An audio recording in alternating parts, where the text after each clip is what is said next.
Good. Yes, sir. And Your Honor, my understanding is Mr. Kokomo has redacted that call that Okay. made mention of some hearsay. All right. Thank you.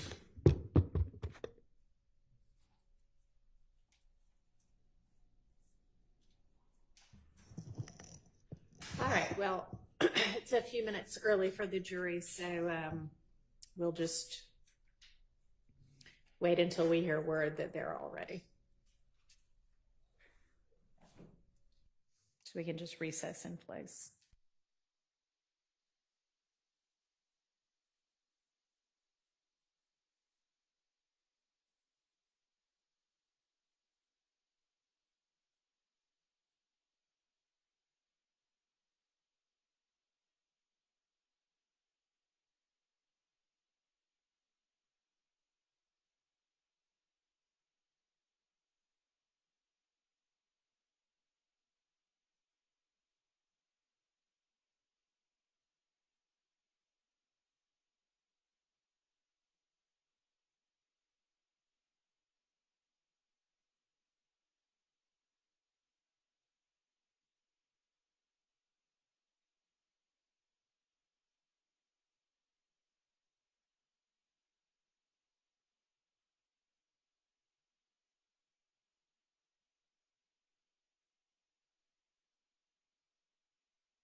Your Honor, I just want to see if the court would give me time to do a proffer with Mr. Copeland.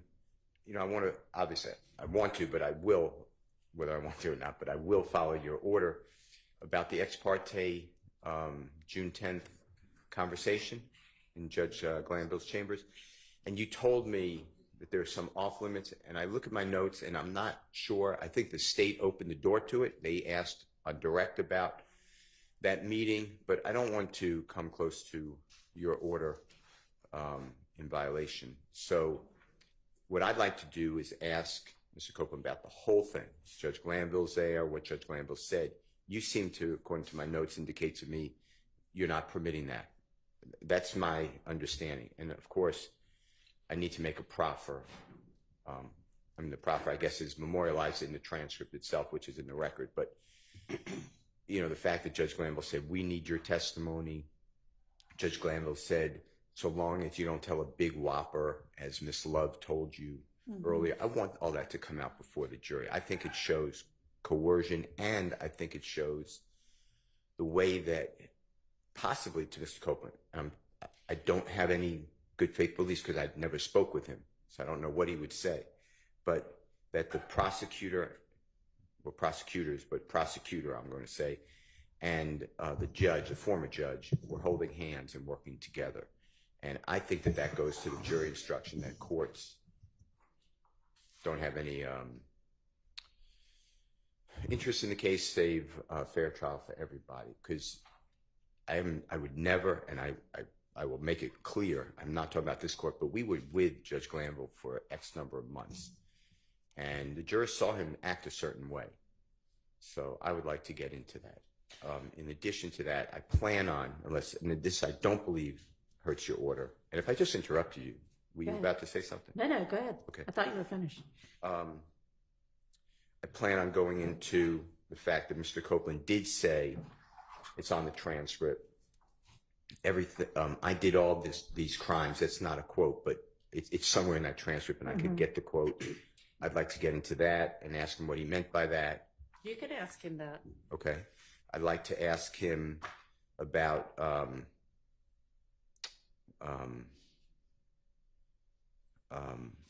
Judge Glanville saying, so long as you don't tell a bold face, I forget the word, but bold face whopper lie, basically, but it may not be a quote.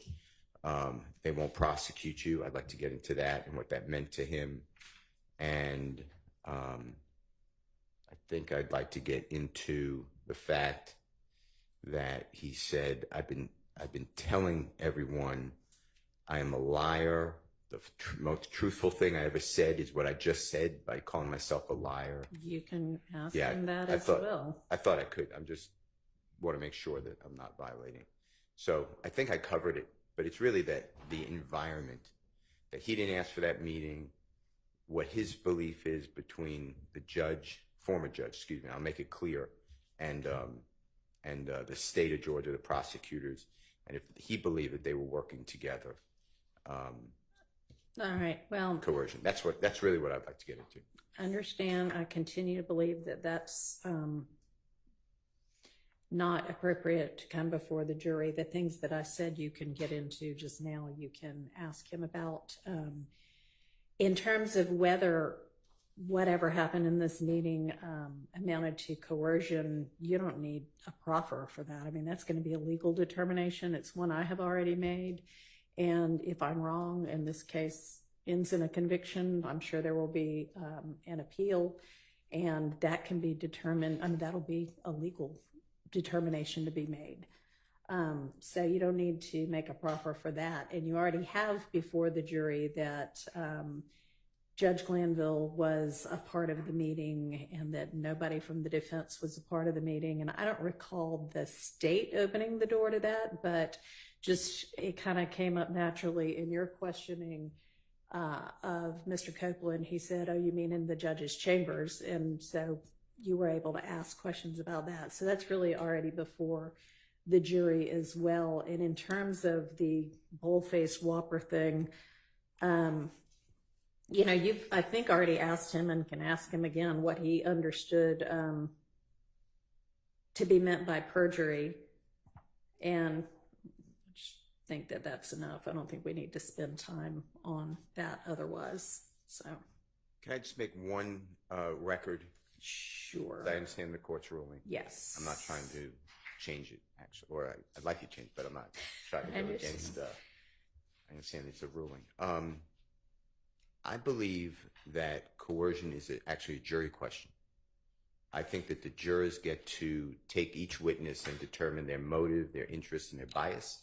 And I think that this goes into Mr. Copeland's makeup for a trial in this case. So I would like to ask him. Okay, but the thing with that is that we have instructed the jury to disregard all of that, and we've properly instructed him and let him ask questions if he wanted to, and gotten him counsel, and anything that might have come from that we've redone anyway.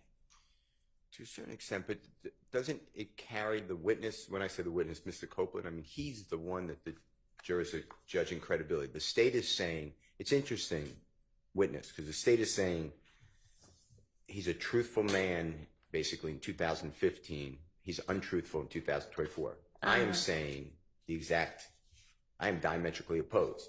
So we both agree that he's untruthful, and we both agree that at some point he's truthful. So I think that it goes to his entire makeup, and the jury should know what happened to him in the course of this trial. So that's I'm very well aware you ruled. I'm not trying to relitigate a ruling. I entrust it. I just want to make the record in case it does go to an appellate court. Okay. Thank you. No, thank you. Oh, Yes. I have one more thing. So I looked for cases. Yes. I do have some cases that even during trial it could be a prior inconsistent statement. But you said, and I'm talking about the Right. he's an innocent man, June 27, 2024 posting by Mr. Copeland. So that we're clear. And I'll submit it with the court's permission if you don't let it in, just for the record, just so the appellate court can see as Mr. Williams or JW 236A. It's already on the thumb drive as 236. Yeah, it's on there. But just so an appellate court, if God forbid it goes up, needs to look at it. But I believe what this court said is, yes, it has to be prior to the statement, but I have case law that says no, it's just prior. It could be during trial. You know, the witness walks out of courtroom and says, oh, I'm so glad they didn't ask me about this because I told them A, but the truth is B. That's a prior and consistent statement you could recall. But I think your question was actually deeper. Your question is, but he is saying today on the witness stand that they're lies, that your client is innocent. That's what I took. So it's really, you really put a layer in there in addition to what I was targeting at first about prior and consistent statement. And now I would like you to consider it as a prior consistent statement because he has made now consistently outside of court a statement consistent with his in-court testimony, and the state is challenging that Ms. Hilton specifically said, you haven't said that you lied until 2024. That's an actual clip from the trial that I'll be playing because I have jail calls before 2024, so I think it impeaches when he says, I think his answer is, I don't know. I don't want to say, but I think it's, I don't recall, but whatever he answered that question. So he definitely didn't say, oh no, I've been saying this before 2024. So I think that it should come in for that reason, either as an inconsistent or consistent statement. But either way, I think it's inconsistent, and I still get to impeach him with all of his statements about innocence, that Mr. Williams or others are innocent, versus what the state put in the 2015 statements and jail calls. And if that doesn't carry the day, then I think it's a consistent statement. Okay, so on the consistent statement part, you're saying that the state in its examination has suggested that Mr. Copeland's trial testimony is fabricated. They definitely said that. I believe, yes. So you want to offer this post he made in June of this year, Correct. after he had already been testifying, That's all true. as a prior consistent statement. But in order for a prior consistent statement to come in, it has to have been made before the alleged recent fabrication. And it's made either contemporaneously with or after the assertion by the state that essentially his trial testimony is not the truth. So it wouldn't come in as under that kind of evidentiary rule either. So I don't remember the case. I'll sit here. I can get it, or if somebody has it. Thank you. But that's been challenged now. I don't know why, because that makes sense to me before the recent fabrication, the motivation to lie. Right, because then it's, Otherwise, just a state. oh, here's a reason we should be able to give credence to this. Okay. I understand. I still would like to put it in, but I will obviously. Okay, well, it's in for the record. Okay. So don't use it. Use what you tell me. That is what I'm telling you. I'm being told, and if this is true, and I don't particularly remember this, so please check the record or let someone else say that this. I was handed a note that the prosecution has intimated, or it says said, that Mr. Copeland is just saying that they or Jeffrey's innocent because Mr. Williams is here in court and he wasn't there on the tweet. So if I adopt that argument, if that was said, I can't tell you that was said, but if that was said, I adopt that argument in full. Okay. And just I know it was suggested in motions hearings. My strong recollection is the state in cross-examining Mr. Copeland. Well, or in direct example, right. hostile witnessing Mr. Copeland has said that Mr. Williams is here today. These gentlemen are here today, and this is the first time you are saying that what you said in 2015 is a lie. And the reality is these social media posts, what tweets or whatever an Instagram thing is, they are statements by Mr. Copeland outside the presence of Mr. Williams and the other gentlemen here today. And so that directly contradicts what the state's theory behind Mr. Copeland changing his story, that's the state's argument, is. So if they're going to argue that the only reason he's saying this now is because these gentlemen are sitting here looking at him, I believe that his social media post is fair game, because clearly they weren't sitting there looking at him when he's making the social media post. Okay, I understand your argument. My ruling stays the same. Jury's ready? Okay, let's get Mr. Copeland, please, and then we'll get the jurors.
Good morning.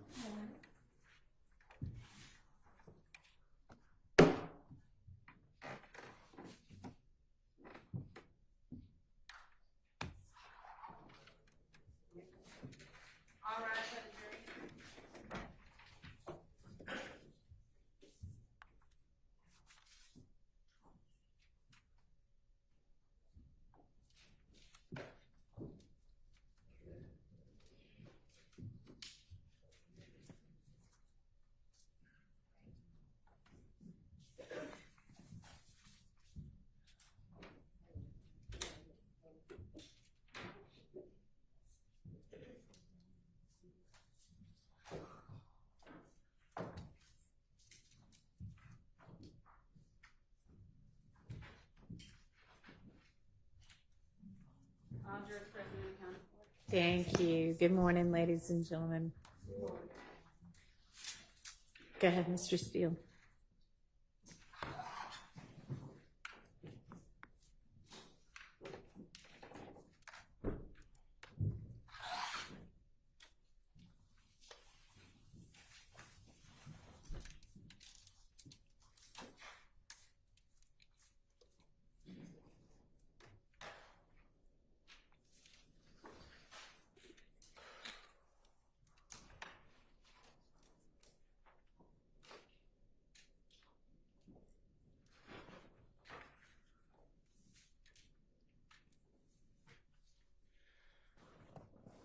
On, if you remember, on August 12th of this year, today would be the 28th, so I'm talking about 2 weeks ago plus,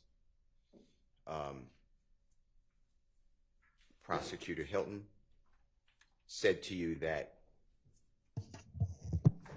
and it's only now in 2024 that you are saying that everything you said in 2015 is a lie. Is that correct? Do you remember that question by any chance? Yes. I would like to introduce through you some jail calls. Did you have time with your lawyer? Don't tell anyone what you discussed with your lawyer. That's privilege. But did you have time to listen to jail calls that I gave your lawyer a couple of days ago? We listened to him yesterday. Okay. And on those jail calls, is that your voice? Yes. And are you speaking with people that you know, significant others, Yes. family members, friends? Is anything different about any of those jail calls? Like, did anyone amend it, change it? You know what I mean? Like, to your knowledge, or does it sound like the conversation that you remember or had? It was me talking on the phone. Okay. And during year 2022 and 2023, do you remember being housed? By housed, I mean you were in custody and put in the Fayette County Jail. Is that your memory? Yes. Okay. And the Fayette County Jail recorded calls that you made on the jail call like they do in pretty much every prison and jail? Yes. All right. Your Honor, I would like to move for admission Mr. Williams, exhibit number 250.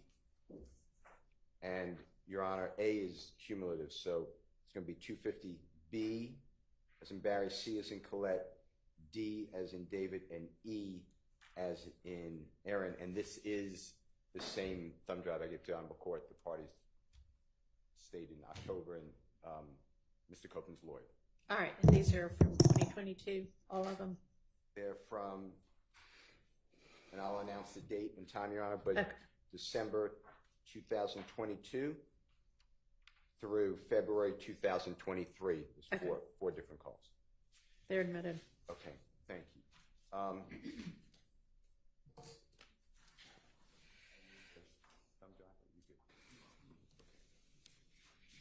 Mr. Copeland, I'd like you to listen to these series of jail calls. If you can't hear, you may need your headphone there.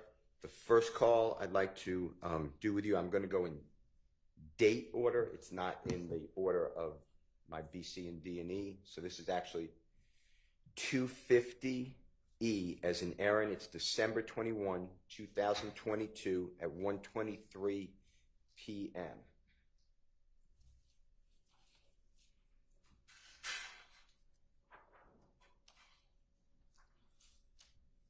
And if you listen to it, I'm going to then ask you some questions.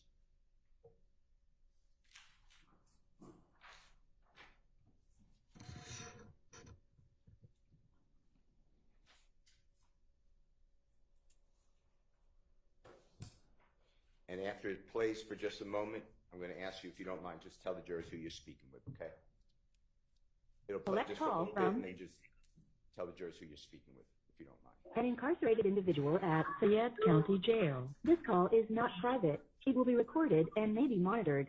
If you believe this should be a private call, please hang up and follow facility instructions to register this number as a private number. To accept charges and consent to this recorded call, press 1. To refuse charges, press 2. If you would like to thank you for using Securus, you may start the conversation now. Hello. Yeah. Yeah. Anyway, You come out anyway. everybody's been talking, but these folks got something. They got something up their sleeve. They damn sure do. Man, listen, man. I've been listening to them when they be like, all right, when I first got locked up for this case right here, where I'm locked up for now, they came to me. They be like, if I cooperate, they give me a year with no probation. If I give my testimony. So I was like, I was listening to him. I was like, I don't want to have nothing to do with this case. I don't got anything to say. I'm not a witness or whatever. So I was like, man, I just asked it. I mean, y'all not putting me a part of it. So the DA man was like, oh, it's okay. We don't need you. Like, we have so many people telling on young thugs. I was like, well, you know what I mean? I just asked it. Y'all don't try to drag me in it. You know what I mean? So, Hey, yeah, they ain't saying no other name. yeah, Where they got. they gonna wait till the last minute. No. Get up to them. I was like up in the church. I don't know. Oh. They like, y'all did this to me. Y'all locked me up, put me in the feds, gave me 5 years. I got out of jail. Y'all still targeting me. But motherfuckers showing at my family. kill Kenneth, and y'all blame everything on me. And then y'all find out I don't have nothing to do with it. And now, instead of y'all just leave me alone, just let me be at peace. Y'all try to drag me into this shit here. It's just shit that really be bothering me. I be like, man, but they don't get no damn. Well, no, they don't. I was watching a movie last night, and the police, the man, he was doing everything they were saying. It was a federalist. And he was like, they don't give no fuck about me. They just want to complete their case.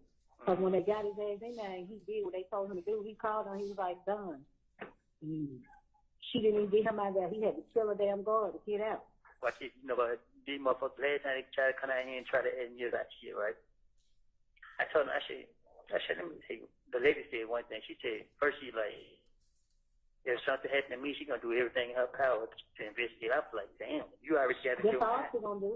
Yeah. I said, you already got it in your mind something gonna happen to me. So, but I said it to myself. I said, let me tell y'all something. I said, y'all dragging me in this, you know what I mean, trying to make me apart or make it seem like, oh, I don't cooperate. My whole thing is, I'm trying to prove my innocence. Y'all trying to pin a murder charge on me. Man, listen, I ain't got nothing to do with no murder. Everybody saying I did it. I ain't got nothing to do with it. I lied on do it because, you know what I mean, I found out that he I can't say that. I can't say that on the phone, but, you know what I mean, it's some shit happened between me and him back then. And just so happened I got locked up the next day. You feel me? Mm. You remember Mary's son? Who? Mary's son. That Mary? Yeah, the one who. Oh yeah, I heard. That day. I would have said all day before. Oh shit. Trez told me about this. Nah, I wasn't talking about that, but I was using this situation to describe what I was to say, but you said too much. Well, shit, my bad. But Trez told me about it already. Cause it blew me. Nah, I wasn't talking about that. For that specific, I was just gonna use this scenario. Hmm. Nah, I mean, and then you had overheard me and somebody else having a conversation. Know what I mean? So he was in his sister's house. His Yeah. sister? Yeah, His sister? this nigga was late. No, sister, our cousin. Oh. Oh. This nigga was laid up in her bed, and I was in the living room. I was in the living room telling nigga. I was telling my partner like, man, look, man, these fuck niggas got this and then third. I'm telling him what's going on. Like these fuck niggas playing on me. You feel me? Mm-hmm. So while I'm telling him that these niggas playing on me, this nigga hit the whole conversation and come out the room. Mm-hmm. So when I see him, my mouth dropped. I'm like, what the fuck? You feel me? Like, so he heard the whole conversation. I'm just like, shit, fuck it. You know what I mean? I already know he could go back and let them niggas know what's him. But he tried to tell me that what I was talking about, I was wrong. I ain't know what I was talking about. I'm like, yeah, I do know what I'm talking about. I ain't stupid. That shit crazy.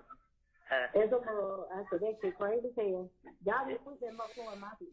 Then after that, then what's his name went to trying to post me on his Instagram page and try to tell me to come back around. Man, I ain't come back around y'all niggas. I know y'all got me. Come on, man. Y'all niggas crazy here thinking I'm stupid. You're right. But if you bullshit where he was telling somebody else like, man, some. He was saying that because It's some gloves up there. stop trying to tell you that your ass. No, I hear you. I can't stand them motherfuckers. Now, that's why I don't get. Huh? When I be listening, you started. My say you got my son in the oven. I'm telling you, I'm listening. Cause he was telling somebody else something. I really just trying to get the rundown without saying. I mean, too much, but. I ain't down, I'm listening. Okay.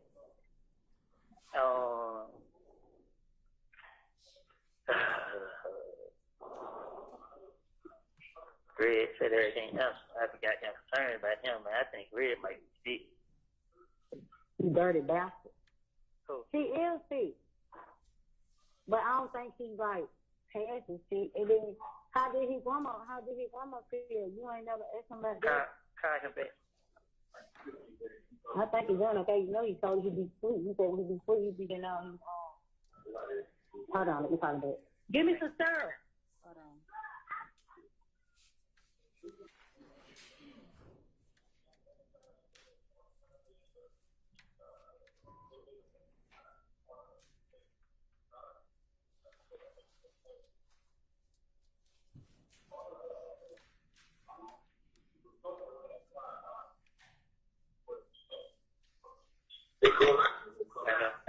Yeah, he ain't answered. Yeah, okay. How much?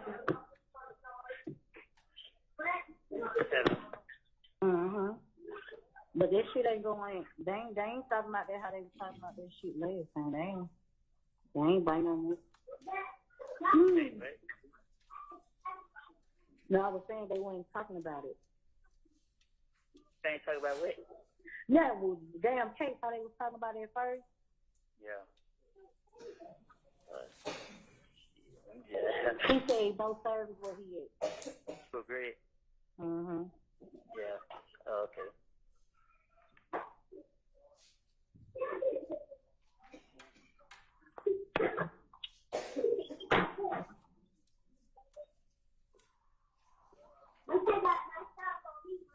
What?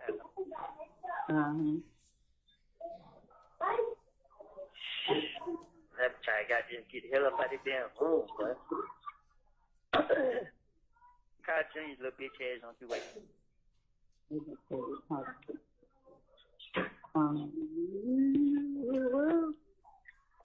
I need to give me Kent number so I can tell Kent send me some goddamn money.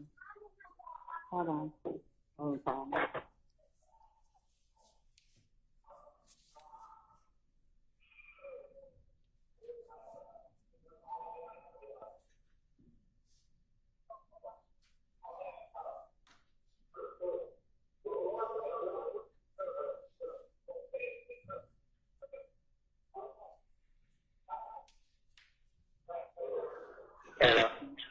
I'm gonna get in.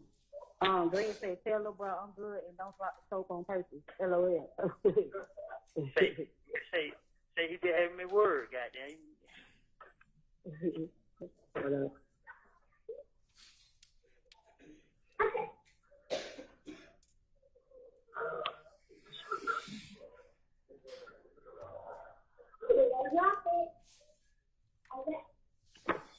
He'll be good as long as he done lost that weight he's supposed to lose. As long as he takes your medicine, keep that shit up. Ain't no telling why he lost that weight. That nigga got, He probably had to. You ain't hear what I don't know how big he was. You ain't hear what how he was talking to us last night. No, you got to listen to a person. A person try to cover the truth, but you listen how he said it, you'll hear it more to it. He said, tell him I'm good. He said, tell him I'm good. Did he just sent it again? Huh? He just sent it again? Yeah, right now. Yeah. So he said, all right.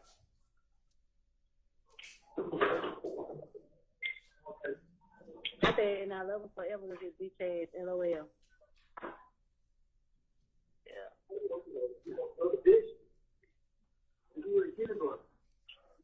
He just started rubbing me the wrong way just now. You so stupid. I ain't no surgery yet. It's kept. These folks got y'all motherfuckers thinking, I'm working the other one. Shit. Lord.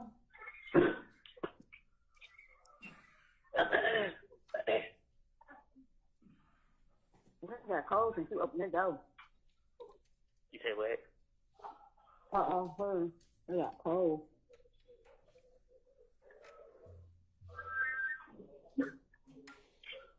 Hello? Yeah, man. She's a stink ass. She must be high. No. A bit. How many minutes? Maybe got a gun on her side. 12. Yeah.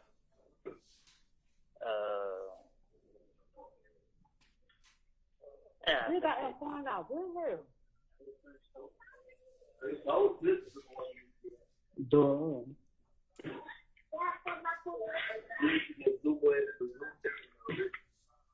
Mm-hmm. Hello.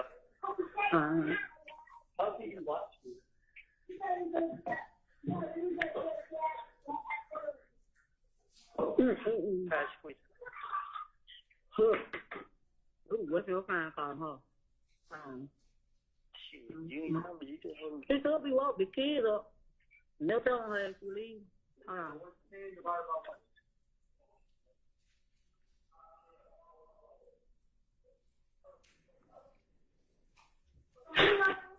hello. She got her phone on do not disturb. I sit her.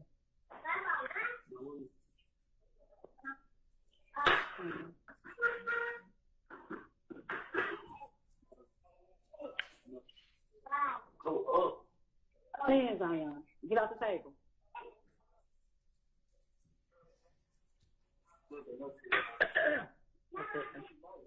You say what? I got it. Yeah. Renee never ain't coming. Who? Renee or Becky? Yeah. Becky did call back yesterday. My bad. What She said when she get your money, it should be one day a week. Yeah. Oh, why did it say? Didn't you say something about Cornelius Zach? Who? Cornelius Zach. Yeah, I think they did say that name. They said so many goddamn names. I'm saying they say that he a witness. Did they say Condarius Zachary was a witness? Yeah. They did. Mhm. Yeah. That nigga out. He out? Yeah, they let Diva Cleveland. They who? Let Diva Cleveland. Oh. Yeah. That's what I'm saying. Like, shit. You motherfucker let me pick and choose what they gonna let out. Mm-hmm. Hell. Tell them tell. So they say they trying to make it seem like they got a case by still keeping you locked up and shit. They making it seem like, oh, we still got their main witness. They don't know. They ain't got shit. Shit, they do. I tell them, these people not stupid. They won't be going out of the way. Well, now they something that they speak. But they can't make you testify. If we don't want to, they can't. Oh, no, it ain't me. It's somebody else. I don't know who it is. I'm just saying, it ain't me.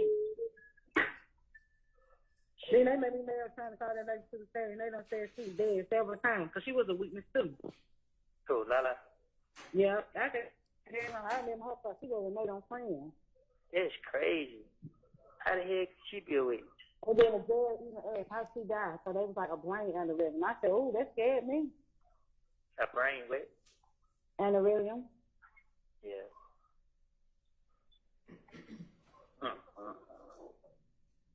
How the hell can I not be a witness? Who the hell do she know? When they walked to the whenever they were walking somewhere, they said she was somebody's wife, but we know that's a lie. Cause I think Guthrie, her son, right? Yeah. Yeah. I was like, that's not even her husband, that's her son. I knew that for a fact, because he was going crazy when she passed.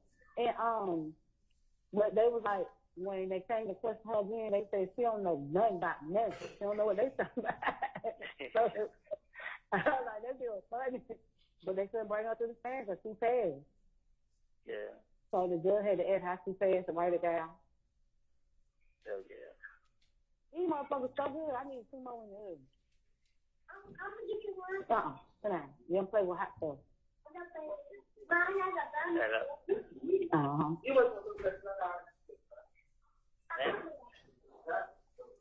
Hello. I said they just bought some more books in here. I got some books to read.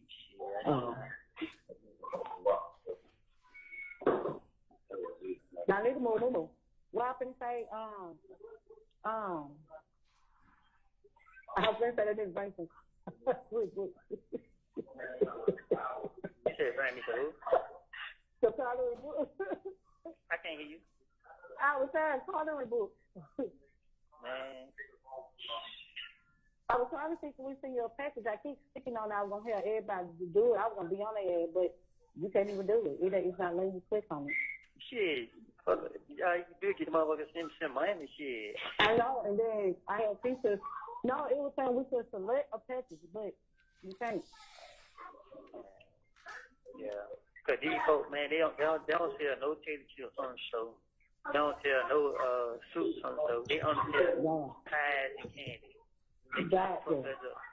Trying to make y'all some damn diabetes. But see, me, one pack cookie, it might take me 2-3 days to eat one pack cookie. That's me. I got to want the cookies when I want them. But that cookie come on the earth. Hello.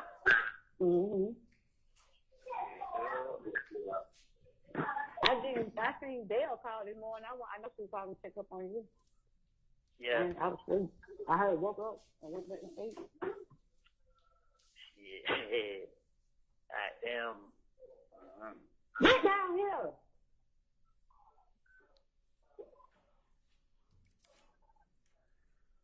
You wet, Woody? She called early. Yeah, she called like 10 songs. Yeah. You already done got the scene. Sit down. You have 1 minute left. Hello. Uh-huh. Yeah, but shit, I ain't got shit to talk about. Shit, your ass. Why you worried about that shit? Stop worrying. Nah, I ain't worried. I just thinking like shit. Anybody else sit down phone? Shit. Oh. What? You bitch don't want to talk to me or something? No, I don't say that shit for I don't know what's going on. I don't know. It doesn't make no sense, baby. Yeah. So I shit, me either. Yeah, I don't get no fuck. You know what I mean? Exactly. At the end of the day, I ain't letting it to me. It's just shit. I know you started talking to me when you got shit to talk about. You know, I understand you want to call your whole system. Your ass and me saying nigga know what you do. How the hell I be knowing what you be saying? I can go in and out. Because if you out, you that's what you tell me nonsense. I okay, what's wrong? All right, all right. Boom. Right. I'll be called back. All right. Thank you. The caller has hung up. Thank you for using Securus. Good. Mr. Copeland, would you mind telling the jury, the person you're speaking with, who that is in relation to you? My sister. Okay. And did you hear, and I'm going to ask the court, I'm going to replay it, but did you hear their December 21, 2022, during this conversation with your sister that you mentioned that you lied on Thug? Did you hear that in there? Yes. Can you play Mr. Kokomo at 3:21? And I'll tell you when to stop, and then you announce the time, okay?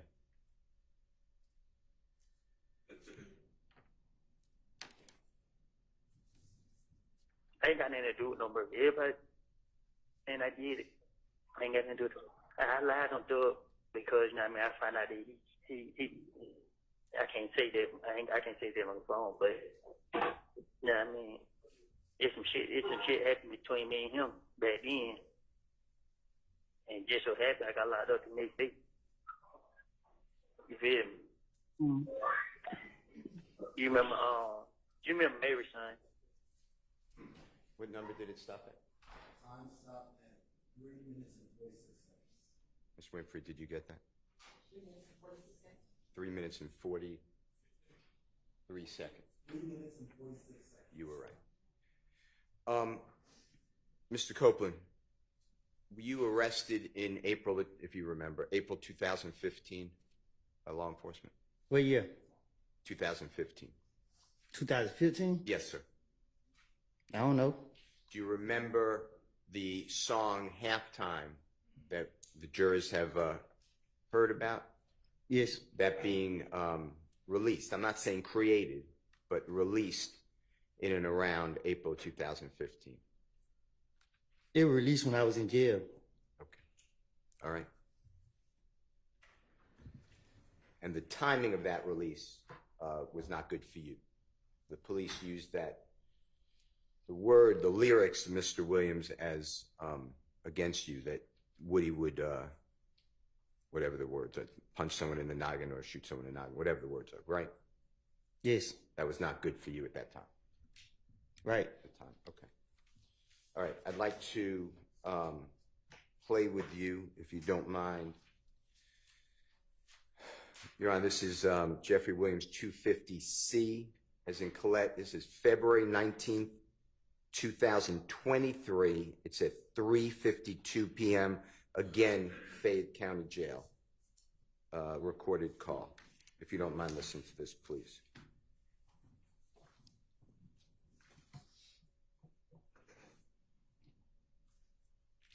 Hello, this is a prepaid collect call from an incarcerated individual. Fayette County Jail. This call is not private. It will be recorded and may be monitored. If you believe this should be a private call, please hang up and follow facility instructions to register this number as a private number. To accept charges and thank you for using Securus. You may start the conversation now. Hello. Hello. Yeah. Yeah, I'm trying to tell you the phone. You know the damn phone gonna hang up. No, I thought you hung up. Nah. Push that thing back up on the door. Hello. What been going on? Shit, the same shit. Yeah. Same shit. Anybody called? Becky called. That girl called and I said, these hoes want no information. Girl called about your business. And what she say? Because listen, she talking about hold on, she texted at 3 o'clock in the morning again. And she got one more time to text at 3 o'clock. I'm bust her ass. She's like, can you tell him to call me? I don't have money on my phone, but if y'all do tell him to call me, you are the other sister. Thank you. Yeah. But he said,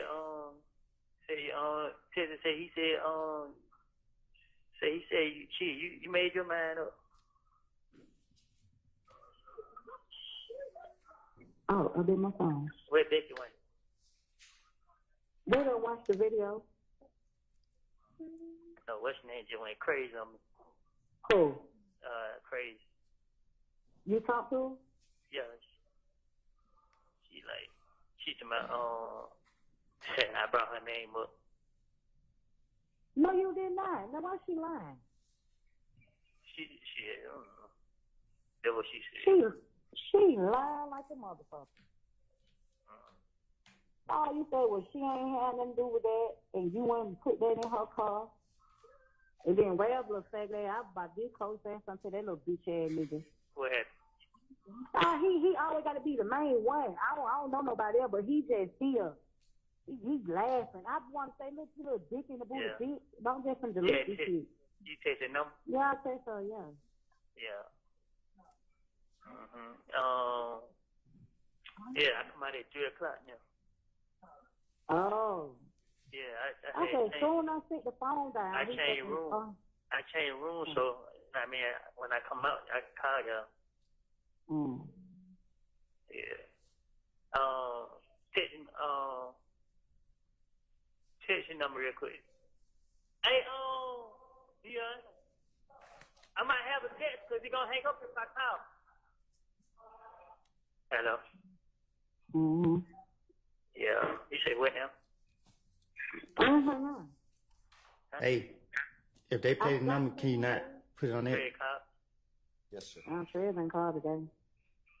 It should not be there. You said you said the whole thing on where? It should YouTube? not be there. Okay, I'll just make sure. They don't put it. When I say you everywhere, they don't. Your Honor, is that okay if the phone number is played for privacy? It will be stopped. I don't believe it's played, though. Okay, we can redact that part from the record. But I guess given that this whole thing's being live streamed, we can just skip that part. Okay. Can you just skip over that part? I don't think it's in there, but in case I'm wrong. It is? Okay. You'll do it? Thank you. Thank you. Shade room, every damn well. Yeah. I know Trey said motherfucker thing. I said Trey, they're blocking. You just know to be fucking ready. Somebody put up on you, just air their ass out. So I see we ain't gonna do all that. I don't give a damn. Yeah. Open that door. I don't care if you hot. Go take a bath. Yeah, man, I'm calling you and Keisha phone about 20 times. Word the hell, like, why the hell y'all ain't answer? Cause soon I ain't thinking you gonna be calling at 3 o'clock, so I put the phone down, go use the bathroom. Yeah. Did you have put 25 on here? Your boyfriend said to give me? I ain't did it yet. I do it. It's been, boy, it's been. Yeah, nah, I just want to make sure I had some on here just in case it ran up. The kid got the tail number blocked. When you get a chance, tell her take the number. I forgot to say that bitch, that girl. I'm gonna die, tell her. Wait, what happened? She still know she coming or going. Huh?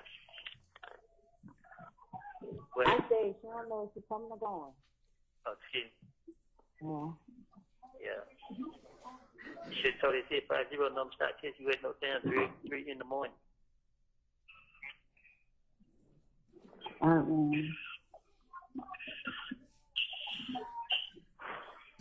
This shit here crazy. What happened to say? What you was saying? What you had to say about the video? What video? What you said? What you said? Yeah. What you said? I didn't hear you. You said what I got to say about it? Yeah. I mean, shit. What am I supposed to say? I don't know. Yeah, I don't know. I just. I mean, I honestly don't know. I don't know. I'm just like, I don't know. Yeah. It just made me mad because I'm like, who the fuck put it out there for one? But, shit. How they were saying, like, you ain't, I mean, what the shit? You that told them shit. Shit. What it was saying? What it was saying? It was just taught about the diamond shit in the hood. The club at the diamond. What about it? That's what they say. That's what they put out there. What you were saying about the hit at the diamond was tail. Oh, word. Yeah. Yeah. Ain't nobody said that. Can't say that to you. Nope. Crazy. I know Trey called me yesterday, and fuck this shit. I'm about to get roast rail. Fuck this shit. What happened? He's like the boy for real pulled that Johnny Brasco. I said, you a real fuck boy. Yeah, man, I ain't saying real. Trey called you yesterday and said, what? He said they kept on coming in his DM. Yeah. Damn, man. This shit here, boy, I ain't gonna lie to you. This shit got me so fucked up. I be depressed as hell, lately. No, fuck that shit. I know, now I just called y'all phone. Y'all ain't answer, so I'm like, shit. Ain't nobody expect you to call at 3, and you know, this is time Keisha go to work. Yeah, that what Keisha just said. She was like, you know, she had to get what's that piece of her mind. She gave crazy, like, she like, man, she told why she's on the phone, like, man, fuck hell, like, that man. Like, she was like, she gonna put some money on my foot and give you some money to put on the phone. I like, shit, I hate. Keisha, I like, man, they put all the money on the phone, like, at the end of the day, shit, y'all motherfuckers ain't answer shit. My motherfucker got there, I'll rip to my Keisha, cause I know she be saying my call. Yeah, I don't know what the fuck she on. Yeah, I can't call Keisha cause she got the what's name blocked. I try to call Deshaun and she ain't got the money on the phone. I try to call Trey. She answered? Nah, you know, I'm calling them for him to pay for the call. But they ain't answered. Oh. What I supposed to been doing? Huh? What I supposed to been doing? You ain't tell, I don't know. Huh? I don't know. They number you said that? Cause they ain't gonna be. They ain't go to? Why is it cold? Huh? You gotta cook the sauce. Hello? Yeah. You say they ain't go to? I said it went through, she ain't said that.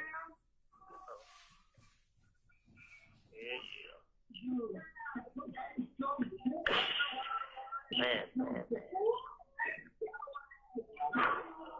It ain't one thing, it's another one. And that's why you got to keep that faith, keep praying. Fuck with these motherfuckers saying it is what it is. So fuck them.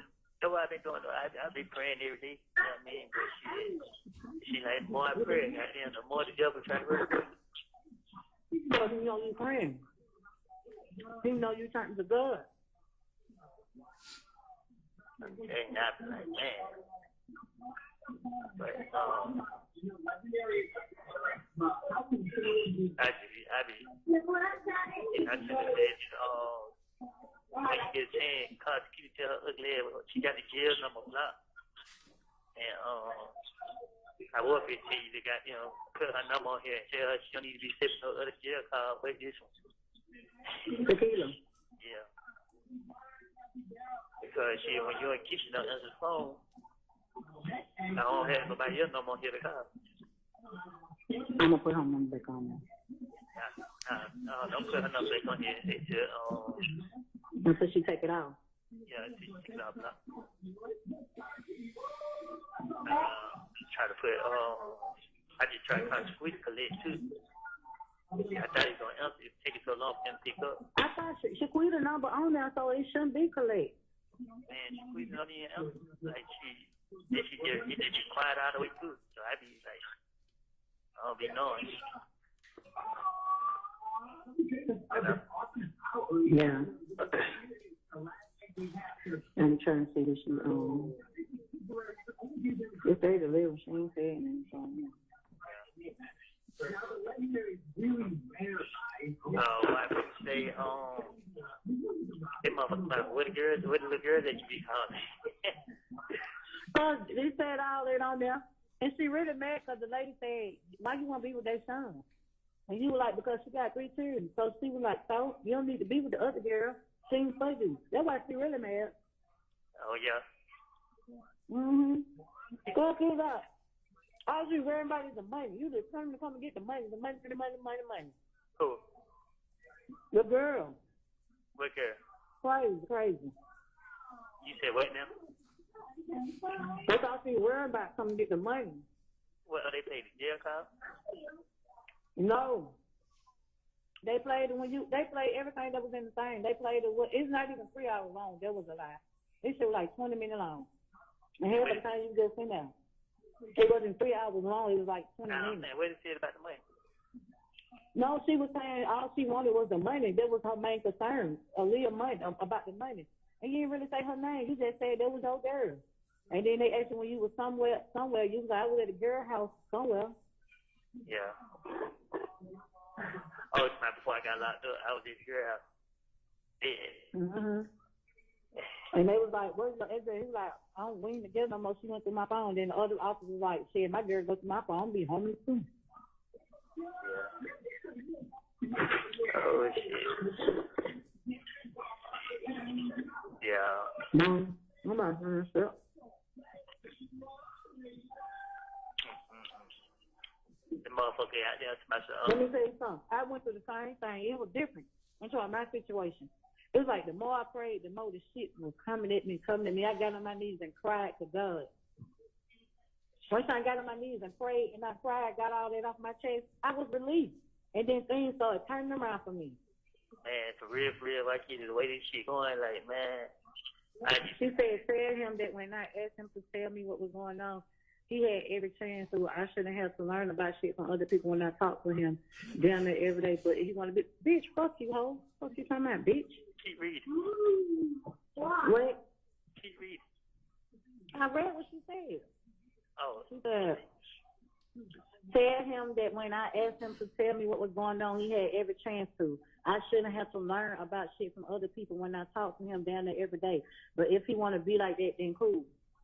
Say shit, I ain't been no way. She say, call it real quick. I ain't got time for this shit.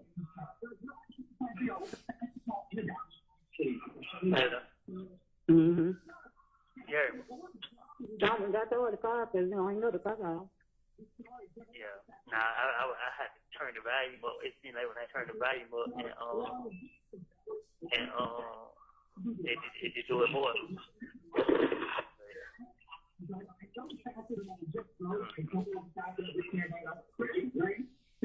That motherfucker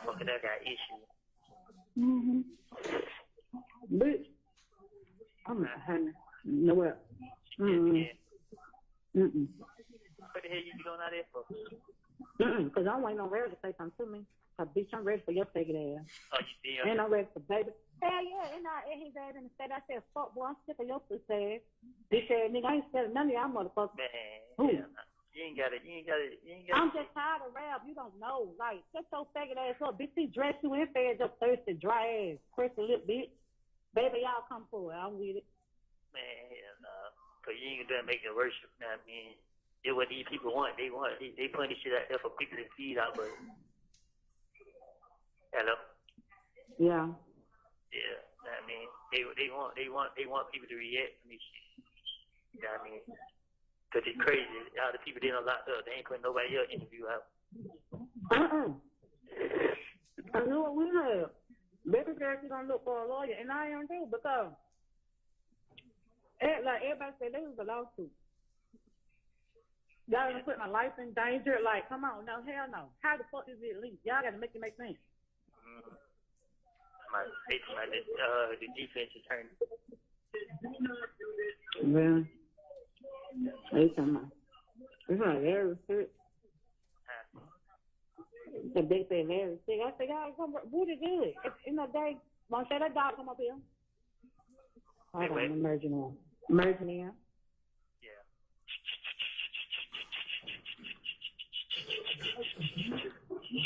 Hello. You talking about what? What you talking about me?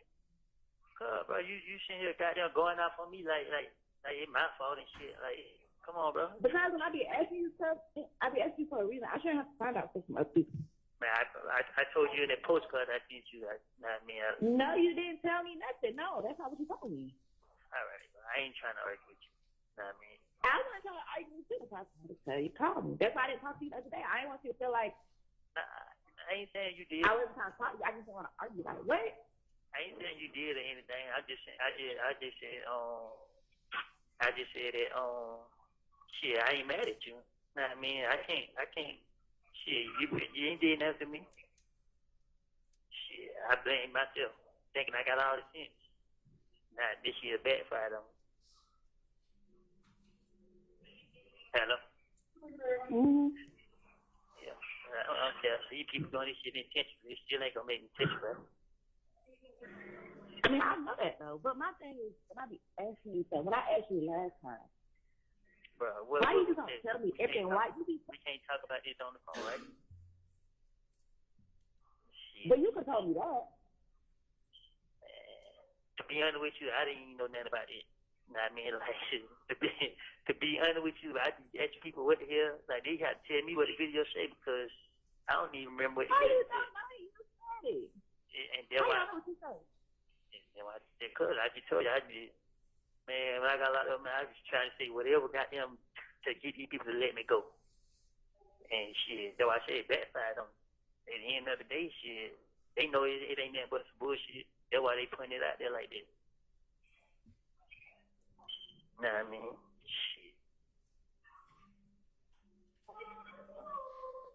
I guess. You say what? I guess. I just trying to get you to like. I don't really care about it. They don't have nothing to do with me. I don't care about that. But I don't want to have to hear shit from other people or see shit from other people or be blindsided when I be on the phone all the time. So why you just don't be telling me stuff? If I knew anything about it, I wouldn't. Even. How you don't know it? What? What you talking about? The video? I'm just talking about in general, like. Yeah. Well, after the first time it happened, right? And I was like, I don't know if it's too much going on, that's too much. In that moment, you should have been like, okay, I understand that. Also, X, Y, and Z can happen. X, Y, and Z can happen. This can happen. That can happen. They could do this. They could do this. Listen. What I told you, what me and you talked about was we can't talk about this on the phone. That's what me and you talked about. So when I tell you was, what I told you was, I said that these people been coming at me, trying everything to get me to say, okay, I know that. Well, okay, I know that though. But you could say certain stuff though. Yeah, I ain't gonna lie to you. I've been explaining to everybody. I've been explaining to everybody all morning. Like I keep myself on the air. Like You know what I mean? Like, for real, like, it's all bullshit. But, I can't blame nobody. Like, that shit, it got me so frustrated that these people trying everything, but I don't care. It still ain't gonna make me testify. You know what I mean? They're my whole mind. They only doing this shit, but I come out at 3 o'clock now. I gotta go in right now. Okay. The caller has hung up. Hello, this is a... Mr. Copeland, can you tell the jurors who, in relation to you, were you speaking with on that call? My sister and a friend. Okay. And during that call, did you hear your voice, yourself, explain that you blame yourself for thinking that you have all the sense, but it backfired on you, that they are doing it intentionally, but it still won't make you testify, and you say you can't talk on the phone, but you don't remember what was in the video. You said when you got locked up, you were saying anything to get them to let you go. It backfired on you, and it's nothing but BS. You say the word, and that's what they're putting out there. Did you hear all that? Yes. I want to play with that focus from 16 minutes to 17:23, with the court's permission, the same exhibit number.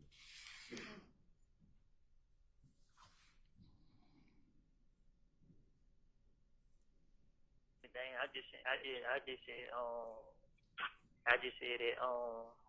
shit, I ain't mad at you. Know what I mean? I can't, shit, you ain't did nothing to me. Shit, I blame myself, thinking I got all the sense. Nah, this shit backfired on me. Hello? Mm-hmm. Yeah, I don't care. These people doing this shit intentionally, it still ain't gonna make me testify.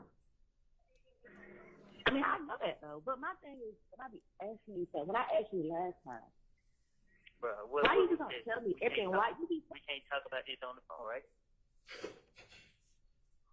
But you could tell me that. To be honest with you, I didn't even know nothing about it. You know what I mean? Like, to be honest with you, I just ask people what the hell. Like, they got to tell me what the video say because I don't even remember what the How video you said. don't know? You said it. And that's How why. you know what you said? Because I just told you, man, when I got locked up, man, I was trying to say whatever got them to get these people to let me go. And shit, that's why I said it backfired on me. At the end of the day, shit, they know it ain't nothing but some bullshit. That's why they putting it out there like that. Nah, I mean, shit.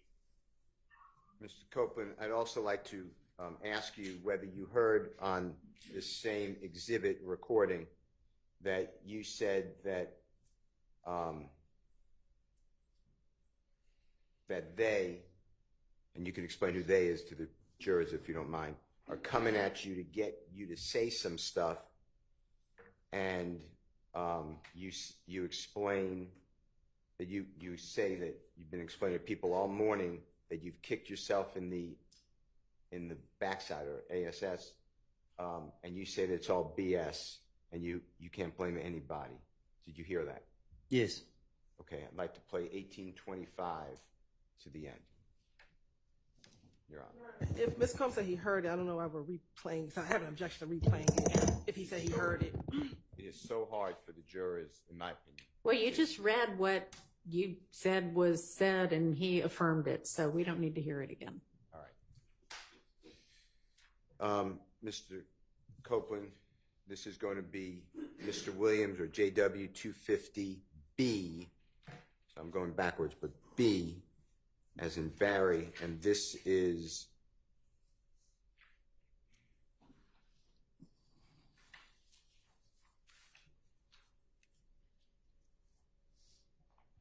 Your Honor, this is going to be February 19th, so the same day, 2023, about a few minutes later. It's at begins at 4:20 p.m.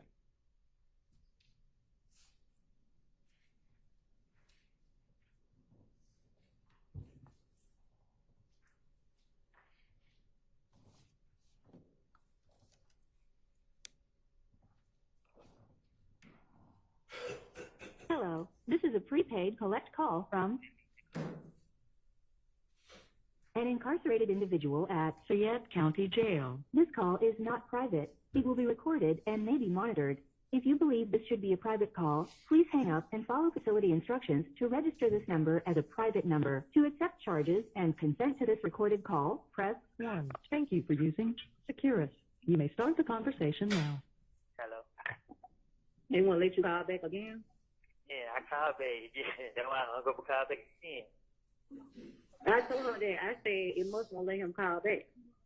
Yeah, tell her to call me. I don't know what it is. Zion.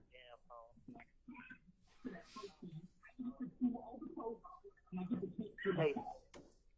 I'm at 8. Your car's gonna be going through. They go through. They going through. Hello. That's straight. Anyway. I wonder why I thought y'all don't hack my phone. Y'all don't hack my mobile phone. Oh shit. I ain't man, I don't even know nothing about this video. Yeah. Oh, hold on, y'all. Put it over I there. don't know nothing about the video. What you mean? Like the interview. Put it right there. What you mean you don't know nothing about it? Like shit. I just was like shit, when you do shit y'all telling me, yeah. Like y'all gotta refresh my memory. Oh, hold on. She's on that woman.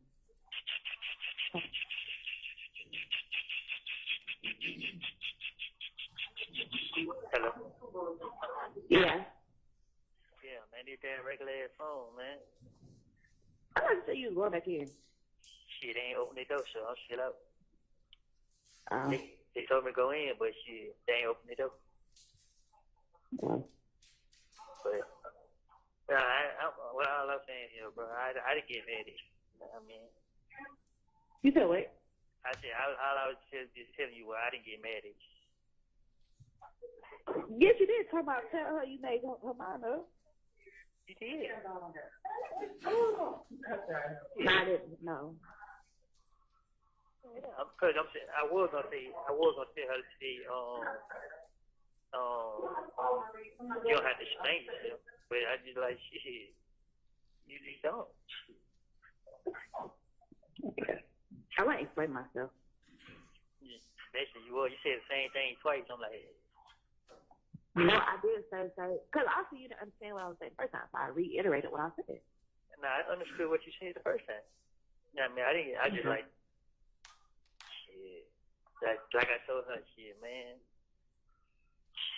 That what happened when I think I got out of the tent. I ain't really think this shit was gonna go there far. I mean, but shit, they knew I was bullshitting. Well, but shit got me mad as hell. Yeah. But I was just calling you back, though. I ain't gonna hold you up. Why you come out at 3 now? Huh? I said, why you come out at 3 now? Because I ain't want to come out here at 12 no more. I only came out at 12, so I called my lawyer and shit. But I be having other people that be want me to call them, but they be wanting me to call them later. So I said, I just come out, change time, I come out. So did you, they ever came down there? The lawyer ever came down there? Tuesday. Oh. That's why when it's just crazy, all this shit going on, they ain't putting nobody else out there. They just trying to make it seem like it's me because, you know what I mean, they feel like this shit was gonna break. Yeah. I'm like, man, I don't care, man. That shit don't ever make me mad and mad. I ain't blame nobody but myself. Yeah. I ain't never worried about no Got nothing. one. You said what? Nah, I'm saying I ain't never worried about how nobody thinks of me or feel. Shit. I'm not, that's not what I be saying, though. I'm just saying, what you be saying then? I heard what you be saying. You ain't got to keep repeating it. Exactly. Because what I'm saying is very simple.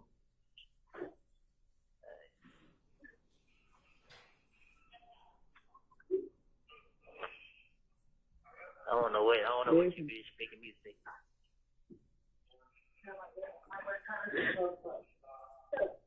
Hello. Mm-hmm. Yeah. Yeah, you ain't got anything to say. I said it 1,000 times, like, You ain't gotta keep repeating that. I just said you ain't had anything to say. I ain't say keep repeating yourself. I really want to know stuff like that I'm supposed to know. That's all. That you supposed to know. Yeah. And how the hell I know what you supposed to know? Then tell me everything if you don't know what I'm supposed to know then. Don't that sound like common sense? Who talking to like that? Yeah, bro, you laughing, bro. This shit here, man. This shit got me so mad with myself, man. You be acting like you don't be remembering stuff or remembering what you be doing. Like, how you doing? You Remember think that? I be playing. You think I be playing. I be dead ass serious. So you don't remember you? Good. Oh, Let me tell you something about me, bro. When these motherfuckers locked me up, bro, and they got me. If I wanted to get anybody locked up or say anything, I could have started out by saying who the gun belongs to. Like, I'm sitting in jail for another nigga gun. You know what I mean? So a lot of people look at that video or the interview and they be thinking like, oh damn, this what's going on. And my imagination is crazy. Like, I put the shit together in a heart and get what? And try to talk my way out of it. If it didn't work, it didn't work. Shit, at the end of the day, it ain't nothing. That's a problem that you talk too much. Sometimes you need to shut up. But now when I tell you, now you saying shit up. No, I'm just saying, like, in general, like, sometimes you just shut the fuck up. Talk much. Wow, you don't think I'll give myself an ad for this? I don't know what you. Shit, you probably got some more shit up your sleeve. Say it again. I said, I don't know. You probably got some more stuff up your sleeve. Nah, if I had most stuff on my sleeve, I would have been out of jail in December. I ain't sitting in jail because I'm scared to get out or whatever. I'm sitting in jail because it's only one reason they want to it's only one reason they saying they'll let me go. Yeah. So at the end of the day, shit, what done is done. Can't be taken back. Still ain't changing my mind frame. So motherfuckers say whatever they want to say. I don't do shit for people. Shit. Trust and believe me, the motherfuckers gonna think and say what they have to say about me regardless. So in that case, I could just easily call my lawyer and be like, hey, yeah, fuck it, I give up. Let me out. Yeah. So I don't care, bro. I mean, long nigga don't cross that line, man. I ain't tripping.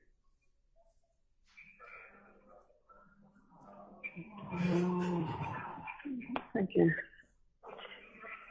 Yes.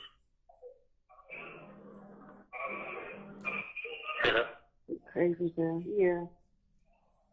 Tell me about it. She's not funny.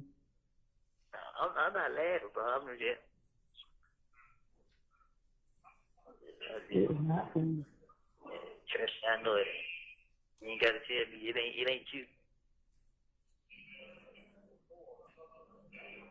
Yeah, I could just be sitting somewhere minding my business. Baby, I could be minding my business. I'm like, huh? They say what? Nobody Don't listen to you. What? Nobody know you be talking to me, so what you talking about? I'm saying I could be sitting somewhere minding my business and sitting somewhere like doing something, and I can overhear a conversation. I'm like, huh? What they said? Then I gotta go look this shit up for myself to see what's going on.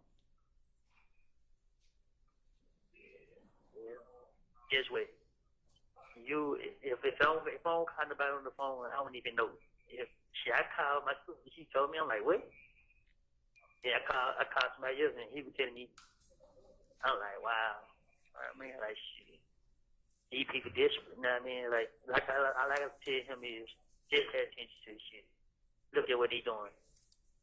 everybody who went to court and agreed to say whatever they said, they ain't putting none of their interviews out. They ain't putting none of their statements out. They ain't putting nobody out there but me. Because they trying to make this shit to seem like me and him. When they came up here and see me, they tried to tell me, Jody, we want to know about, hey man, listen, I just want to know why I ain't going to court, why I ain't getting out. I don't know nothing about nobody. I made all this shit up, trying to finish my way out of jail, and they ain't do nothing, make it hard on myself. And you know what motherfucker did? They ended the interview and left, because it ain't what they wanted to hear. Yeah. So I just like, all right, I go through this shit, you know what I mean? This shit in life, you know what I mean? But before I sit there and be the reason what somebody else down for, this ain't me.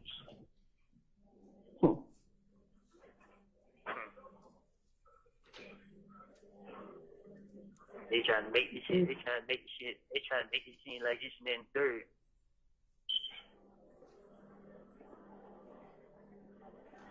You're not making no. You didn't make it no better.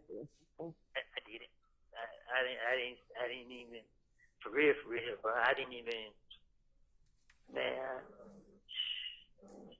it's just not like I said. I thought I had all the sense. Thought this shit, but they'll believe what I say and let me go. Mhm. This shit didn't work.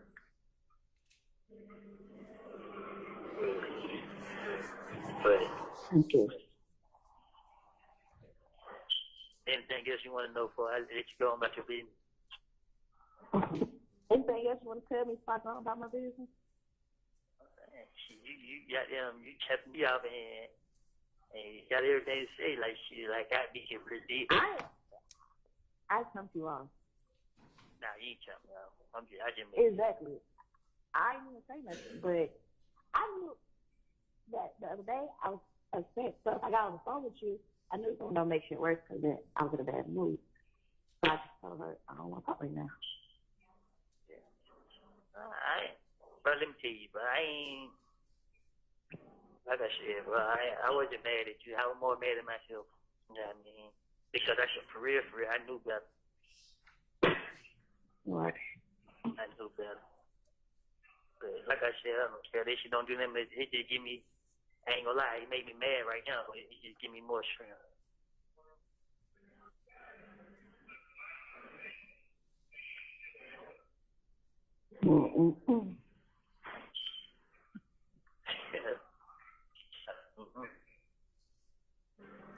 So, now I do got most stuff to ask you, but I can't ask you. You can ask me. It's just up to me to answer. I can't answer you, then I won't answer. No, I'm not asking you.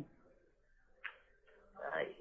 So, I mean, don't sit there and say, I won't be telling you so if I told you the answer. But certain stuff you can tell me. That's what I said. If you ask me certain stuff, I'm going to answer or I'm not going to answer.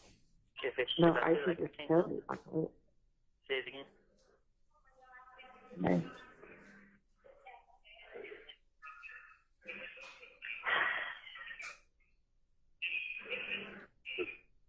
It's crazy. But then, I just said it's crazy. I know one. Whatever going on, going to happen in court, there's going to be some people ain't expecting. You know what I mean? This shit ain't going to have nothing to do with me. What? Shit. They just got there. They just trying to keep their attention on me.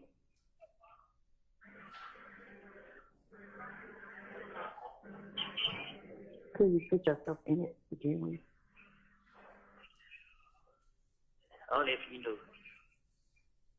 I know a lot, actually. I know you. I been knew you knew more than you couldn't know. Well, no, you really don't. A lot of people don't know what's really going on. Yes, I do know. There you go, tell me. Because you don't know what's going on. I don't. I ain't. When it comes to certain stuff, yeah, but.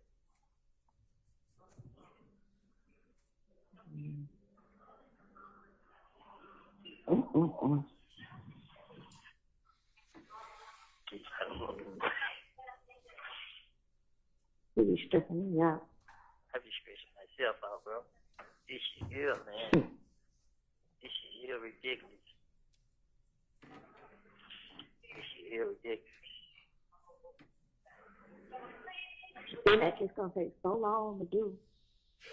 Huh? But they don't keep you in there this whole time. Nah, I go to court this week right here. It's coming up. Man, he's not going to no damn court. Now the judge had said What court you going to? Whatever court I'm going to. And who gonna come get you? My sister. Nah, the way you be stressing her out, she ain't coming to get you. Man, well, I just had to call her phone like 20 times for her to answer. I'm like, man, what the fuck? Boy, for real. I'm like, boy, this shit here crazy. This shit here, man. I'm so mad at myself, bro. Yeah, you need to be. I am. Because I knew these motherfuckers going to try to find some type of way to treat me. But it's okay. I fell right into it. I didn't fall into it. I did it to myself from the beginning. Mm-hmm. But it's okay. I ain't gonna lie. You're not going to court, though. Huh? You're not going to court. Why you say that? They ain't been taking you? Yeah, but it's the third time, so shit. If the judge concerned about it, they gave me 2 court dates in the same month. Why the hell they gonna do that if they not gonna bring me? But like you said, shit, they did that right there. I'm pretty sure they probably gonna let me out. But I'm not tripping. I'm not tripping. This shit ain't doing No, nothing. what they gonna try to keep you in here the whole time? While they having trial? That's crazy. Man, shit. It really shit is against the law, but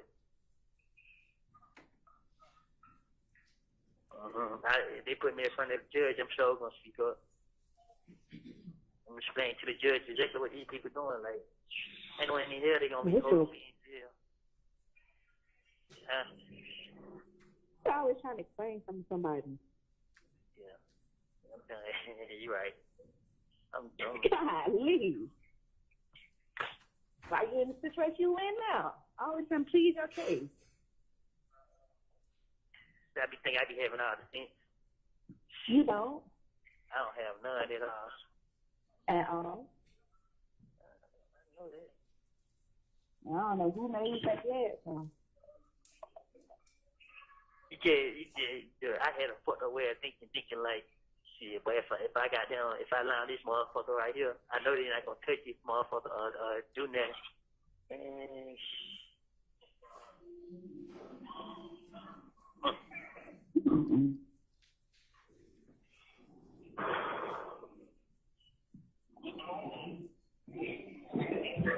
oh, hell no.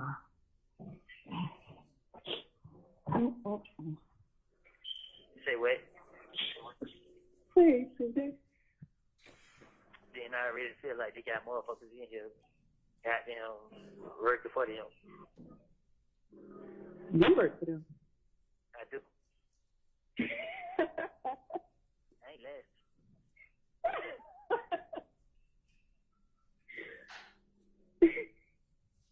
You have 1 minute left. Oh my God.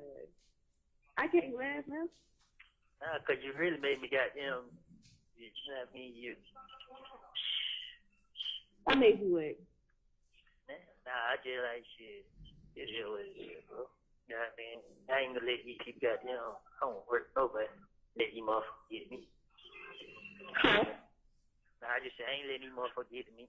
But I ain't gonna keep holding you up, bro. You know what I mean? I ain't trying to hear that shit you talking about. You trying to get beside you. I was just joking. I know you ain't. You be saying laughing at shit. All right. I was just joking. Yeah, alright then. Well, kid, I'm gonna call you. Okay, good. The caller has hung up. Mr. Copeland and Jeffrey Williams 250B as in Barry. Did you hear? And it's at the 4:10 mark starting. you said that you didn't think that this SHI, I'm just not saying the word blank, was going to go that far, and that they, meaning the prosecution, the police, knew that you were BSing. Did you hear you say that? Yes. I want to ask you also, did you hear in this February 19, 2023 recorded call, and by the way, tell the jurors who you're speaking with in relation to you. A friend. Did you hear you discuss and you say that this is crazy, you tried to talk your way out of it, it didn't work. Your friend says that that's the problem, is that you talk too much and that you need to be quiet. She says it a different term. And you ask, you say that doesn't your friend realize that you're kicking yourself in the backside or ASS for that? Did you hear that? Yes.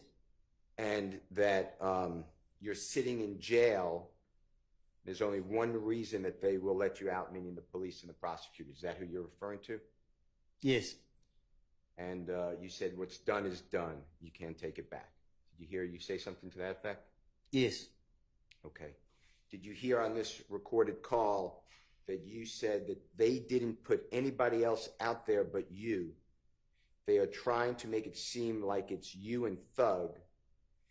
You said that when they came to see you,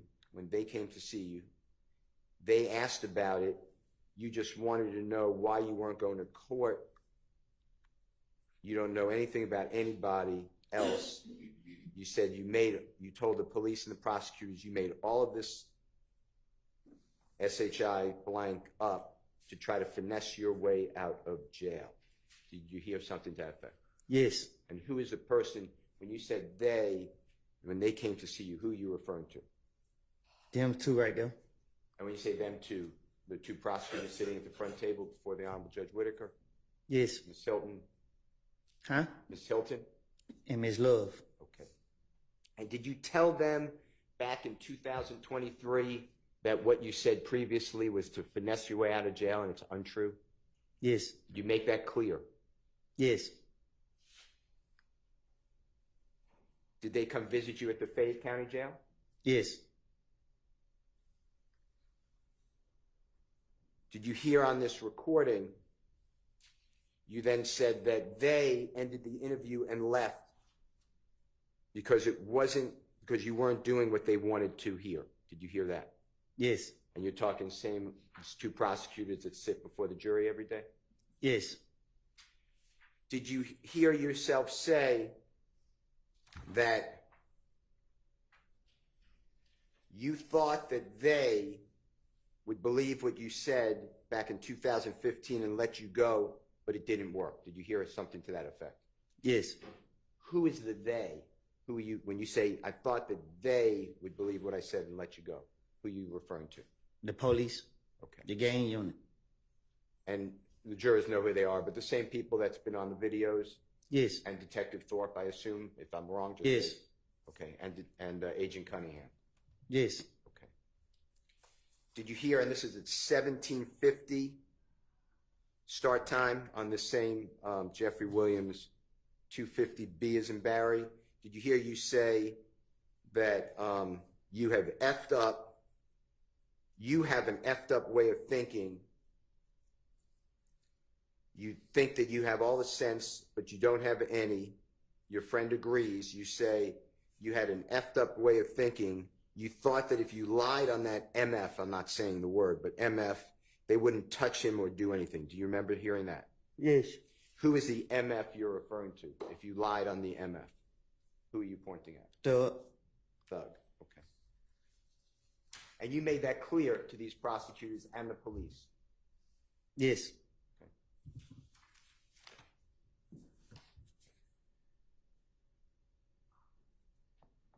You mentioned in the last recording that the jurors heard, as well as this recording, there was a lot of talk about a video.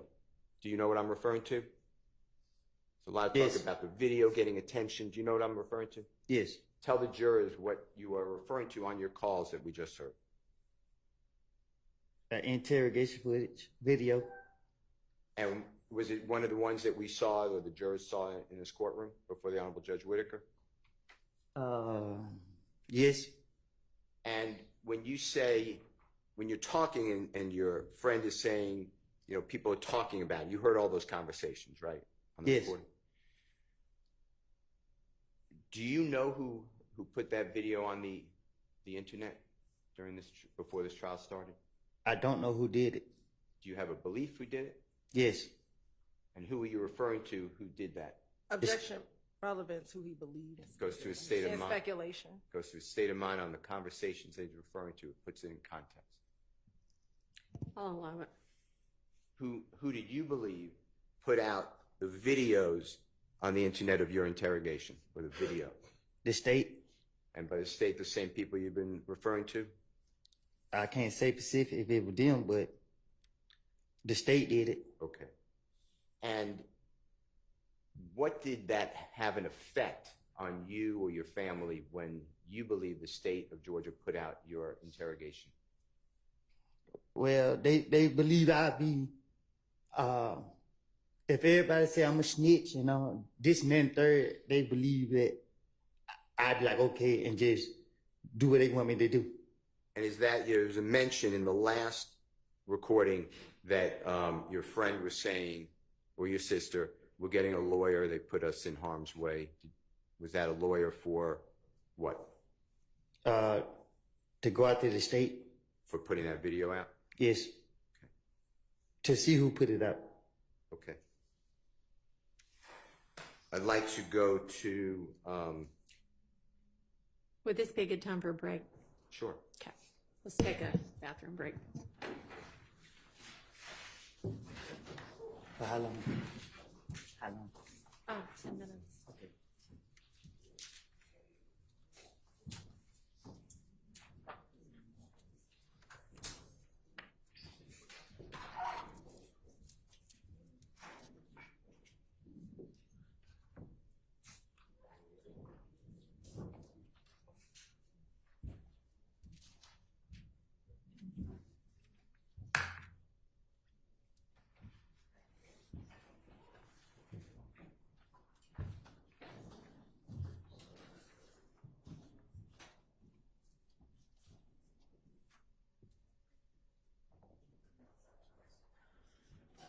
All right, we'll take about 10 minutes.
Your Honor, I'd like to, Honorable Court's permission, play Jeffrey Williams, or JW 250. Your Honor, this is D as in David. It's February 21, 2023 at 8:01 p.m. Fayette County Jail call. Okay.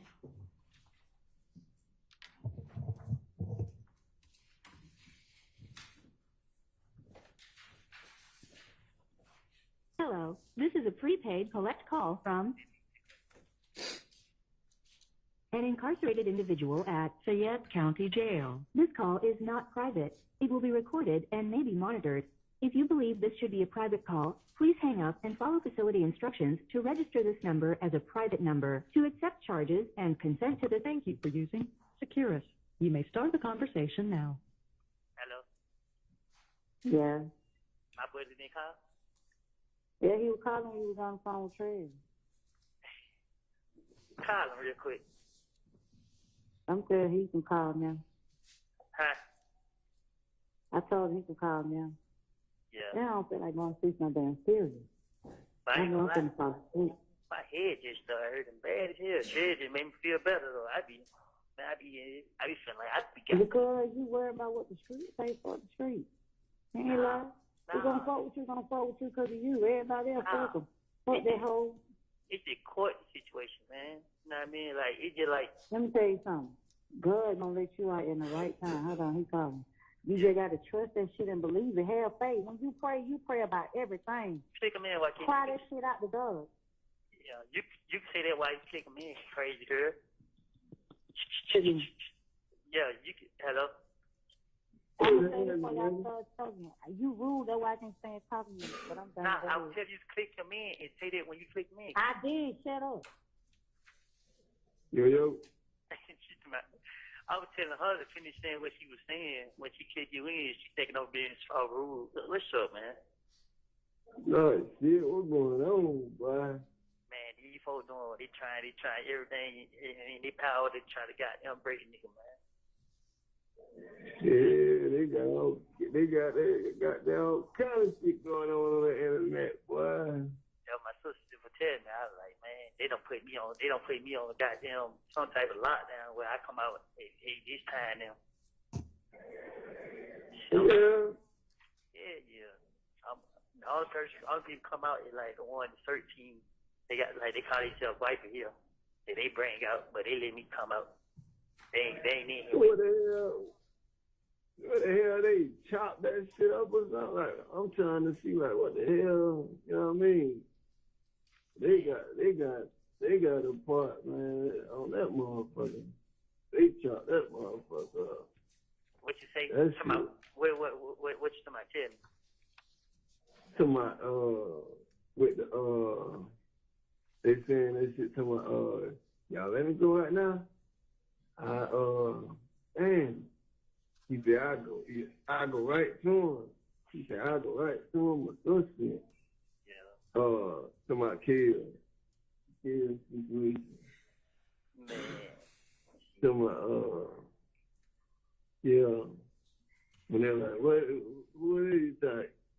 I ain't gonna say no name, but y'all, you know, whatever part that shit, man. Yeah. They just trying whatever, man. So I was like, shh. And I just had to face it. You know what I mean? Yeah. I got trouble This shit for the, hold on, man. You said you talked to the lawyer. Man, I got court in the morning. This nigga did chase my sister, tell her that they Yeah, they still trying to get you to. They still trying to get you to go to court on that shit. you know, I go to my arraignment. Hold on. We even think about that. My people that came into the office. Yeah. People came into my office. Yeah. Yeah, bro. But he saying I'm going to court to not judge this shit. Yeah. So what? I'm saying, like, what the charge? They still doing the old time? They still got They tough how driving with suspended license and reckless driving. So I'm like, Yeah. damn, man, you been talking about you didn't tell me the whole time you gonna try to ask for a bond, but now you tell my sister that we gonna enter not guilty plea in the morning. But they gonna do it on Zoom. He said he went to the judge to make sure that they come get me to bring me to court. And then he held up later and be like, we gonna have court on Zoom. So, Yeah, but the way that shit looking, boy, they ain't even worried about them charges. They trying to get you. They trying to get you. At the end of the day, them charges, they're just a goddamn, them old charges, that shit just a goddamn, what you call that shit, like a, 15 months, no bond. Yeah, that's what I'm saying. They, but you know what, it's like they gonna keep putting them charges off just to hold you and hope you know what I mean? Cause the way they doing that shit, bro, the way they put the shit out there like that shit ain't, you know what I mean? It's like they got an agenda, bro. Like, they saying to themselves, okay, motherfucker, you talking about you ain't gonna talk, this is what we got to do. Oh, you ain't gonna call, guess what, we gonna keep putting this shit out there to make you feel like, you know what I mean? To make everybody, like, they just do it, they just shit. They going crazy with that shit, bro. Yeah, I told her there was their ammunition. I'm like, shit, you know what I mean? Like, I ain't tripping. Shit. Yeah. So like, man, you know, shit get goddamn crazy. I keep trying to contact his lawyer, and I'm telling him, like, look, you say you gonna come see me today. You ain't come see me today. You know what I mean? Then he just playing too many games, and now they done put me on these damn ass lockdown. And I ain't even gonna be able to get in touch with this nigga. Like, I ain't gonna be able to talk to him unless he comes to the phone after 7 o'clock. So I'm like, yeah. So I'm like, man, and my sister did you call? I had to tell her to goddamn let you know, goddamn, I be out there anytime 'cause I know you be at work. So yeah. I ain't know if you can answer. Yeah, cause I hit her up and I was like, hey, you know, I always want to know how you doing. And I especially when I be seeing shit, I be feeling like, damn, I ain't want him to be on this in this stress and shit like that. You feel me? Man, stress ain't the word. Yeah. I know, man. Make me angry, like. Huh? I said she just make me angry. Yeah. Man, that shit, they got that shit. They got that shit. And then they just play like 2 minutes, 3 minutes of that shit. You feel me? Like, I don't want to lose, bro. That shit on me. Yeah, that shit's so crazy. Motherfuckers all jump on. I don't even know how the fuck they even find them pictures on my page. They all under that motherfucker doing crazy. I ain't even commented back on their like, oh, you was his mentor. So you ain't told him something? I'm like, I just seen this shit today. They must have did that shit a couple of days ago or something. I'm like, how the fuck these folks found my shit? What the hell? I don't even, who the hell is y'all? Man, great thing about Bill, but she, I know they mad because, I mean, they feel like, like, you know how you got a dog, that motherfucker see his tail, that motherfucker be shaking his tail. Yeah. They feel like they what I did. I made them chase their tail. So now they trying to show a motherfucker like, oh, okay, you wanna play a game with it? Cause listen, bro, they came to me when I first got locked up. They offered me 1 year in jail, no probation, no papers, no nothing. I turned that shit down. I turned them down every time they came to me. I turned them down. Tell my lawyer, no, turn them down. Now my lawyer tell them, he finally tell them, look, they cannot contact me at all. And we don't want to talk to them, do no negotiating with them or nothing. Now all of a sudden this shit just pop up. Yeah. The other number you were saying, the other supposed to come holler at you? Yeah. Here, they ain't never come? Nah, I told my lawyer, like, when this shit, I told him, like, oh, man, I don't want to talk to nobody. You know what I mean? Like, yeah. Yeah, at the end of the day. Yeah, like everybody trying to trap you right now. Yeah, so I just like at the end of the day, I don't want to talk to nobody. 'Cause I'm not gonna put myself in the worst situation. I'm just gonna face these choices I'm locked up for, and just, you know what I mean, deal with it, with whatever comes. If they drag me to court, I got my Fifth Amendment rights. I'm gonna take the fifth, and then I'm gonna go from there. You know what I mean? I don't want to talk to nobody. Yeah. You know what I mean? 'Cause I was trying to think of logic. You know, I was trying to think of all kind of shit myself. I ain't even gonna lie. yeah, I be so paranoid. Shit, I just like, man, I don't know what is what, who's who. Like, Yeah. everything, Best thing I need to do. motherfucker fail to realize that if you look at anything that was said, no, ain't nothing that was said, motherfucker was charged. So if motherfucker, if we paid attention to it, you see, I was saying anything, but the main thing I kept saying was, let me go. Shit, they let me go then. I was out of there. But I mean, he wasn't up for that. But see, and you know, just the public, just people don't know all that though. Like people that's close to you in your circle or something, they know. But as far as the public world, like they don't know that. All they know is what they see. They don't even know. They don't know what's going on. All they know is what they hear from the media, what they see, and what they hear in court. For real. So they just take everything and run with it. Exactly, like everybody on this shit. Yeah, everybody there, all the niggas on show please and point the finger. Ain't nobody focused on none of that. They only focus on me. I'm like, man, look at this. Yeah. And it's because of how they putting that shit out there like that. Like they putting pieces of the video out there, and they chop and get just the worst part of that motherfucker. Yeah. Like, come on right now, y'all let me go. Y'all catch them in the act. I leave y'all there, and y'all catch them, y'all follow, and y'all arrest them in. Like, you know what I mean? They put that part on that motherfucker.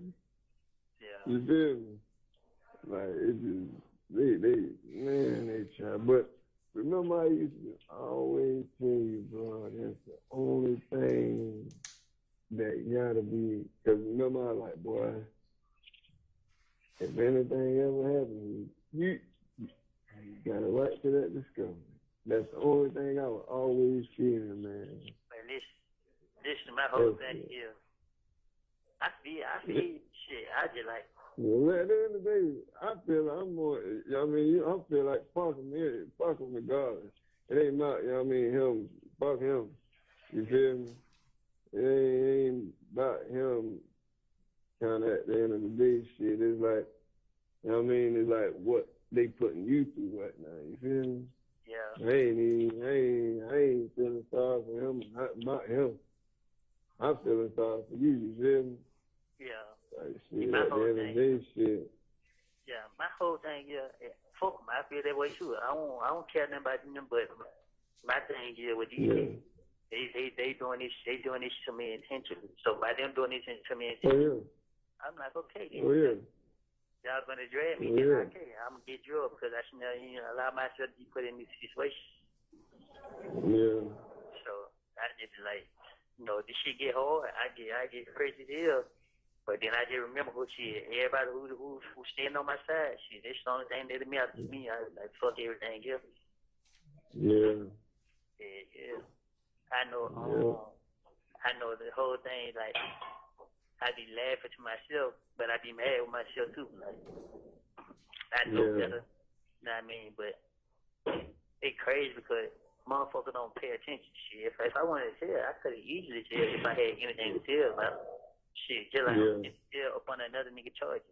I could have started. I could have started out right there. Shit. Yeah. So I just.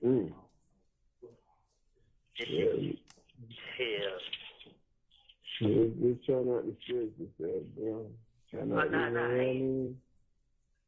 It just. Only thing that began to me, the court. The court part, if you got discretion, but everything. You say you go to court tomorrow? Yeah, but the nigga saying I'm only going to court to plead not guilty. I'm like, bro, listen. At this point, man, ask for a no low plea, bro. Let the judge. Let's see what the judge try to give me. The judge might say time served. You know what I mean? Whatever, man. I'm just ready to get the hell up out of the way. Send these motherfucker waiting on these people, man. This shit should just. So what time you go to court tomorrow? Man, the crazy thing about it is, man, I don't even know. I know my They last just come get you whenever. man, they probably don't even come get me. They do this shit so much that I just be like, man, I don't know. Hold on, man. Yeah, hold on. What you saying again? What is? Hey, look, I love you, bro. just give me I'm trying to get you on tomorrow when I come out. Yeah, I'm gonna catch you. Just give me 2 minutes. Hello? Yeah. What'd you say? I'm gonna hit you tomorrow when I come out. Yeah, man, keep walking in my office, man, like, God damn, bro, y'all don't see a nigga goddamn, you know what I mean? Like, what the fuck? Yeah. I'm gonna hit you tomorrow. Yeah, hey, what you got? You about to go in? Yeah, my time up.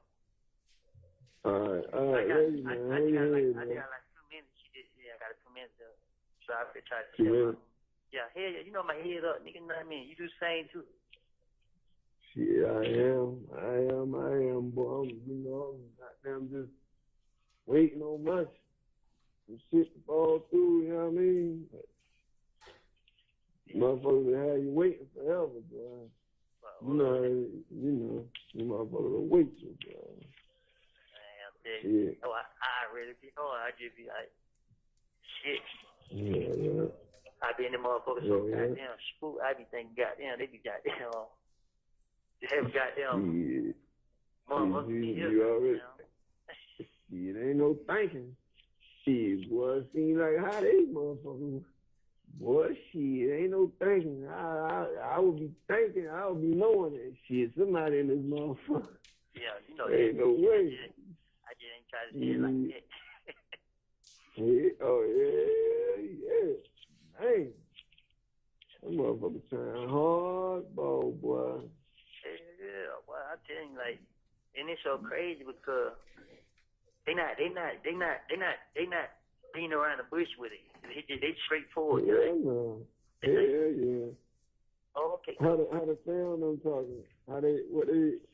They talking their head and all kind of shit. The fam, like your sister and brother on. Mine's here. Huh? Mine's here. Yours? Oh yeah. Yeah, my family just like shit. You know what I mean? Shit. As long as I just keep my head up. You know what I mean? This shit. Okay. Yeah. But now, listen, bro. When I told that motherfucker they wasting their time, bro, that lady looked like she wanted to get on her knees and beg me, please, bro. I just looked at her like, man, get out my face. Like, you know what I mean? A lady? It was a lady? The one who be in the courtroom, the deputy DA. Oh, that name one? Yeah, like, it was, man, she like, yeah. I guess they just determined. I'm like, man, listen, man, I made all this shit up, man. Just trying to talk my way out of jail, bro. You know what I mean? Like, yeah. Man, the motherfucker look at me like, man, I asked, like, shit, what you want me to say? What, we just want to know how it is growing. I didn't grow up, man, I'm from a whole nother neighborhood, like, but I ain't even, I'm just like, I look at her like, man, this shit, I wasting y'all time. You know what I mean? Because I heard the motherfucker like, when they gonna try to talk to my attorney, and then they'll be coming back. I said, y'all be coming back for what? Y'all waste y'all time. Y'all might go find somebody else. She turned around and said, like, she not closing the door like you could have leave. Yeah. The motherfucker closing the door for 3 times, opening it back up like I was gonna change my mind. Like, man, come on. Yeah, shit. I done did 5 years. I done did 51 months in the Fed. And I've been doing goddamn so much time in the damn state. Yeah. How long you been locked up so far? Man, 15 months. Boy, God damn. Oh, that's it, 15 months? Man, it seems like longer than that, boy. Nah, because I did 14 months, got out for 3 months, and then now I've been locked up 16 months. You have 1 minute left. Hey. Yeah. Hey. Yeah, shit be so crazy. Sometimes they don't even let my calls go through. I be calling home, goddamn. Be wondering why my sister and I be And then they find pick up Oh, the that shit. Only one car don't came through. I'd be like, man, wait, well, Yeah. yeah. Shit, I'm about to go to this damn game tonight, man. I'm gonna go to this game and goddamn shit. Kick back with my old lady or something later on. She wanna go out to this little seafood spot, you feel me? Yeah, but they got Because, well, shit. When I come out, I'm gonna tell her to check because when I tell her to call, every time she click over, alright, bet. all right. Alright, I got. Alright, you good? All right, my kids.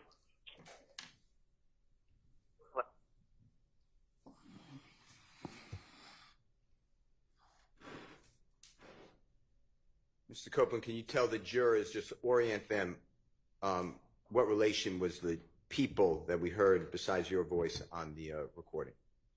My sister and a friend. Okay. And the friend this time is a man. Sound like a man's voice. Is that accurate? Yes. Did you hear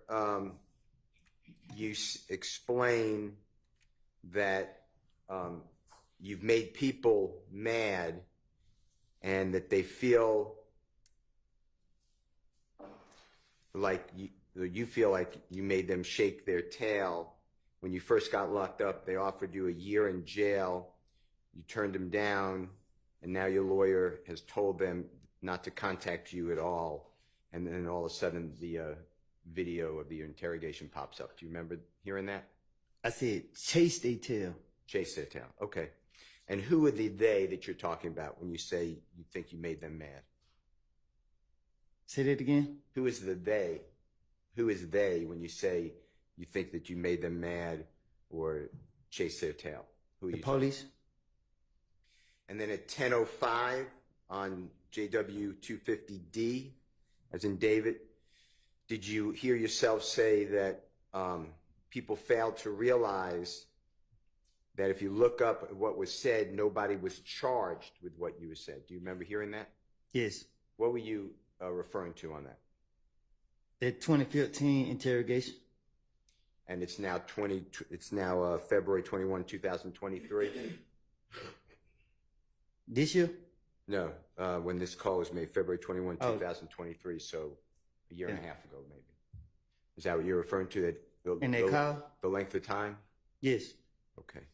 And then do you remember hearing the same statement at the 10:05 that you would say anything? Your main thing was you were saying thug and was trying to let you go, trying to get them to let you go. And you said that if you would let go, you were out of there, but they weren't going for it. Do you remember hearing that? Yes. Do you remember a little later you said that it is crazy that people don't pay attention. If you wanted to tell, you could have easily told if you had something to tell. Do you remember hearing that? Yes. Do you remember hearing at 17:20 that you explained that you told them people that they're wasting their time, and the lady acted like she wanted to get on her knees and beg and plead? You said you told them to get out of your face, and then the man asked which lady. Do you remember that? Miss Love. And then you said on the recording, the deputy DA. That's who you just pointed to? Miss Love. And you said you told them, Miss Love, that you made it all up trying to talk your way out of jail. Is that what you said on the recording? Miss Love. You told her that? Yes. Back in February 21 of 2023 and before that? When she came see me at Fayetteville jail. And then she wouldn't leave, and you said, what does she want you to say? Do you remember saying that? Huh? You asked her, meaning District Attorney Love, what does she want you to say? Remember hearing that? Yes. And then you said that they asked about how it was growing up, and you said, I didn't grow up with them. You're from a whole different neighborhood. Did you hear that? Yes. And you told Deputy District Attorney Love that she and the others are wasting their time? Yes. Who else was with Miss Love? Miss Hilton and the big guy, the big investigator. I can't think of his name right now. Long. Investigator Long with the district attorney's office? Yeah, I think that might be his name. But Okay. the big police, whatever he is. Okay. And you told Miss Love, Miss Hilton, and who you believe is investigator or police officer Long to go find someone else that they're wasting their time. Did you hear that on the recording? Yes. And that did happen? Yes. And you said that the door, that she opened the door 3 times like you were going to change your mind. Who are you referring to? Miss Love. And when you say open the door, just tell the jurors, like, what kind of room are you in? A little small room. Were you allowed to go in and out of the room on your own? I was in jail. So who was going in and out of the room like 3 times, opening the door? Who you? No, she wasn't going in and out. They were leaving. I was complaining about my court. Every time I had to go to court, they weren't coming to get me to take me to court. So they kept holding me in jail, and I would miss my court, and they'd give me another court date, another month, like a month away. So she would ask me who my lawyer was, that she was going to reach out to my lawyer and try to get them to get me in court. So if they were to help me get in court, would I cooperate? I said, get me in court and we'll see. You wanted to get out of jail? Yes.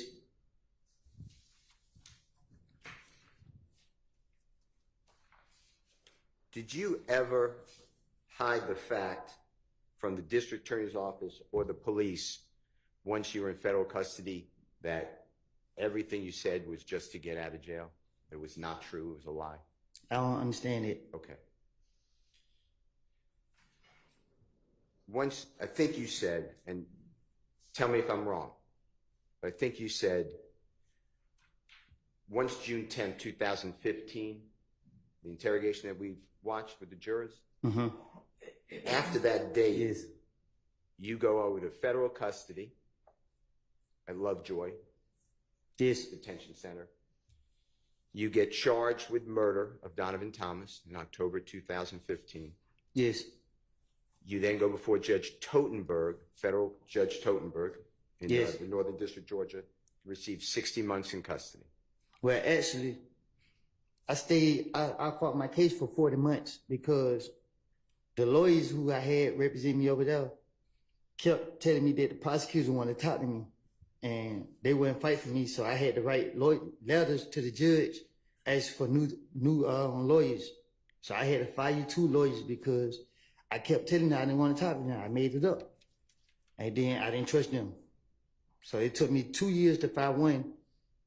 And then they gave me a 3rd lawyer. And when I got her, I just told her I wanted to plead guilty at this point because I've been in there for so long. And when you said you wrote to the judge, you're talking about the Honorable Judge Totenberg? Yes. And you had what's called appointed lawyers. Some people say public defenders. Is that true? They call them federal defenders. Yes, sir. And they don't cost anything. They're great lawyers who don't cost anything, but they're assigned to people who can't afford a lawyer. Is that your understanding? Yes, they free. Did Jeffrey Williams ever pay in any of your court, any? You have a lot of court appearances. Did he ever pay for any of your lawyers? No.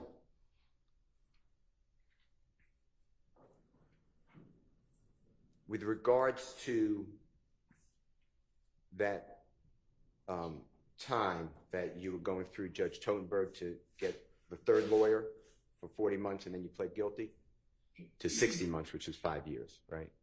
Yes. You made it known to the district attorney's office of Fulton County through your lawyer that you made all of this up. Did you lie? I didn't talk to the district attorney when I was in the federal over there. It was the federal U.S. attorney kept telling my attorney that she wanted to talk to me. And that you made it clear to the United States Attorney's Office, a lawyer for federal prosecutors, that this was all made up. Well, the first lawyer tricked me down there. He tricked me into a proffer. When I got in there, I seen all the police, they locked me up. I was like, what the hell is this? And then they were like, they gonna step out so they stepped out so I could talk to him. And I was like, bro, what is this? He's like, well, they feel leave you can help them with some information. I said, I don't got no information for them. You know what I mean? I said, I lied and made this up. You know what I mean? Try to finesse myself out of it, and now I'm in the feds. So immediately after June 10th, 2015, consistently you said this is all a lie. Right. And you told the authorities, whether federal or state police, district attorney's office. Yeah, it wasn't. It was just they were like, contact your lawyer when you're ready to cooperate. Okay. And this case in Fayette County that you were being held on, that's a Fulton County case, correct? Yes. How long were you in jail total till you can dispose of your Fulton County case that you were held in Fayette County? Which one? The one more recent, 2022, 2023. You said how long was I locked up? Yeah. I lost count. And you just couldn't get into court? Huh? You just couldn't get into court? Every time I had to go to court, they wouldn't come in to get me. Was it made clear to you that you can get out of jail immediately if you just adopt your lies from 2015? I don't know what you you're co-op? asking. That's a bad question. Okay. Forget that. Did you make it? Was it made clear to you by District Attorney Hilton, District Attorney Love, or other people with this state that you can get out of jail at any time if you cooperated with them by saying what you said in 2015 was true? I don't get what you're asking. Okay, don't worry about it. I'm going to ask you something. I'm going to go into a different topic. I'm very focused, obviously, on Jeffrey Williams. You know I represent him. You say you what? I represent Jeffrey Williams, right? You know? Right. I just want to make clear, when you told in that interview on June 10th, 2015, when you said that Mr. Garlington told you that Mr. Kendrick and Mr. Shannon Stillwell were in the vehicle that shot at and killed Donovan Thomas, was that true, or is that part of this lie? Yeah, I told him I made it up. He never told me they did it. And you made that clear to the authorities as well?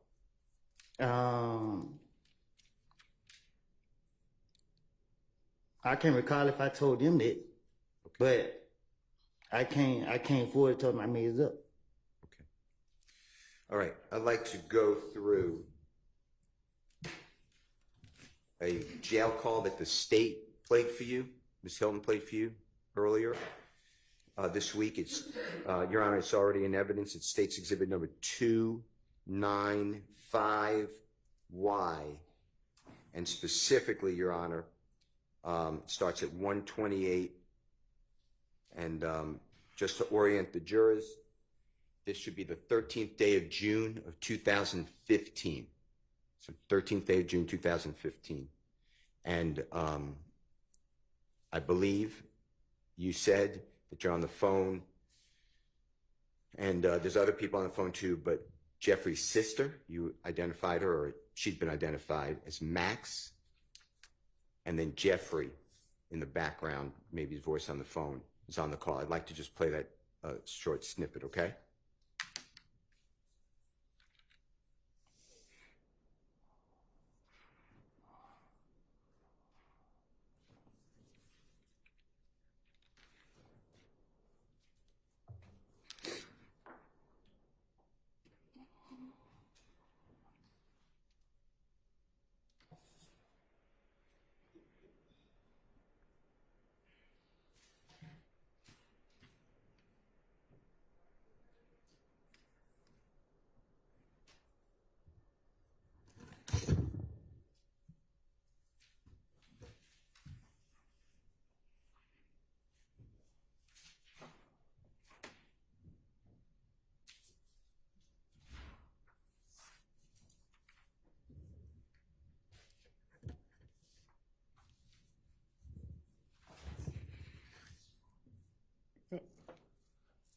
I can't hear that.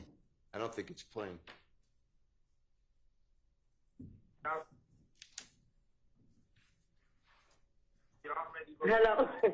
Hello. know. She be with it. And she be. I know. Woody. Yeah. What's up, Woody? What's going on? Yeah. Lil Gerard is. Yeah, he got a bun. Huh? Deshaun. Yeah. So how much your bun is? 15,000. But I can go to a bun come about 1,500.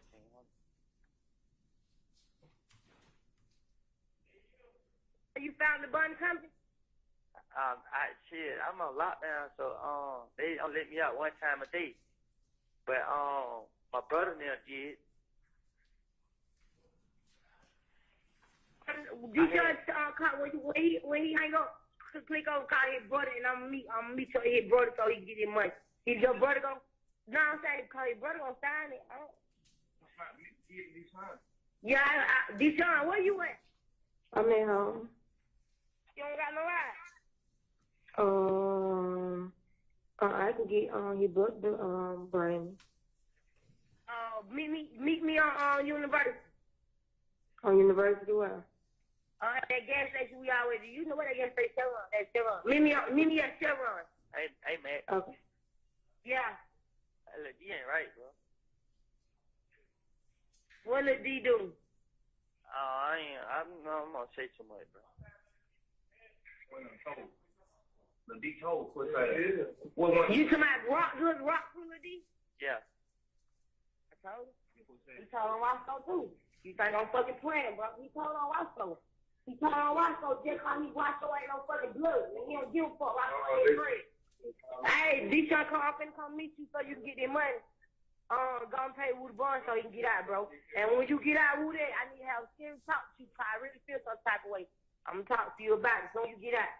Man, listen, man, don't start this shit, man. I ain't playing with you. I ain't fucking playing with you either. Got a fucking birthday on the way. Fuck wrong with you? Yeah. I appreciate it. Tell you, bro, I love him too, bro. He hear you.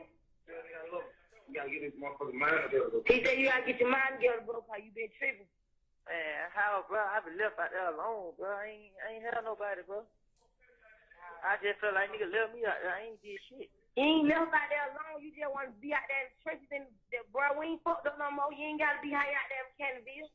Shit, I had no choice. That way gonna get you time, Cannonville. Out there in them apartments. I keep telling you that. Were you able to hear that? Yes. Okay. And that was, if you recognize the voice, that's the voice of Jeffrey's sister. You know her, I believe, is Max. Is that fair to say? Yes.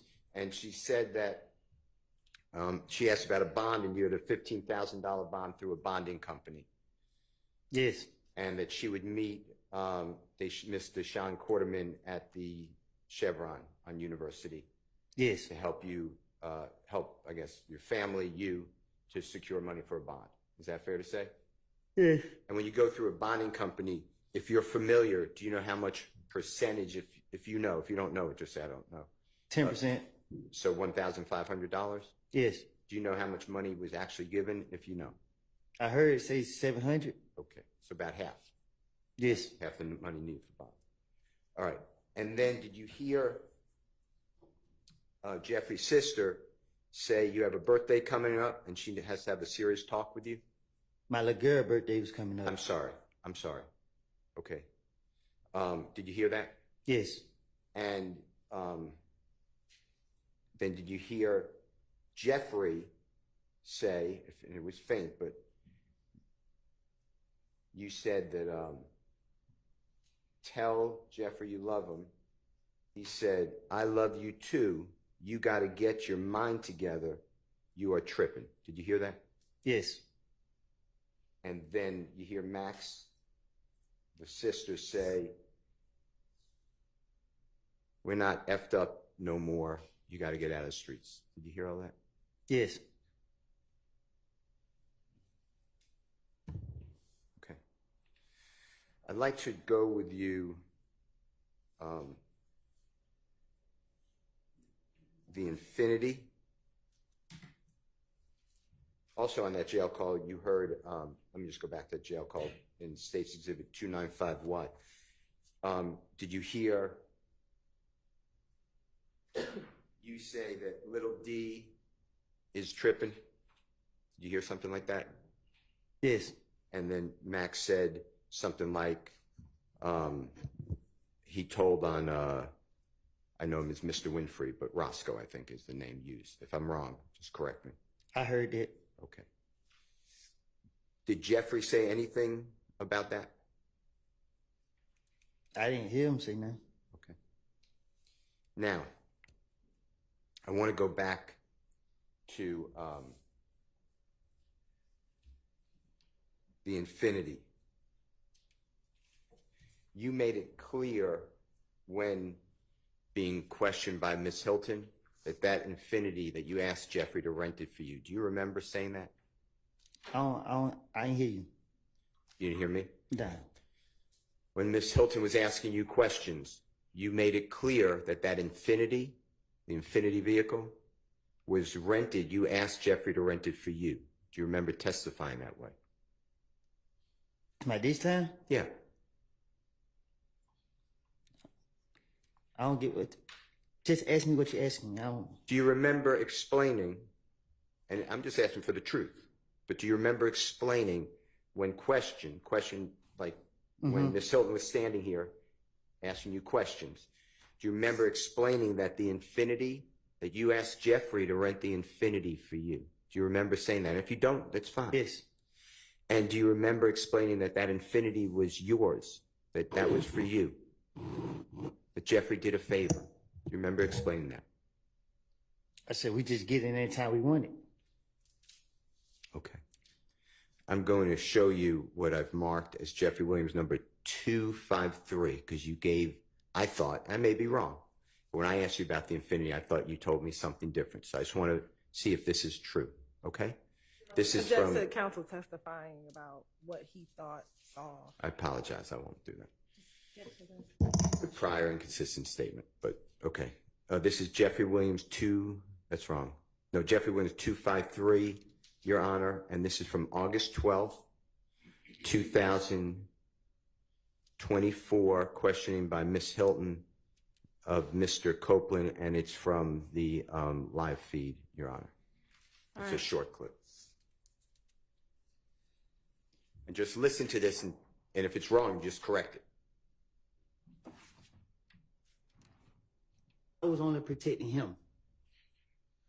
So when you told the detective about what happened the night of Donovan Thomas's murder, were you protecting Threat? Yes, I was gonna keep Threat name out of it as much as possible. Did Threat have something to do with Donovan Thomas's murder? I don't know what Threat got something to do with it, but I know that there was the last person I gave that car to. What car? The car, the Infinity car.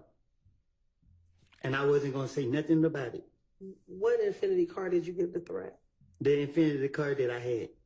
Okay. Is this the same car that you went to the rental car place with Thug and Thug rented the Infinity? I'm talking about the gray Infinity car that me and Zachary was riding in. I wrecked the car, put up on Threat, gave the car to Threat, and I left. Okay. Is this the same Infinity that you told police that you went to the Hertz rental car place with Thug when he rented the Infinity? I just told you that I gave Threat that car. Ms. Copeland, that's not what she asked. So listen to what she asked and then answer that as best you can. You're saying you gave Threat that Infinity. Is that what you're saying? Hold on one second. Y'all just confused me. What you say, Yana? Well, I wanted Ms. Hilton to ask the question clearly and you listen to it and answer it. So ask the question you asked him a minute ago if that's what you want the answer to. The Infinity that you're talking about, is that the Infinity that you went to the Atlanta airport with Thug when he rented the Infinity? What you asking? You're talking about an Infinity that you gave the Threat, correct? Right. The Infinity that you're referring to, is that the Infinity that you went to the Atlanta airport with Thug when he rented the Infinity? Yes. Okay. And that was the car that Thug rented, correct? I asked him to rent me a car, and I rented the car, and I gave the car to Threat. When did you give the car to Threat? The same night I rented it. The night before that happened.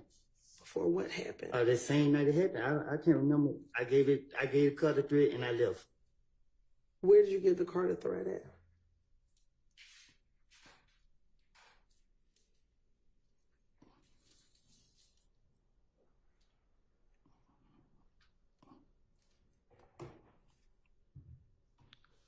At the studio.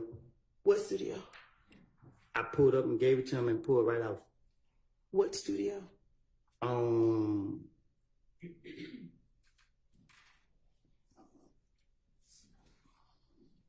It was by Northside Drive, Marietta. It was one of them streets. Was there anyone else at the studio when you gave the car? I didn't go in the studio. I pulled up. I was pulling up, and I seen Threat. I gave Threat the car, jumped out of the car. It got in my called my brother to come and get me. And was this the date Donovan Thomas died? Was this a few days before? In relation to when Donovan Thomas died, when did you give Threat this vehicle? I gave Threat that car. I read the car, gave it to Threat. So when you wrecked the car, why would you give Threat a wrecked vehicle? So I could. What you mean? It wasn't damaged bad. I don't know. I hit something on it, and then the thing on the cover, it was tripping. So when I pulled up, I wasn't giving it to Threat, but I just seen him standing outside. I was like, he like, what you about to do? I'm like, just get these key real quick. I'll be right back. Gave Threat the car, and I dipped. I don't know if it was late. So when I woke up the next day, I came outside, and this when I heard what happened. Okay. Your Honor, it stopped at 451, I believe. In January, on January 7th of 2015, when that Infinity rental car was rented at the Atlanta airport, Mr. Copeland, did you have a credit card that you could at that time rent a car? I don't even have a driving license. Okay. Now, can you tell the jurors, and if you can't do it, just say I'm not good at distance. What is the driving distance, if you can do it, from where Donovan Thomas was shot to the Green Store? Can you give the jurors an idea of how close or how far that is?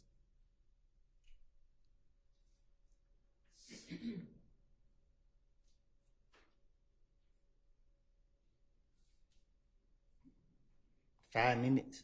Okay.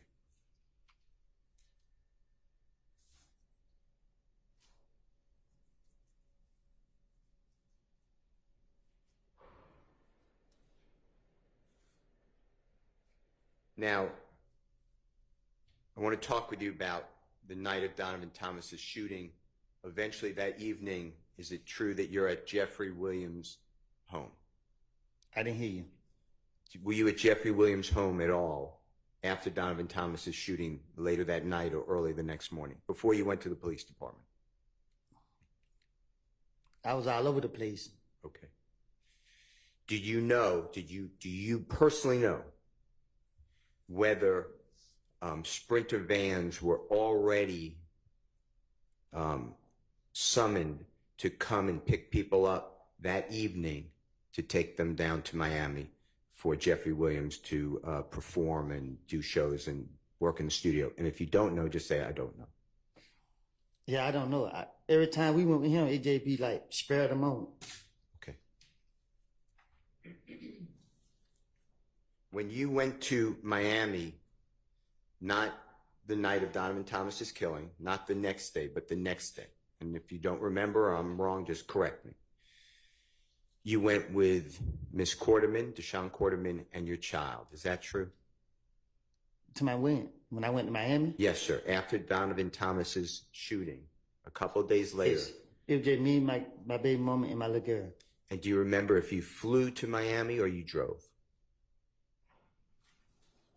We had to drive because I don't think I ever caught a plane with her. Okay. And do you know how you got there? Meaning, did somebody drive you like in a Sprinter van or another vehicle, or did you have a car access to you, or do you know?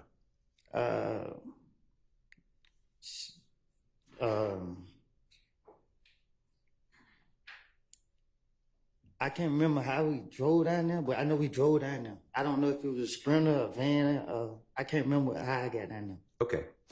And is it true that immediately after Donovan Thomas was, God forbid, killed, that your family, you and your family's homes and persons were being shot at? What you mean? You left the Atlanta, Georgia area for safety. Is that true? Yes. Okay.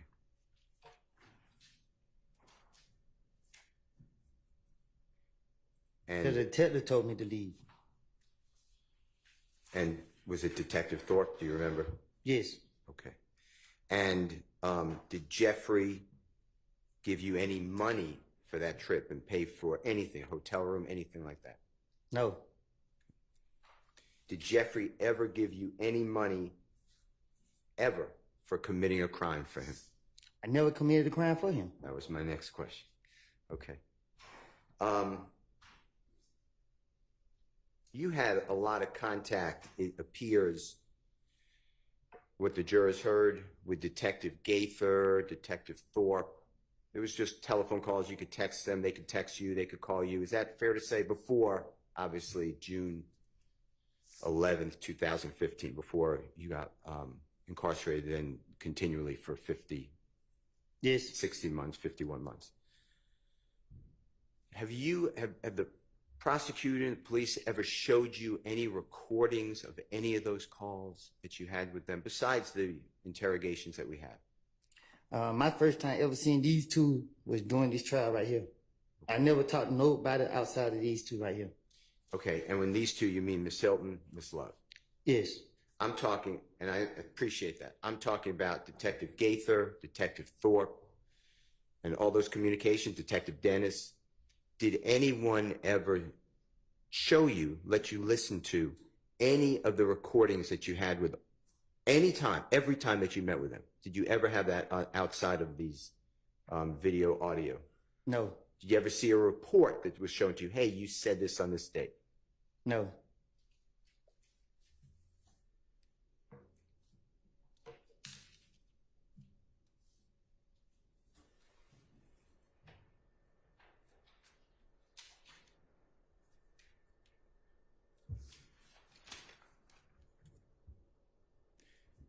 Yeah, I may have just a minute. May.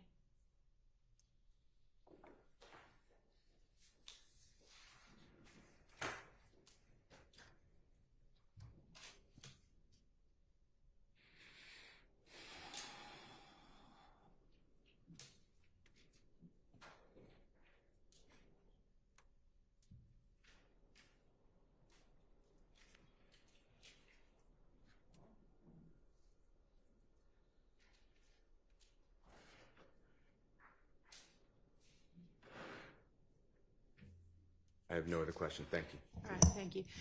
Mr. Weinstein, I think you indicated you might have a fairly short cross-examination. Go ahead. All right, go ahead. Good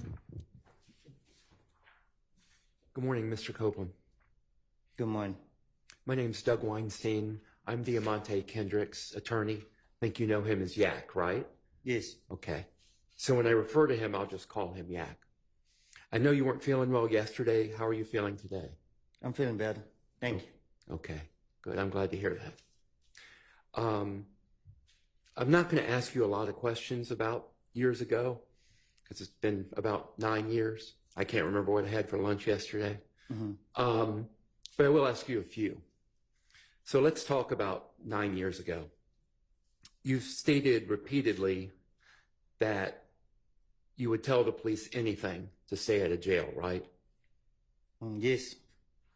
You said yesterday, tell me if you remember this, you said yesterday, quote, Rice Street is not prisoner jail. I don't know what that place is. It's the worst place in the world. Do you remember saying that? It is. Why do you say that?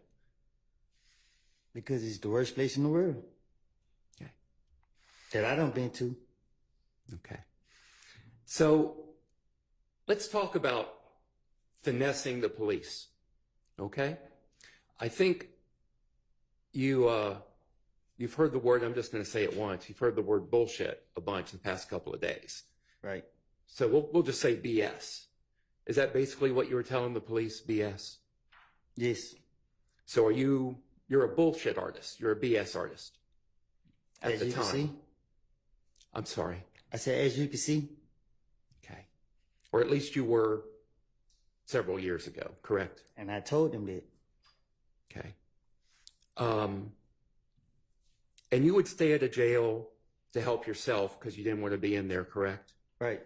And you wanted to stay at a jail to help your family, your girlfriend, your daughter, correct? To protect them. To protect them. Yes. Okay. And again, you'd say anything to stay at a jail so you could protect them. So when you said that you heard things from Mr. Garlington, from Lil D, about what them guys shot Thug, that was a lie, correct? It was. And about Yak being a driver, that was a lie, correct? It was. When you would tell these lies, I think you testified earlier that what you would do is sprinkle in like a few grains of truth in the lie. Is that correct? It's the only way you can be convincing. Can you explain to the jury that technique that you would use? All right.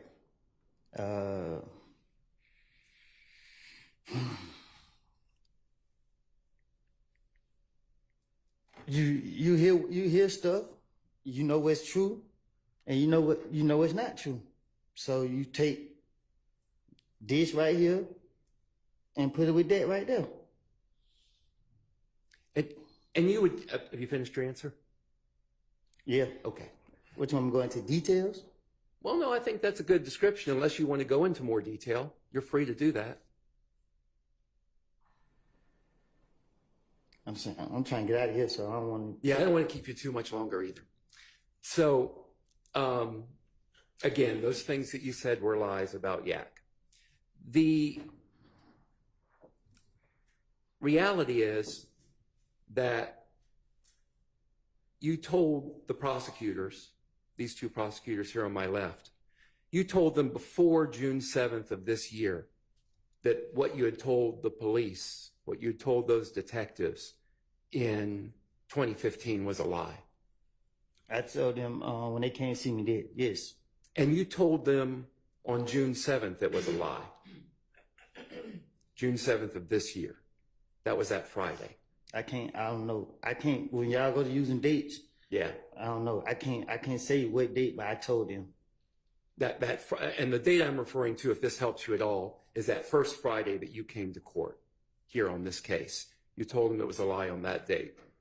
I can't say what I told them. I can't say what date. Okay. And after they sent you away to jail for the weekend and you came back on that Monday, you told them it was a lie, that you had lied back in 2015 as well, correct? I don't understand it. Okay. Well, I'll take that question back. All right. I don't want to confuse you. All right. Okay. I recall earlier in your testimony, you said something to the effect, and these aren't your exact words, but you said, my hand to God, you're telling the truth now. What you said back in 2015 was a lie. Do you remember saying that? And I still am saying it. That what you're saying on the stand today is the truth. Yes. I was watching an interview you gave. Tell me if you remember giving an interview. It was published to YouTube on the 9th of August this month, with DJ University. Do you remember the interview you gave to DJ University? In Chicago? I don't know where he was I based was in. sitting on the sofa? Yes, you were. Yes. Okay. And you told DJ University about coming to God lately. Do you recall that conversation you had with him? Yes. Would you relate that conversation to the jury, please? Objection on relevance. It goes to his credibility today on the stand, Your Honor. Just ask, instead of the conversation, just ask him whatever you want to ask him. Okay. You told DJ University that when this indictment came out in this case in 2022, May of 2022 and then August of 2022, and your name was not on that indictment, that you realized that God was at work in your life. Do you remember that? And what did you mean by God was at work in your life now?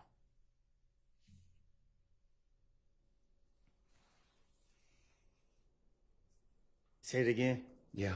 When you told DJ University, and you told him a lot about God entering your life lately, but you told him that when you saw this indictment and this case come out, that you realized that God was at work in your life.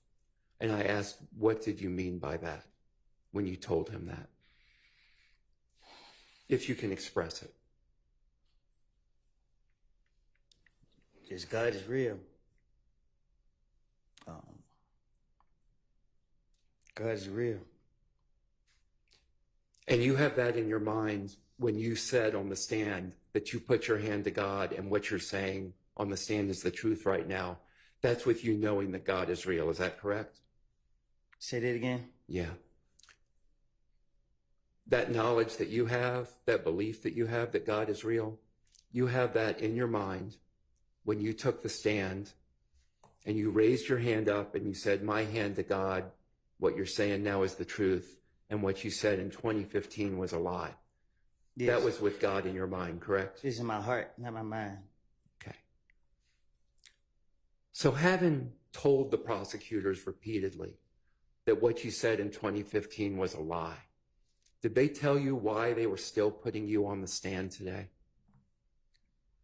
Can you say that again? Sure. No, the short part. Okay.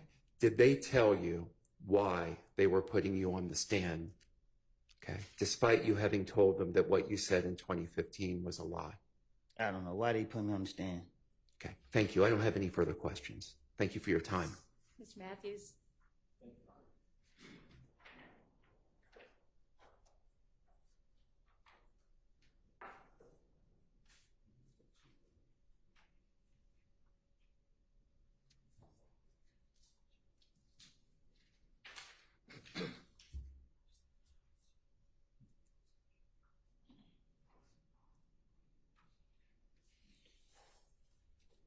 Good morning, Mr. Copeland.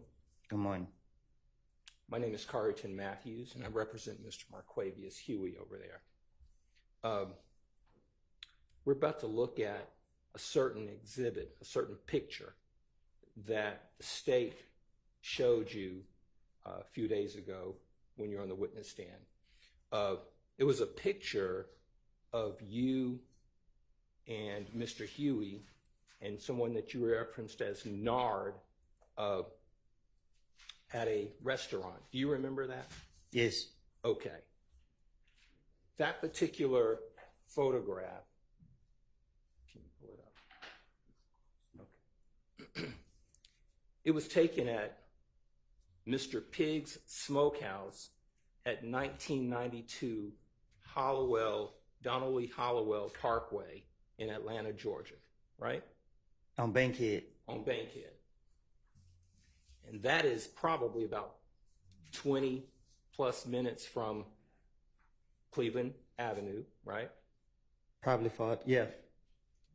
It's about that same distance, or give or take a little bit more, a little bit less from Mechanicsville, right? Right. And it's a barbecue spot, right? Yeah, they sell barbecue food. When you all went to that barbecue spot, it was in broad daylight, right? Yes. Went there for some food, right? Yes. I'm going to show you this photograph, and I want to talk about it. State's going to pull it up. Now, you've not known Mr. Huey that very long, correct? Probably a couple months. Okay. And you were at this particular restaurant with Mr. Huey and Nard on this particular day. And in this photograph, I want to talk with you about it. In the photograph, someone wrote, you can tell us whether it was you, I am this. Do you see this photograph here? Yes, I see it. Okay. All right. Let's talk about it.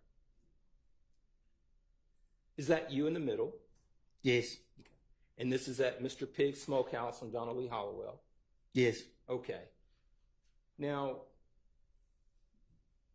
you have your hands together. Is that correct? Yes. It looks like it's a symbol of you praying. Is that correct? It is. Okay. On your clothing, is there anything that suggests YSL on it? No. Do you see the person to your right in that photograph? Is that Mr. Huey in that photograph? With the white T-shirt? Yes, sir. Yes. Okay. Let's look at Mr. Huey. Take a look at his T-shirt. Do you see anything written on his shirt? Anything YSL on it?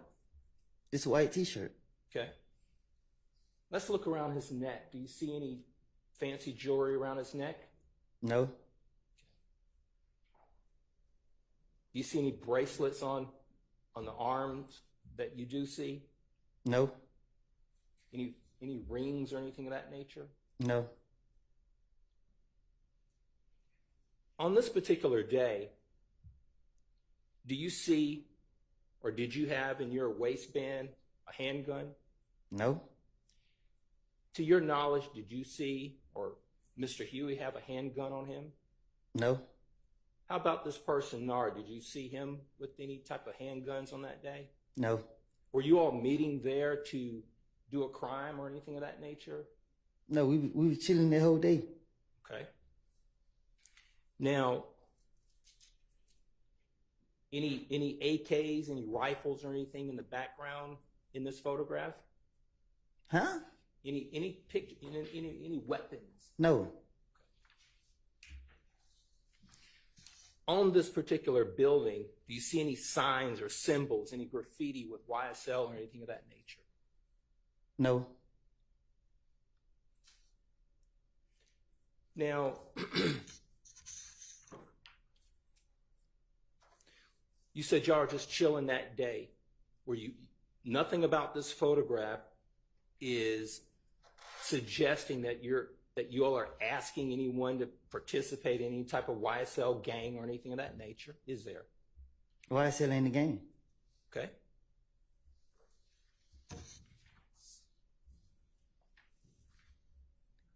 And I see on this particular photograph, it says, I am the streets, out now on all platforms. Tell this jury what is I am the streets. The title of my music. Okay. So, and is this 725 Woody, that was your Instagram moniker at that time? But it was ran by my management team. Got you. And was this particular picture, was it kind of celebrating the release of your music? I think I was I don't know when this picture was posted, but I remember taking it, but there ain't no caption that I put on there. Okay. And tell the jury, when you had your hands together like that, what were you representing, or what was the message you were sending with your hands together like that? Peace.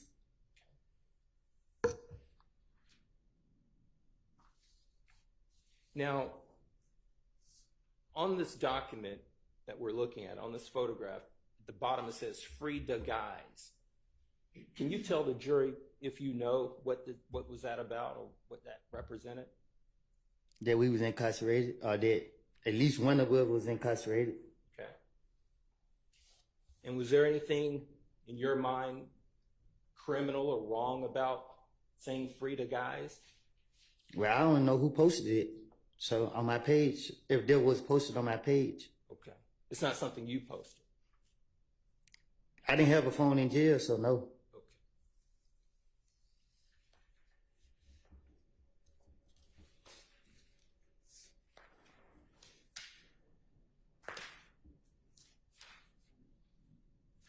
And to the best of your knowledge, on this particular day that you all met, sounds like I'm hearing you to say is that y'all weren't doing anything but chilling. Right. Nothing more, nothing less. That's all we do. Not meeting up to commit any crimes. Never. I was doing the music, focus on the music. That was it. The clothing that you're wearing there, I notice here these particular jeans, and there's red on the jeans there. Is that the way those jeans are made? Yes. Does it represent anything to do with any type of gang or anything of that nature? No, that's how I bought them. It's a broken heart. A broken heart. On my pants lid, yeah. Gotcha. I actually still got the pants. Okay. And is it fair to say that you guys are relatively neatly dressed urban gear? I thought I was. Kind of fresh, right? That's what I thought. Okay.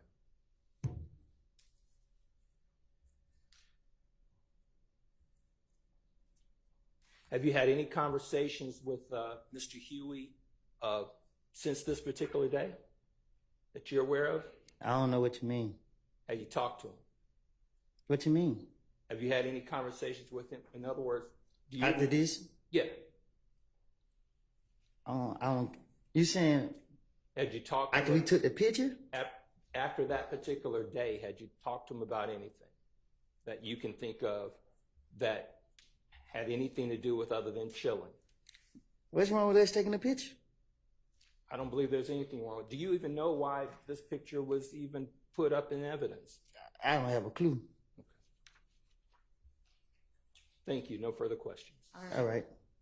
Okay, I think we're going to break for lunch at this point. Jurors, be back here at 1:15, please. And you too, Mr. Copeland. All right. All right, for sure.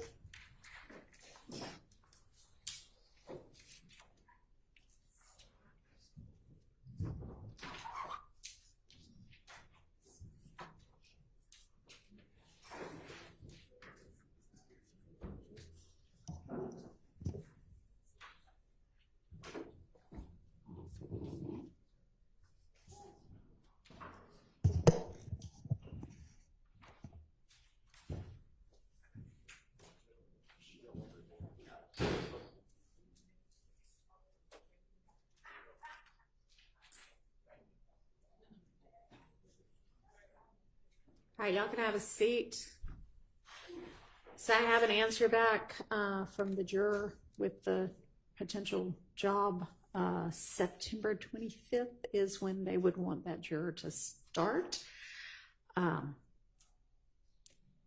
there in Arkansas. So I guess I need to hear what y'all's position is at this point.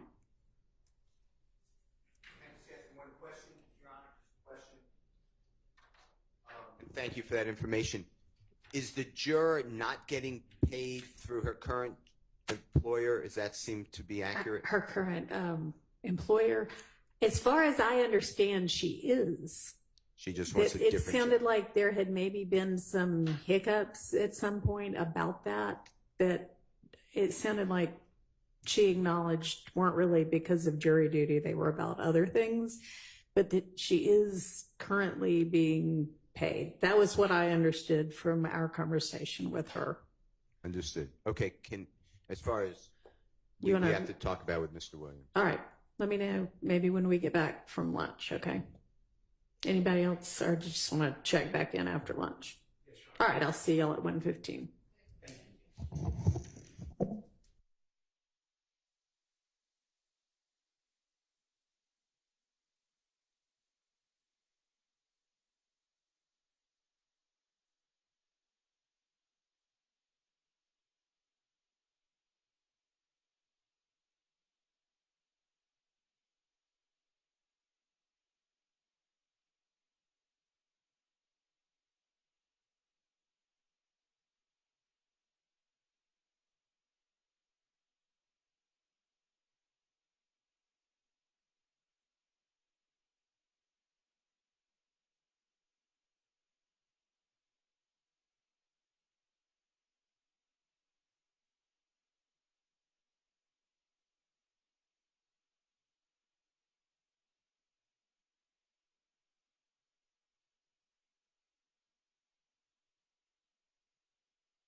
decided about your position on the juror?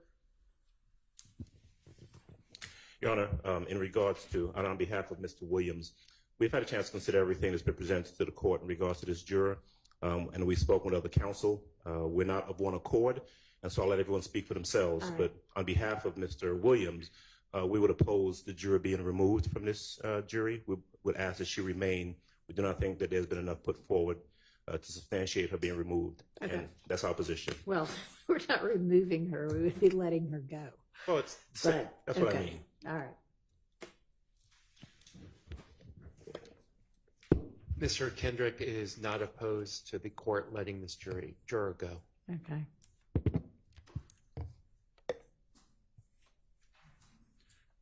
Your Honor, on behalf of Mr. Stillwell, we are opposed to letting this juror go. We are under the impression that she is still getting paid. I am also under that impression Okay. currently. So we are opposed to letting the juror go. My impression is that she might have had some, I don't know what was going on, something between her and her current employer. But I mean, all I know is what y'all know. So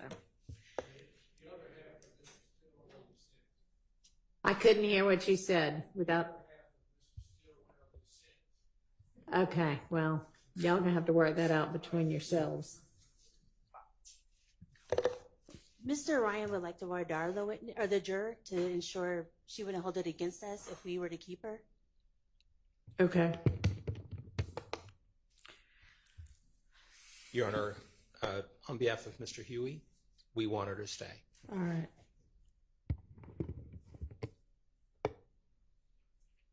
Your Honor, on behalf of Mr. Nichols, we are not opposed to letting the juror go. All right. Thank you.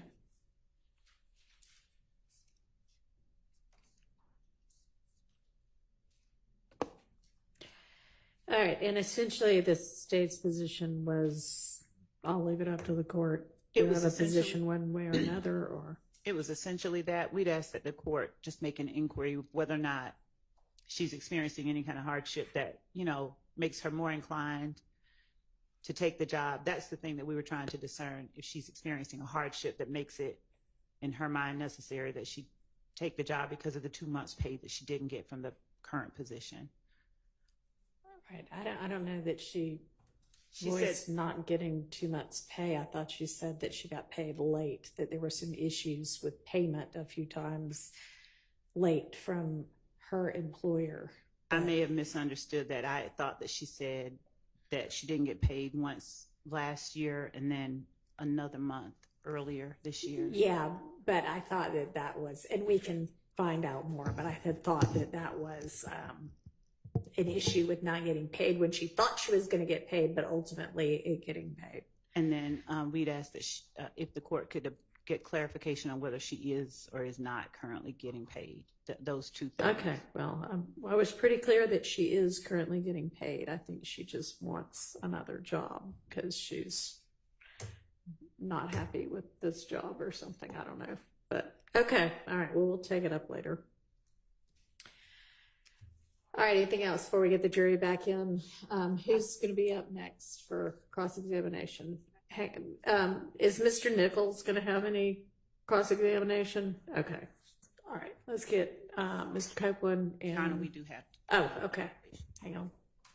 Your Honor, we Mr. Shard over the lunch break, and we thank him provided the exhibits that he's intending to potentially use. Okay. And so the state does have some objections to a few of his exhibits. And I don't know if the court received a copy of his exhibits. I don't have a copy. Did you send a copy to Ms. Persifield? Okay. Can somebody so that or pull them up or something? It's on a flash drive. Do you have another? Some easy way for me to be able to look at them.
Are these like audios or videos or something, Miss Hilton? What is it that you're objecting to? One of the exhibits was the same exhibit that Mr. Steele attempted to exhibit, which was the Instagram post with the innocent man Instagram post, and so that was included. Now, I adopt all of Mr. Steele's arguments for admission, but based on the court's ruling, I was not intending on introducing it. The next two exhibits are, I think it's DS-27A, which is a warrant for false report of a crime. Mr. Copeland was never convicted. Matter of fact, I think that case was actually dismissed. And so I'm not sure the relevancy of the warrant that. Is this a different warrant than he was presented with before? Yeah, this is different from the murder warrant. Okay. Yes. Your Honor, I can hand up to the court my copy. Okay. And there's two warrants actually, one for false report of a crime and then one for false statements, both which were dismissed by the state. So, Your Honor, this warrant was from 2021. It was pending in the DA's office until earlier this year. It's been pending while this trial is going on. The DA's office, I believe it says January 18th of 2024, no prost, or they said decline to prosecute. I believe that's the third document. Yeah. I'll point out a couple things. First of all, the reason for the decline to prosecute is prosecutorial discretion, not a hole in the evidence. Also, that decline to prosecute says that this case can be, it says at this time, the state declines to prosecute, meaning it can be brought up in the future. And quite simply, Your Honor, the state cannot, it's clear under the law that pending cases against a witness are bias and motive. The state cannot evade the reality of pending cases by just simply dismissing cases against their witnesses before they testify. So this case was pending during this trial. I believe Mr. Copeland, I wasn't planning on introducing any evidence, but Mr. Copeland gave a interview to the Danza Project where he seems to be under the impression that the case is still pending as of that interview. So I don't even know if he's aware about the declination of prosecution. When was that interview? About Recently, like recent, last couple of months or I think couple of weeks. last few weeks. All right. That seems relevant.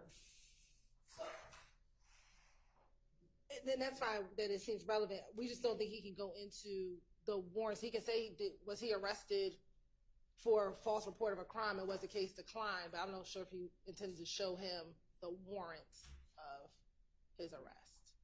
Was he arrested?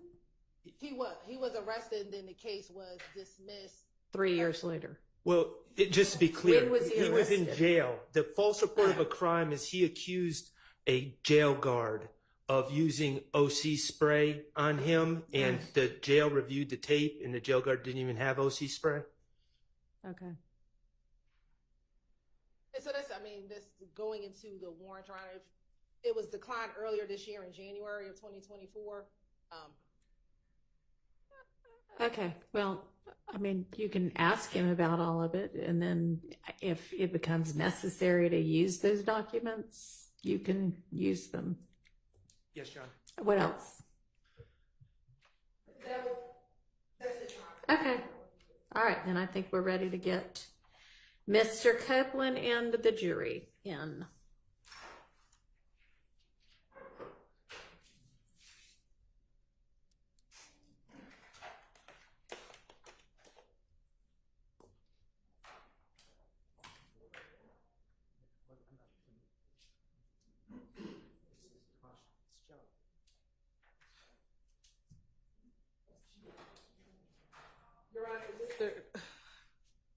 We just had one other thing Mr. Shar just brought to our attention that he intends on introducing, and I didn't know. Do we need to ask Mr. Copeland to step Yes. aside again?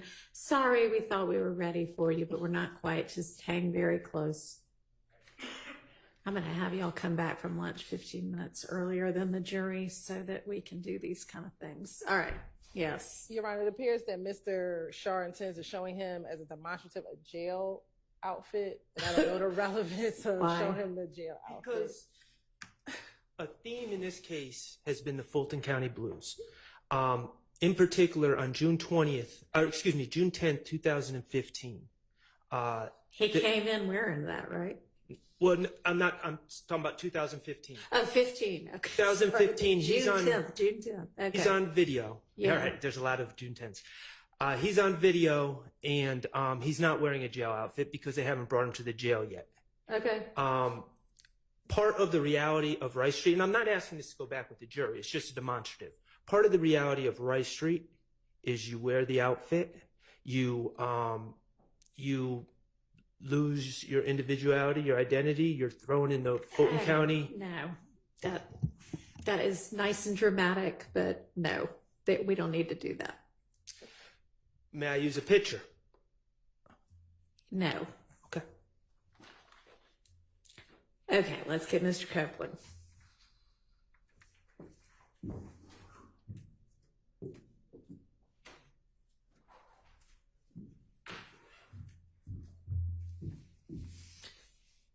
And the jury. All right, Mr. Copeland, come on, have a seat with us.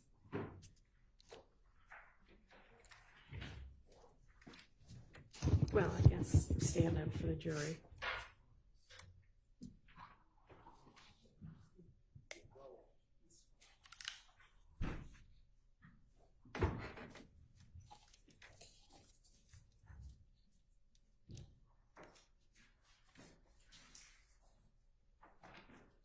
Go.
Thank you.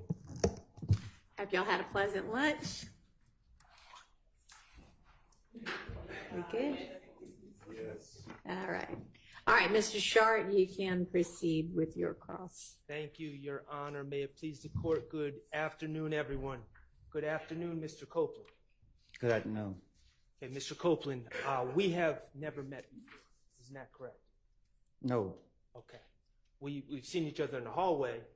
No, we never met before. Yeah, we never met before. My name is Max Shard, and I'm the attorney that represents Shannon Stillwell, okay? All right. All right.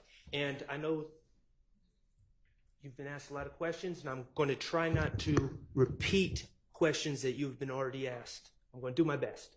All right. All right, great. You do not want to be here today. At all. Okay.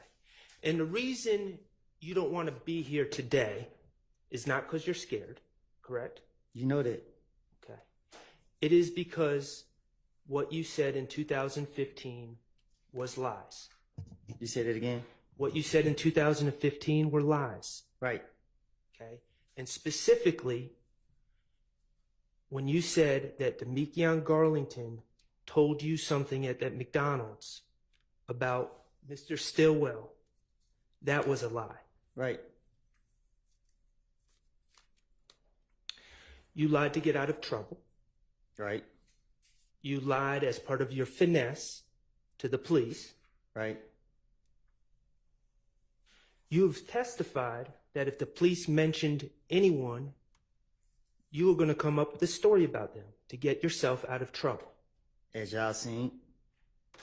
And the police mentioned Jeffrey Williams. Right.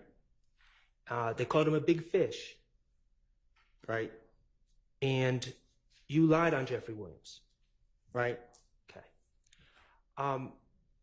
Mr. Copeland, I'm going to ask you, do you still have that listening device? Huh? Do you still have the listening device? What's that? The Earbuds. Oh, they right here. Yes. Okay. I'm going to play a clip for you, okay? Mr. Kokomo, could you play what has been marked DS230?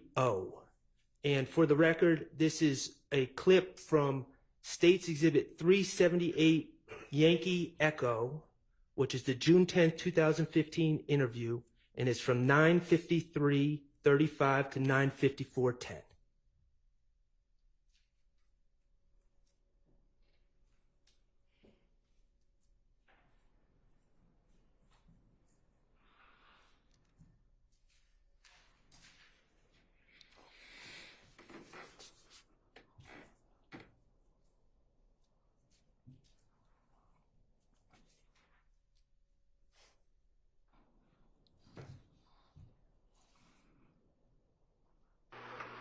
How long you been doing Shannon? Long as through as hell? Okay. You've been doing Shannon a good part of your teenage adult life, correct? Y'all. Mr. Copeland, is it not playing on your... It just popped up. Okay. Could you start it all over again for Mr. Copeland?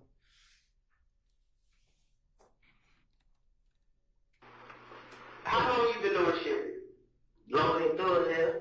Okay. You've been doing Shannon a good part of your teenage adult life, correct? Y'all basically grew up together, right? Went to school together. Y'all like brother. You, Demekion, and Shannon. That's from what I know. Yeah. So I can pretty much assume that if it's something like that that they did, even if you weren't involved in it, you know about it. Because I'm telling you, everything kind of keeps coming back to you. You understand? Because Shannon's out there on the streets now. Okay. In that clip, Investigator Gaither is asking you about Shannon, correct? This sound like it. Okay. I can't barely hear it. That's why I took the headphones out. Are they not working?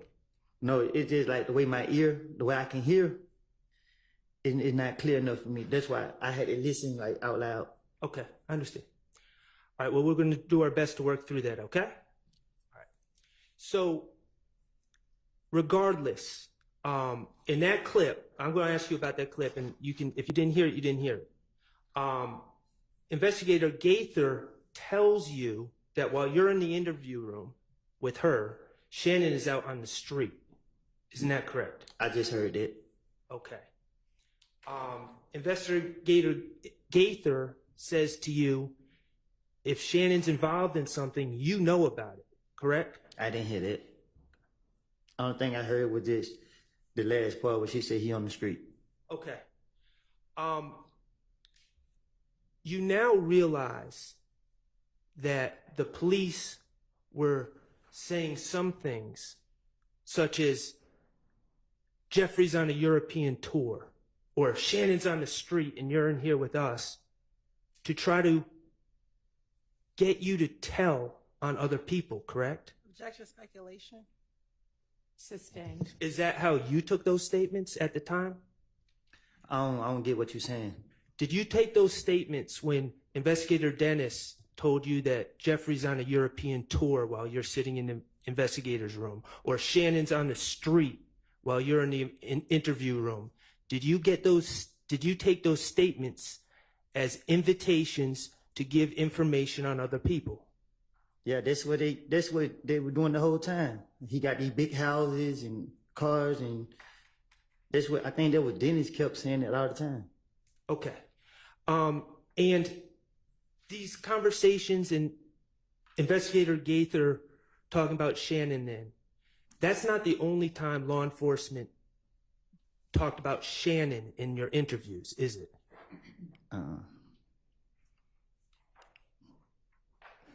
They would talk about Shannon yeah. a lot. Yeah, right. And let me ask you this. These interviews that we have, are those the only time you talk to the investigators about this case? No. Okay. You would have phone conversations with investigators, right? Yes. Phone conversations with Investigator Gaither that aren't recorded? What you mean? Did you record the phone conversations? Mm-mm. Have you ever heard a recording of the phone conversations? No. Okay. So as far as you know, phone conversations with Investigator Gaither, you had those, right? Yes. And as far as you know, they're not recorded. We had conversation that I ain't heard.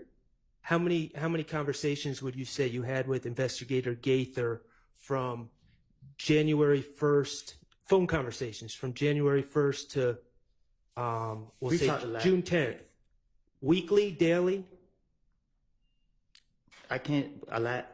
Okay, what about Investigator Thorpe? You talked to him on the phone? No. Okay. What about... But I did, but... Not as often? Yes.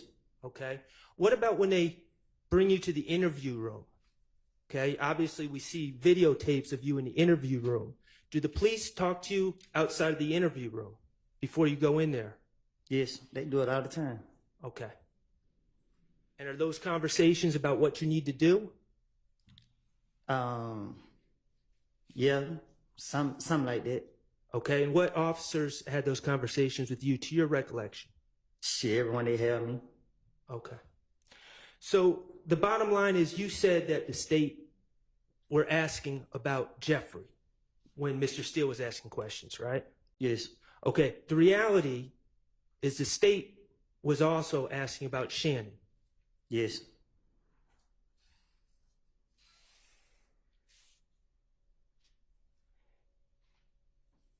And the reality is you didn't only lie on Jeffrey, but you also lied on Shannon. Yes. And you also lied on Mr. Kendrick, correct? Yes.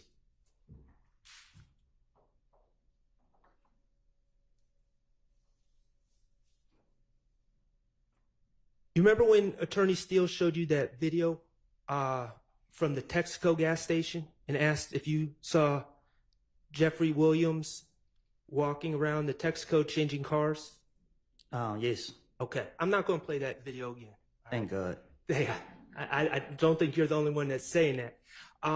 But when you watched it, you didn't see Shannon changing cars at that Texaco either, did you? No.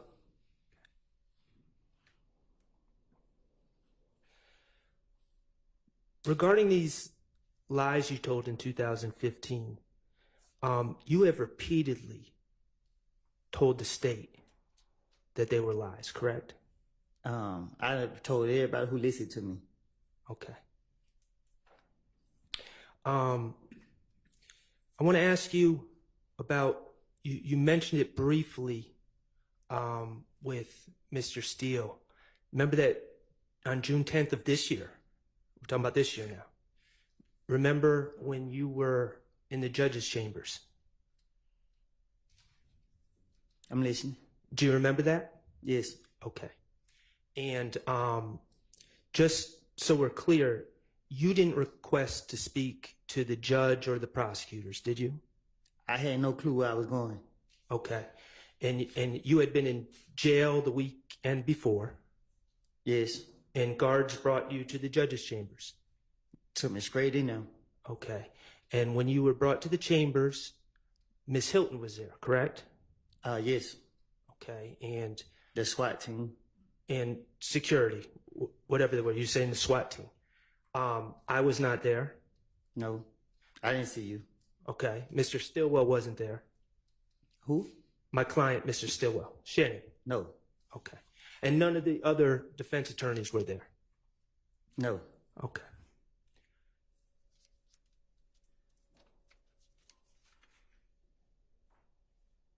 I want to ask you about some things that were said in that interview. Now, you're aware there was in that meeting on June 10th, okay? Now, you're aware that there's a transcript, correct? I heard. Okay. Have you seen the transcript? It was sent to me, but I didn't never look at it. If I ask you about things that were said in the meeting, would looking at a transcript help? I guess. Okay. Your Honor, Yes. may I approach with what's been marked as DS-33, which is the transcript from the June 10th, 2020? Yeah, but I mean, ask him about it first.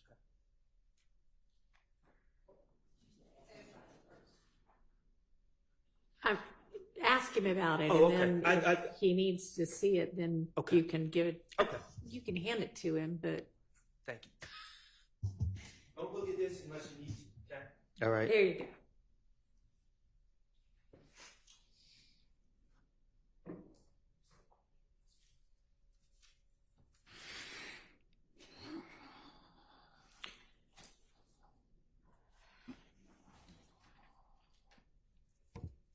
Mr. Copeland, in that meeting in the judge's chambers, did you tell Ms. Hilton that you've never been truthful in your life? Yes. Except when you're telling them that you're a liar. Right.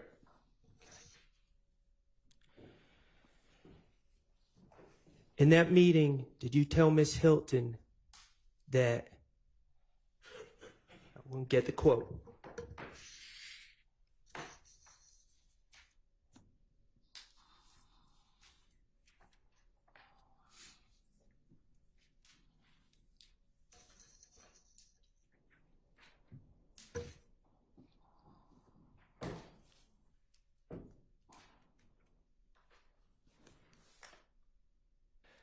so when the police question me, they don't question me every time they lock me up. I don't know how many times that was. I done told them whatever different story I could think of to try to finesse my way out of the situation. I don't recall what I told them. Yes.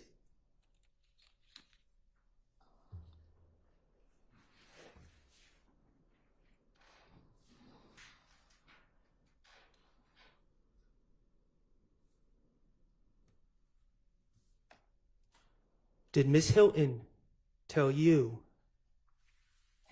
when talking about lying? But if I know that you are lying about that, I do not intend to do that. If I know that right now he's lying, I know he's lying, I'm not going to charge you because I don't know your reason for doing that. Did she tell me that? Yes. Yes.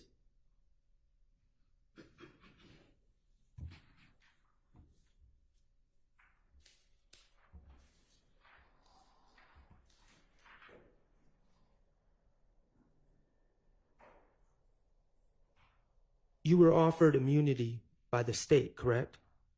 Well, not offered. I said that you didn't want immunity, but they gave you immunity. Yes, they forced it. Okay. To Miss Hilton, did you tell her I did these crimes? Yes.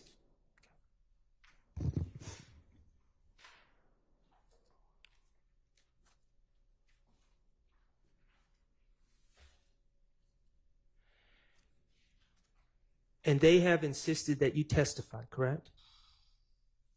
Yes. They have told you it's okay if you say, I don't recall, when asked about your prior statements, correct? Huh? They told you you can say, well, let me back up.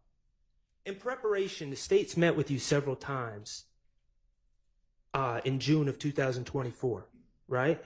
I don't know what you're asking me. Okay. Take yourself back to June 2024, okay? That was before... What year this year?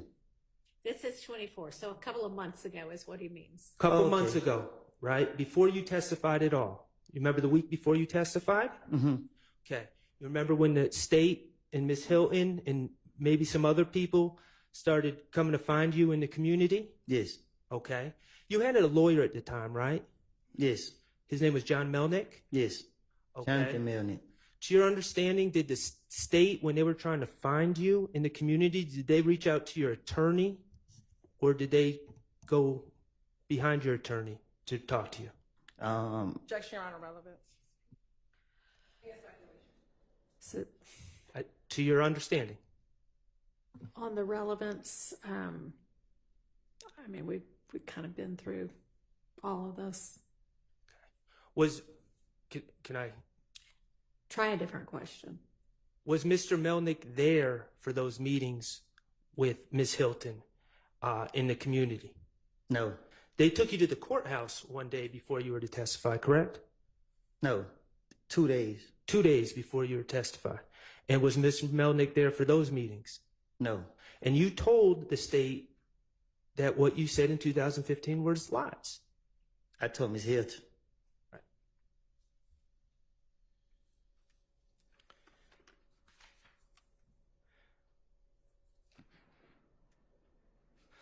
Okay. I'm going to change subjects, okay?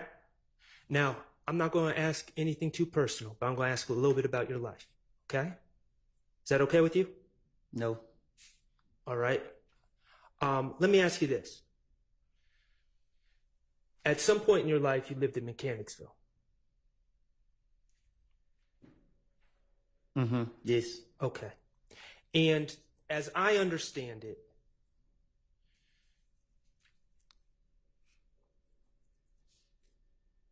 your life hasn't always been easy. My life ain't never been easy. Okay.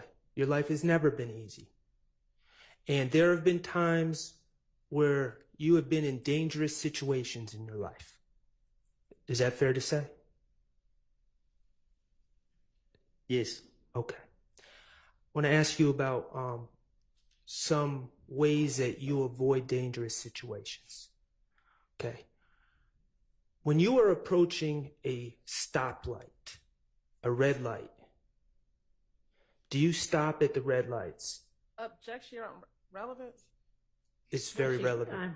I assume he's going to get to it. Do you stop at the red lights? Hell no. Okay, you said hell no. Yeah. Okay. Why don't you stop at red lights? Because I want to live. Okay, and when you say because you want to live, what are you afraid of at red lights? What is your concern? Somebody pulling up on the side of my car. Someone pulling up on the side of the car and shooting you, correct? Yes. Okay. And so when you pull up to red lights, you might stop briefly, but then you... I'm not stopping at all. Okay, so you just keep going. Right through it. Okay. I appreciate you telling us that information. And is that during the day and night? It's doing at any red light. Okay. If the police right there, I turn off. And you've actually told the police this in a prior interview in 2021. You told them that you don't stop at red lights, correct? You told Investigator Flores that. Probably did. Right. Okay, what about tinted windows? Do you prefer to drive cars with tinted windows? This a must. That's a must. Why is that a must? So people won't know I'm in that car. Why don't you want people to know you're in that car? Because they like to shoot at cars. Okay. So is that a form of self-preservation? Riding around in cars with tinted windows only? You better. Okay. And let me ask you this. With the red lights, are you the only one that does this, or are there other people in your in Mechanicsville or in other areas that do that as well, to your knowledge? Speculation irrelevant. Well, he said to your knowledge. I think I'm To your going to allow knowledge. it. Most of the people I know run lights. Run lights. Okay. What about the tinted windows? Even my sister and them got tinted windows. Okay. Finally, I want to ask you about wearing a mask. And when I say a mask, I don't know what to call it. So maybe if you can educate me and the jurors. I'm talking about a cloth mask with a hole right here. Mm-hmm. Okay. What do you call that type of mask? Shit, different stuff. I call it a mask. Some people call it a shiesty. They just got different names to it. Okay, I'm just going to call it a mask, but to be clear, we're talking about the same things. And you've worn those masks before, correct? Yes. Okay.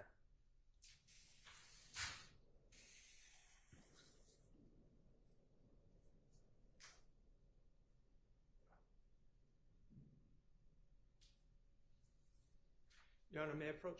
You may. Mr. Copeland, I am handing you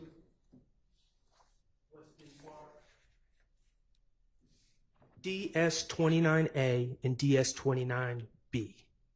Okay, are those pictures of you? Look like it. Okay, and are those pictures of you? You're not doing anything illegal in those pictures, correct? No. Okay. I mean, correct. Correct. I'm not doing that illegal. Right. You are wearing those masks I talk about in those pictures, correct? Right. Okay. Mr. Kokomo, could you publish 29A? And... They're not admitted yet. Oh, I'm sorry. Your Honor, I move to admit DS 29A and 29B.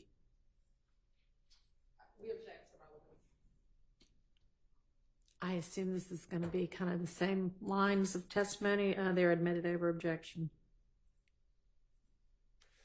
Mr. Kokomo, could you just publish one of them, 29A?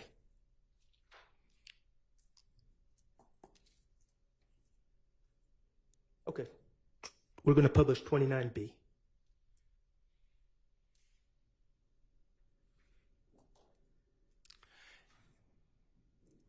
Okay, now, Mr. Copeland, on your screen, that's the type of mask we're talking about, and I just want the jurors to be able to know what we're talking about. Okay. What are those masks made of? What you mean? Like what material? I ain't make it. Are they made of cloth? I don't know. Okay. Are you the only person to wear those masks? No, everybody wearing them. Everyone wears those masks. What year did you start notice everyone wearing those masks? When COVID came. About 2020?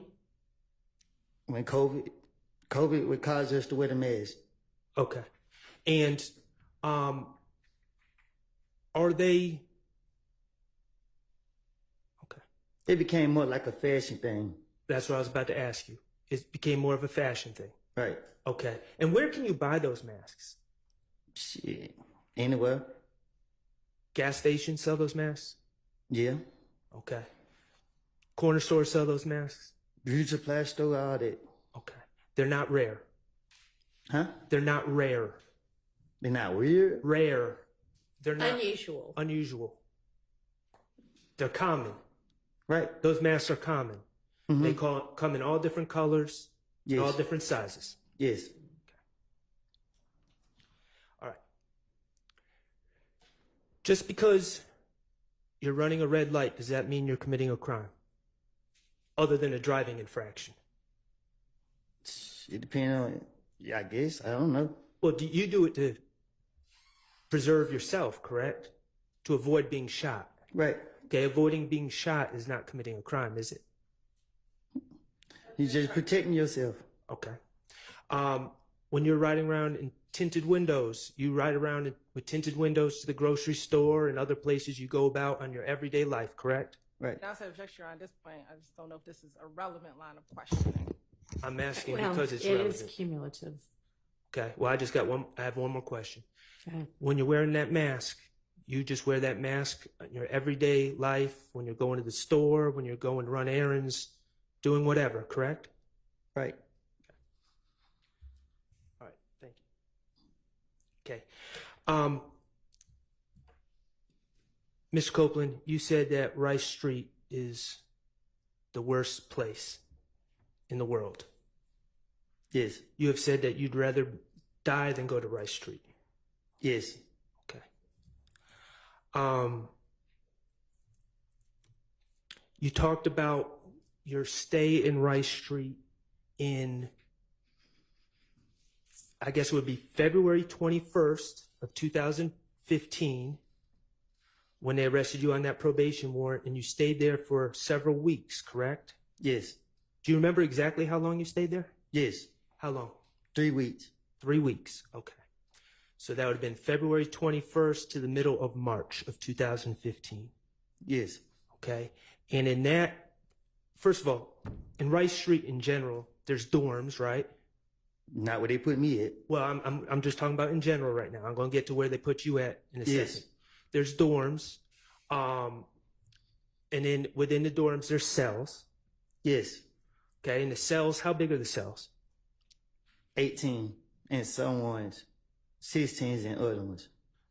Talking about feet? You said cells? Yes. Like rooms? Yeah. How big are the rooms? Yeah. 18 rooms and some, 16 and some. The individual rooms are small, correct? Yes. Okay. And everything is made of either concrete or metal, correct? Yes. All right. Most of the time you have a cellmate. All the time. Okay. No privacy. Correct. Showers in common areas. Correct. Toilets. You don't get a special room to use the bathroom. Right. Okay. It's filthy. You talked about feces. All the time.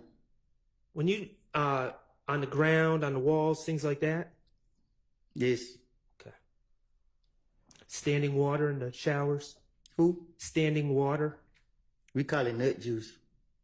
What do you call it? Nut juice. Okay. All right, Mr. Sharp, let's get on. We're painting the picture. Let's get on with what you want to ask. Okay. The filth in Rice Street. To avoid that filth, you would be willing to tell lies, correct? Correct. All right. Let's talk about the danger of Rice Street.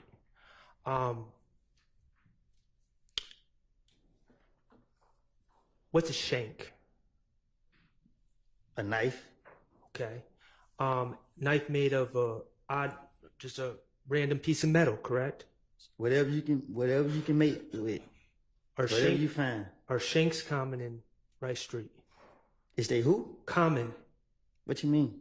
I keep using that word. Is it unusual for people to have shanks in Rice Street? When I say people, I'm talking about the inmates. You saying, do they have them? Yes. Yes. You better have one. Okay. And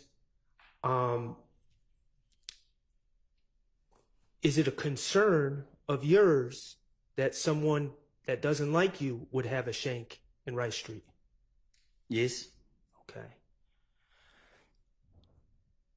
You know jail, you know Rice Street to be a particularly dangerous place, correct? Yes. And it's a particularly dangerous place for you, correct? Yes. You would lie to avoid the dangers of Rice Street, correct? Yes. Okay. I want to talk about the isolation. Okay. In February of 2015, you were arrested, and let's be clear, you feel it was a bogus probation warrant, correct? It was. Right. You were on probation and they accused you of not completing your community service. And I didn't even have community service to do. And even if you did, you never heard of anyone getting locked up for failing to do community service on probation. I even called my probation officer and she said she didn't do it. Right. I understand. And so when they locked you up in February of 2015, they put you in isolation, correct? That's what you want to call it. Well, you said, I think the way you described it was the medical unit. There was sick people. It was disgusting. People were talking to themselves. Yes. People were doing worse stuff than that, eating their stuff. Okay.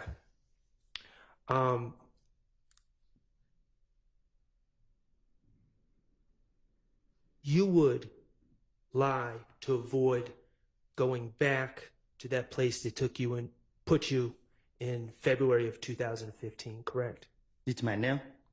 No, I'm talking about on June 10th of 2015. You would have lied to avoid going right back to where they had you 3 months earlier. Right. Okay.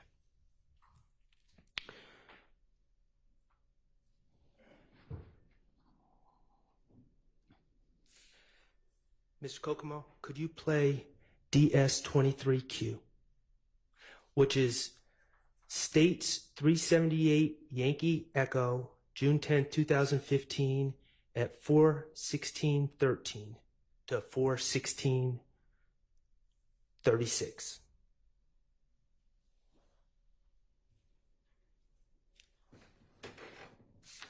Do I need to listen to it?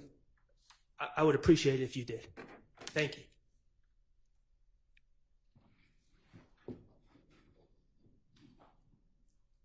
Man, I bet you did in I'm just saying.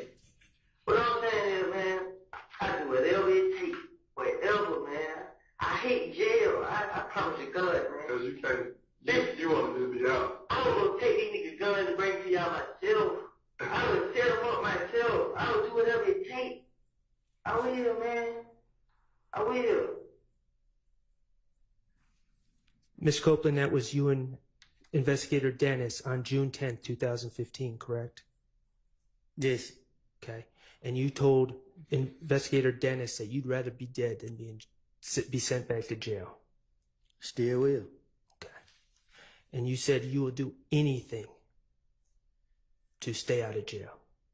This is what he said. And do anything includes lying on others, correct? Yes. All right.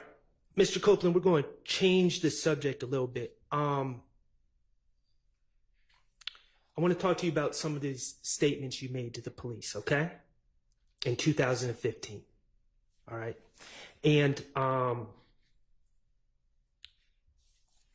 let me just ask you, you know, you said, I don't recall a lot when the police, when the Ms. Hilton asked you about things that you said in your statements in 2015, right? Yes. Okay, and that was 9 years ago? About? I guess. Okay. In these meetings that the DA's office or Ms. Hilton or whomever had with you in June of 2024, prior to you testifying, did anyone offer to play those statements to you to remind you of what you said? No. Did anyone give you a transcript of what you said in those statements so you could review them before testifying? No. They just told you, if you don't remember, just say, I don't recall, correct? Yes. The reality is they just wanted to play those statements. That's why they wanted you here today, correct? Objection, Your Honor, speculation. Sustained. Okay. Let's talk about January 11th, 2015, okay? That was in the early morning hours of January 11th, 2015, right? What? You met with Detective Thorpe. Oh, yes. Early morning hours of January 11th, 2015. Okay. And you've stated you went to that meeting. You went voluntarily to clear your name, correct? Yes. Okay. And you met with Detective Thorpe at the police headquarters, correct? Yes. You knew Detective Thorpe to be the lead investigator on the Donovan Thomas case. That's what he told you. I can't remember. Okay. Certainly, he asked you questions about the Donovan Thomas case, correct? Yes. Okay. And let's just talk about the timing of this meeting.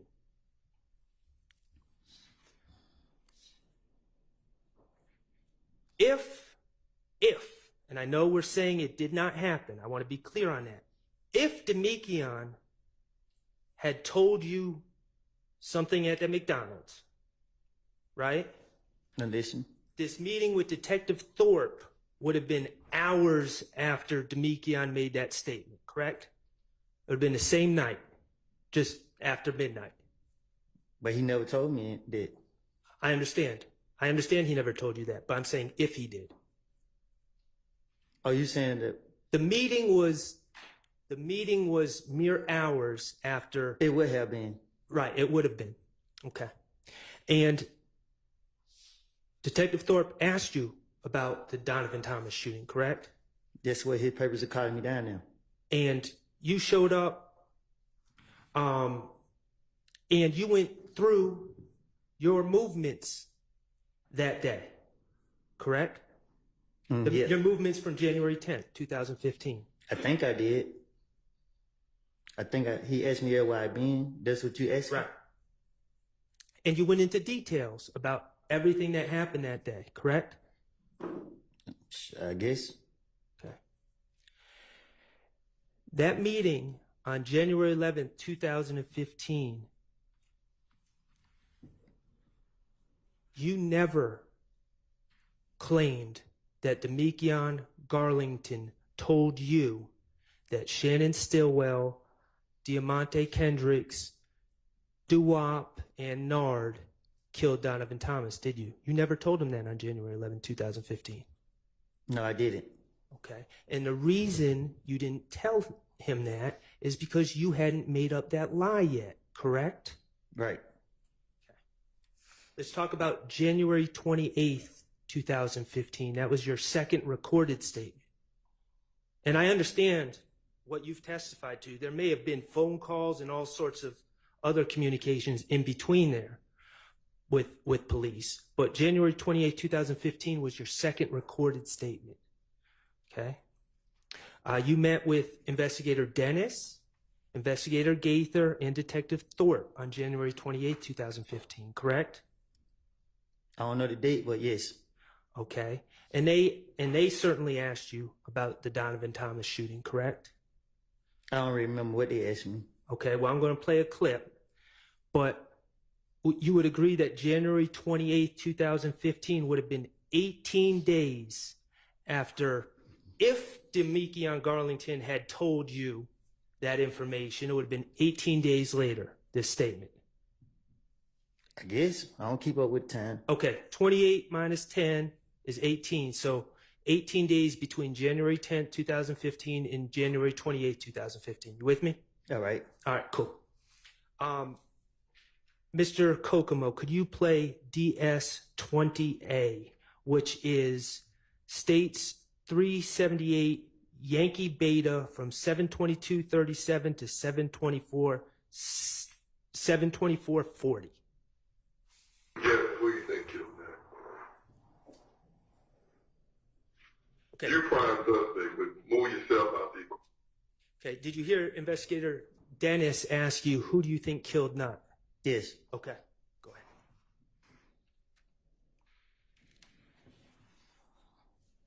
Who you think did? I'll probably say that. I'm just saying, like, word on the street is, you've been tried, convicted within the street.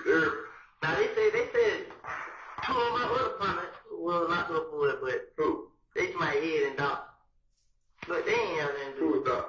Not locked up. Who was that? Clarence. I think that's your name. Like skin like Mason. Yeah. They saying they did. Out though, ain't it? Yeah, head out. Yeah, head out. They saying they did. You know what I'm saying? They trying to make it What like. you think? Like, what do you think? What do you think happened? Okay, right there, you said to Investigator Dennis, when asked who you think killed Nut, they're saying, meaning the streets, right? Right. Streets are saying Head and Doc, who are two people you know. Right. Those are street names, Head and Doc. Right. Streets are saying they did it, but you don't believe that. Right. Okay. Like real shit? I think it got something to do with them. I think they did something. They got another beef somewhere else. Cause I been hearing stories like Nut's supposed to ran off on somebody with some. You know what I'm saying? But When you said, I think it had something to do with them, you were referring to If Gang, correct? Yes. Okay. And I paused in the middle. I probably shouldn't have, but you started talking about the rumor was Nut ran off with something. That's what I said. Okay. And something would be narcotics. Yes. Okay. it's on the coast. I'm using on him because I'm with Doug and Birdman. And he come back to them. So Nut's supposed to ran off on somebody with some and some jury. I don't know if they didn't say what it was. It's like he's supposed to ran off on them with something. And Rich Homie Corn supposed to give him $50,000 to meet a new plug. Like Rich Homie Corn told him this out his mouth. Yeah. Then Rich Homie Corn like he got $25,000 to have Tate killed. It's like from the picture you just showed me. Nah, Tate who just got shot the other night. Oh, in the car over there. Okay. He had 25. Okay. So you continued to say that the rumor was that Nut, or I should say Donovan Thomas, you said Nut, ran off on someone, and that something would have been narcotics. That's what I said. Right. Nowhere in that answer did you say, well, Demekion Garlington told me that Shannon and Mr. Kendricks and Doo-Wop and Nard killed Nut. I did say that. You didn't say that on January 28th. I didn't say that. Correct. I'm going to ask you to listen to what's been marked as DS20B, which is that same interview from 7:50:56 to 7:52:50.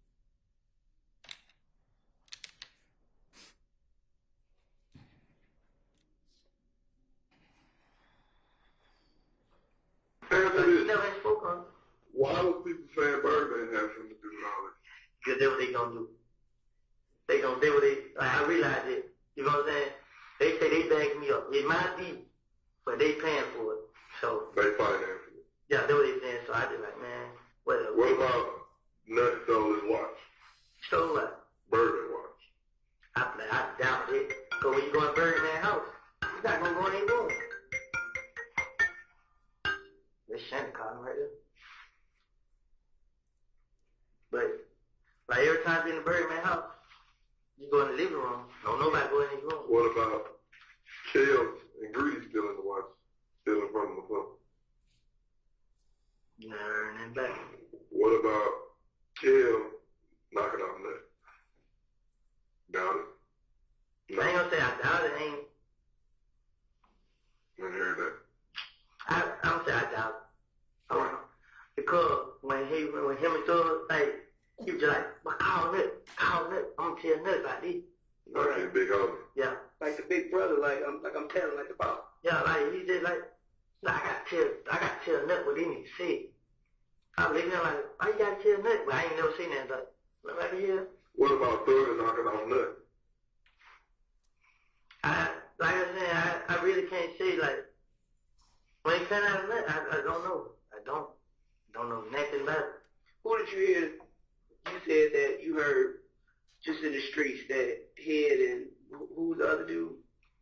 But they say they got locked up for it. Head got locked up with the gun, they killed Nut and all this shit here. Yeah, like, it'd be 50% truth, 50% falsehood. It'd be 100% lie. No, he did get locked up. Okay. So in that clip, Investigator Dennis is again asking you about your theories about who killed Donovan Thomas, correct? That's what I heard. And he floated a theory about Birdman being behind killing Donovan Thomas because Donovan Thomas stole a watch of Birdman's. Right? You heard that? Yes. And you said you don't know anything about that or you doubt it, correct? Yes. All right. And then he asked about Greedy. And Greedy is Donovan Thomas's brother, right? I guess. Okay. And you said you didn't know anything about that. Right. Okay. And then he asked about Kel. Yes. Kelvin Watts, Shell Kel, killing Donovan Thomas. And you said you never heard anything about that. Yes. And then he asked about, I think he said Thugger. We're talking about Jeffrey Williams. And you said you don't know nothing about that. Right. Correct? All right. That second time when you were asked about your theories about who killed Donovan Thomas, you never said that Demekion Garlington told you that Shannon, Mr. Kendricks, Nard, and Doo-Wop killed Donovan Thomas, did you? Because he didn't tell me that. I understand. Okay. I'm going to play DS20C, and I'm going to ask you to listen to this clip as well.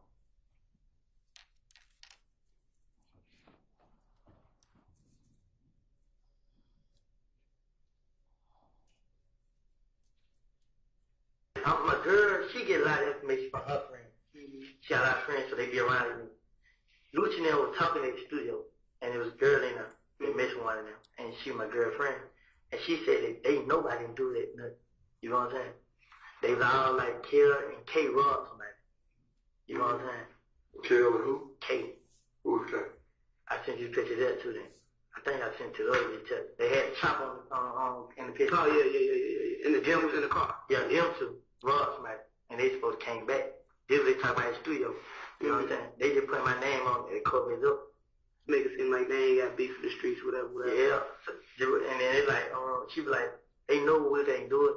You know what I'm saying? But they gonna keep playing on him. And she be like, K, when the nut got killed, K first one called everybody like, Woody killed Nut. Woody killed Nut. Tell the mom now Woody did. He's the first one started my name. And they like, Kill went along with it. So they had just robbed somebody, then they did. Like Nut died, then they started. That same day? I don't know when. They just robbed somebody. And Nick's supposed to come back for them. You know what I'm saying? Like, Kill robbed Fly. He robbed one of them.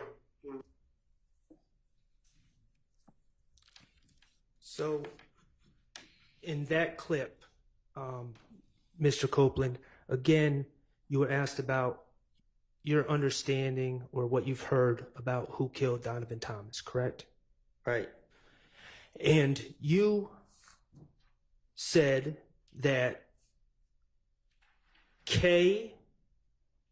you said that your girlfriend or a female friend of yours was at the studio and she was told that Kel and Kay had robbed somebody. That's what I said? Yes. Yes. Okay. And that the people that Kel and Kay robbed came back and killed Donovan Thomas as revenge for being robbed. Yes. And you said that Kay then started putting it on you to cover his own tracks. Yes. And you also specifically said your understanding was Kelvin Watts, the robbery he did was to Fly's plug. Yes. Okay.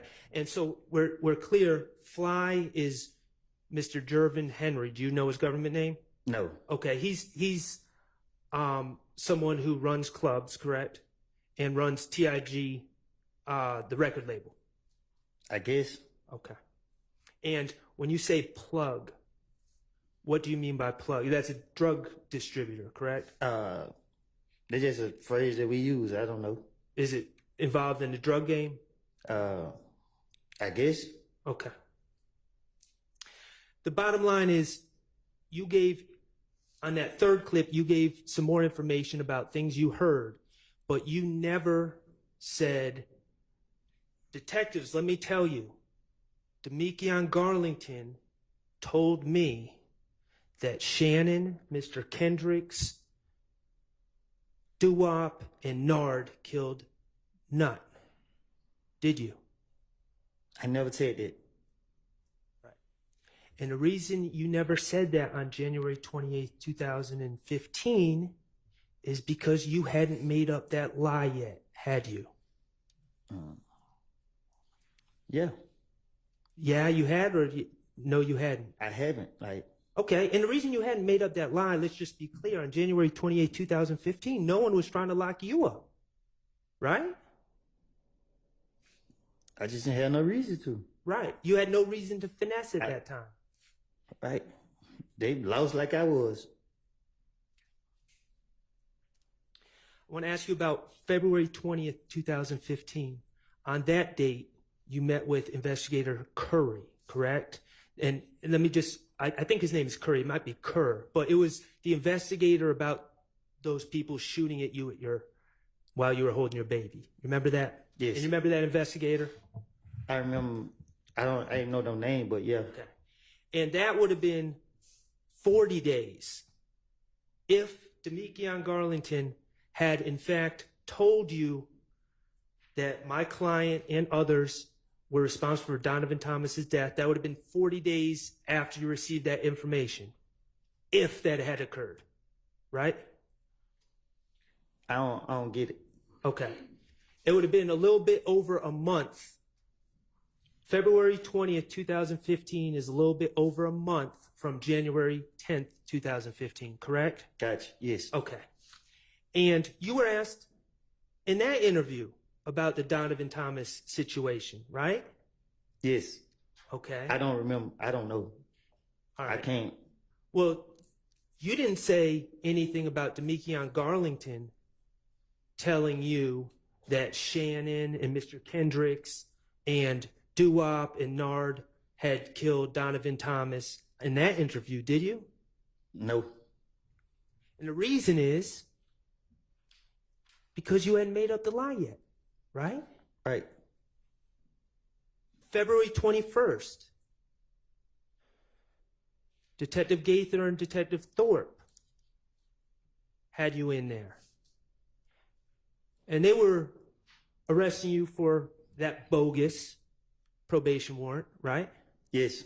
And you knew it was bogus. You didn't think that it was actually going to stick, did you? Right.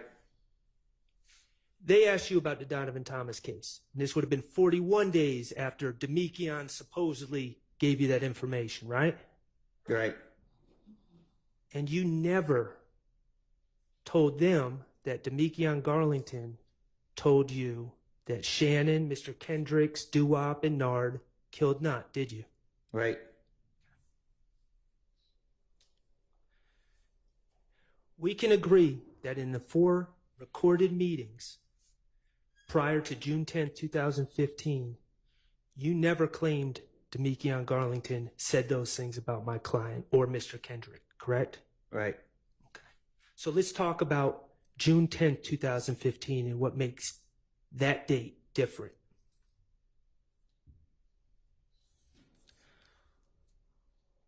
On June 10th, 2015, okay, we're going to that interview. You with me? Yes. All right, appreciate you.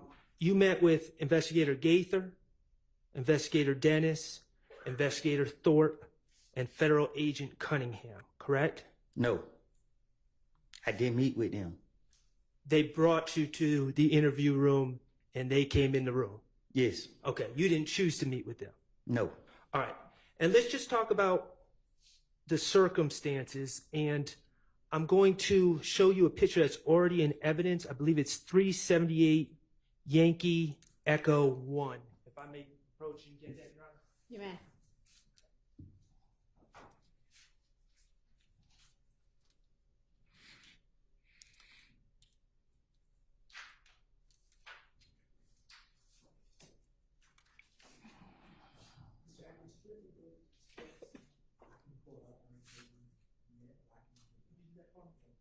Shaq, you don't have it.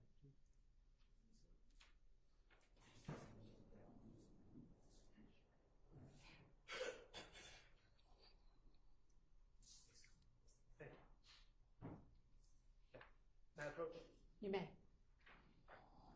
I'm handing you what's been marked as 378 Yankee Echo 1. That's the state's exhibit. That is a picture of you in the interrogation room on June 10, 2015, correct? Yes. Okay. I'm going to just wait till we can display this.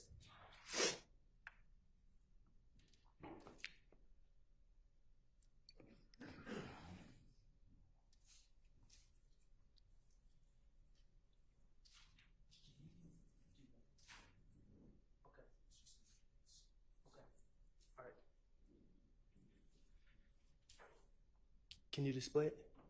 Oh, actually, don't.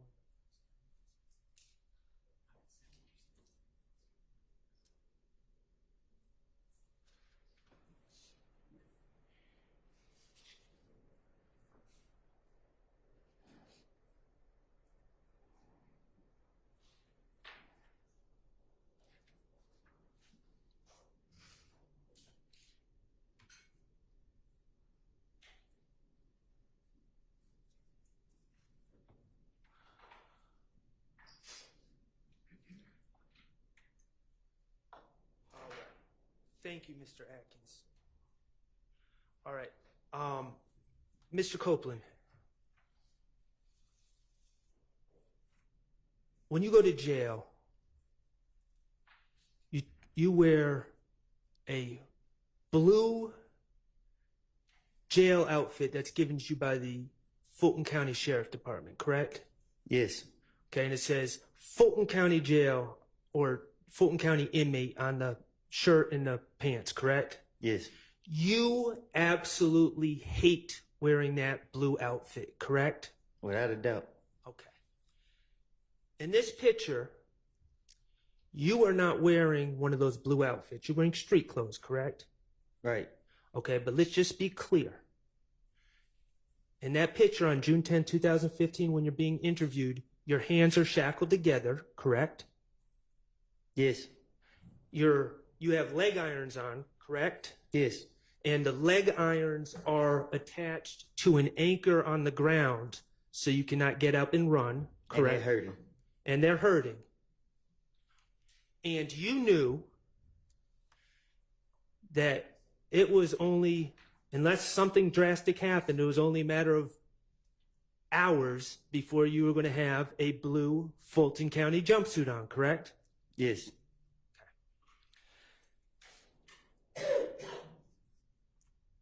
The circumstances of you being brought to that interview room on June 10th, 2015, were federal agents kicked down Miss Quarterman's door that day, correct?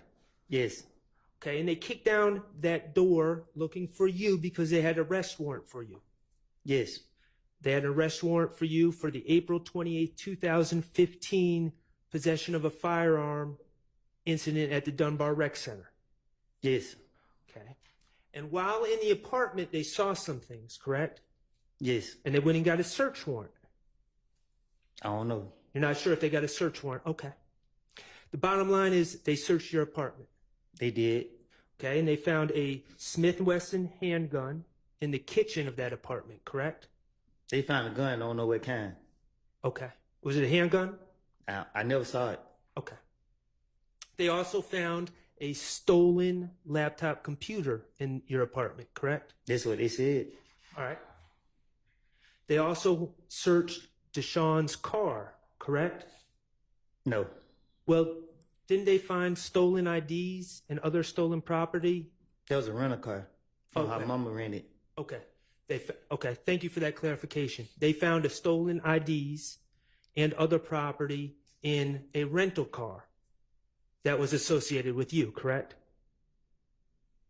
That you had been driving. Yes. Okay.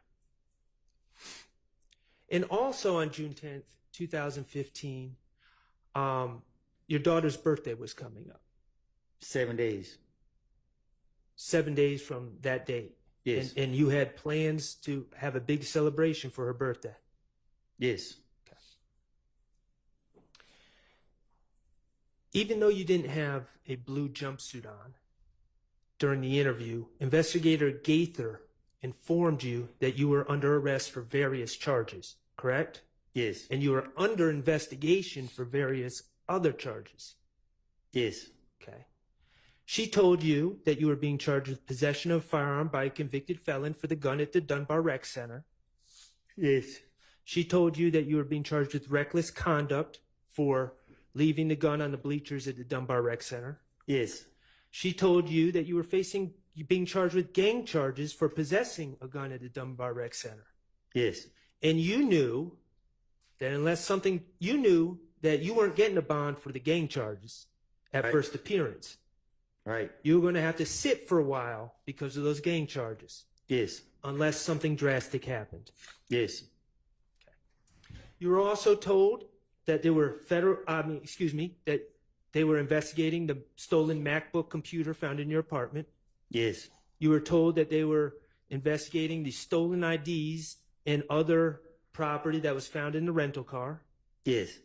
And Investigator Gaither told you that she knew that stolen property found in the rental car was taken during a series of auto breakings in the area, correct? Yes. You also had a Henry County bench warrant? Yes. I believe you had another bench warrant out of the city of Atlanta involving a four-wheeler. You don't remember that? Yeah, I don't remember. Okay, that's fair. And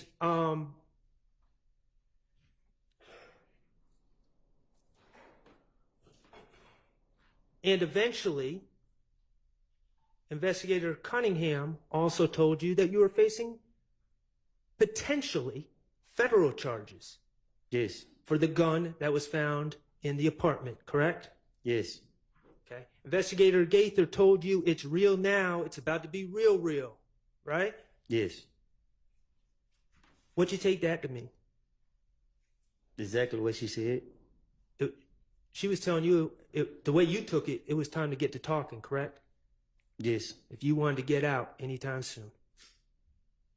Yes. They told you that there was no way around that charge at the Dunbar Rec Center, that it was on video. Yes. That you were dead to rights. Yes. That they had all the control in the situation, correct? Yes. I think it said open and shut case. And let's be clear. Even though you don't have that jail uniform on in this picture, you were thinking about how you just got out of jail 3 months prior. You had just been in jail in that horrible unit with feces and people talking to themselves and people eating whatever they were eating and the isolation. And you were thinking about that on June 10th, 2015, correct? Yes.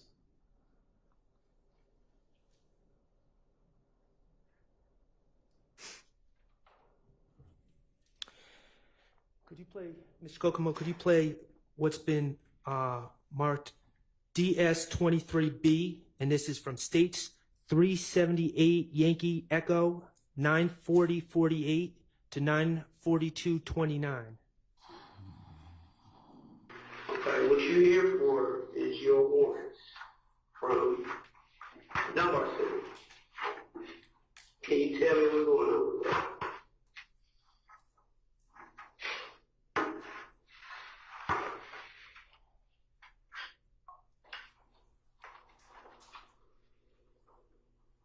Can you tell me what's going on with that? With that weapon? How'd you get it?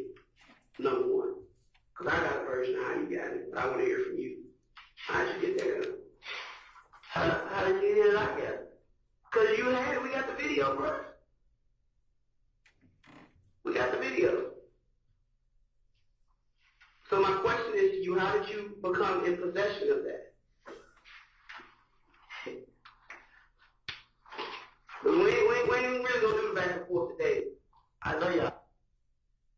We ain't going back and forth today. That's what Investigator Gaither told you. Say that again? We ain't going back and forth today. Right. You took that to mean that they are in complete control, correct? That's what it means. You took that to mean that you needed to tell them what they wanted to know, or you weren't getting out, correct? This is it. That's what I took it as.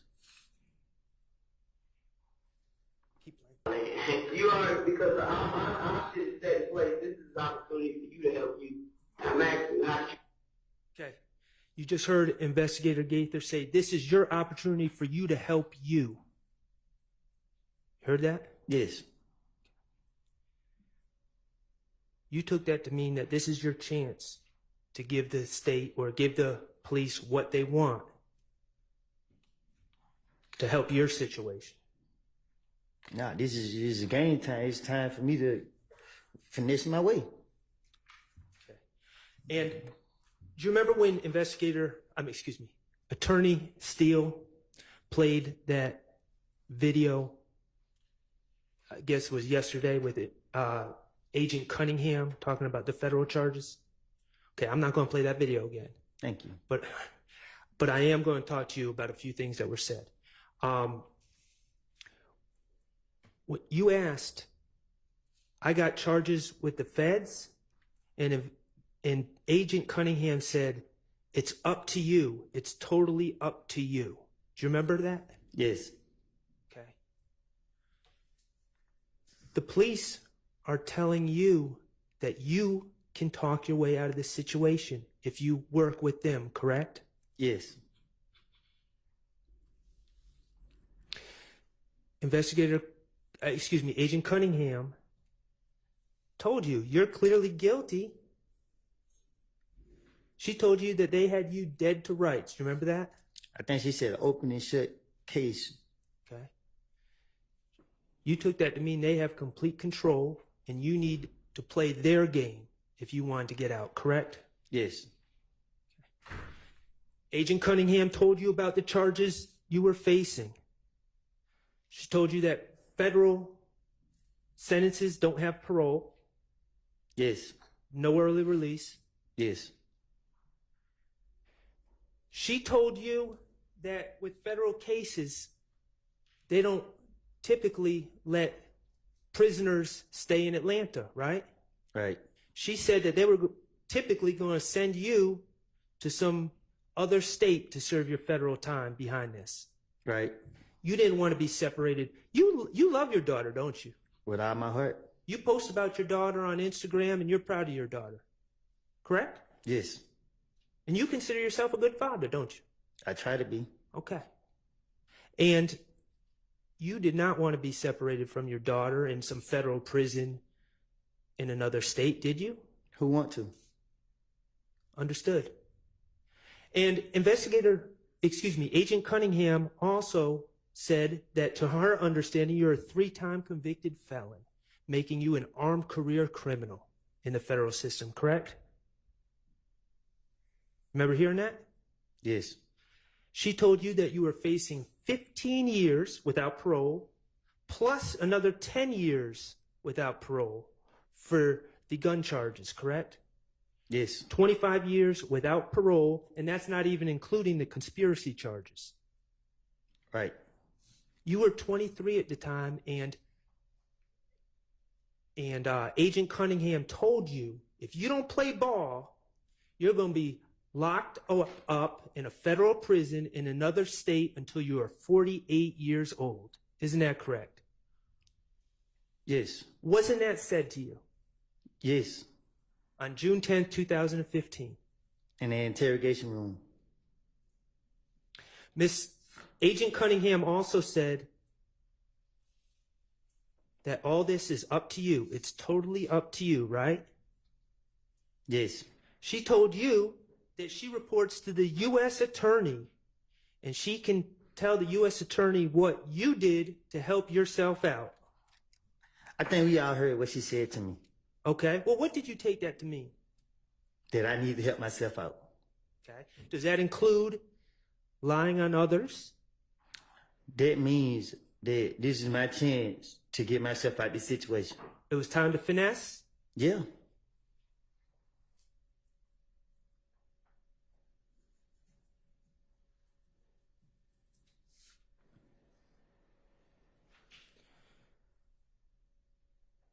Could you, Mr. Kokomo, could you play 23E?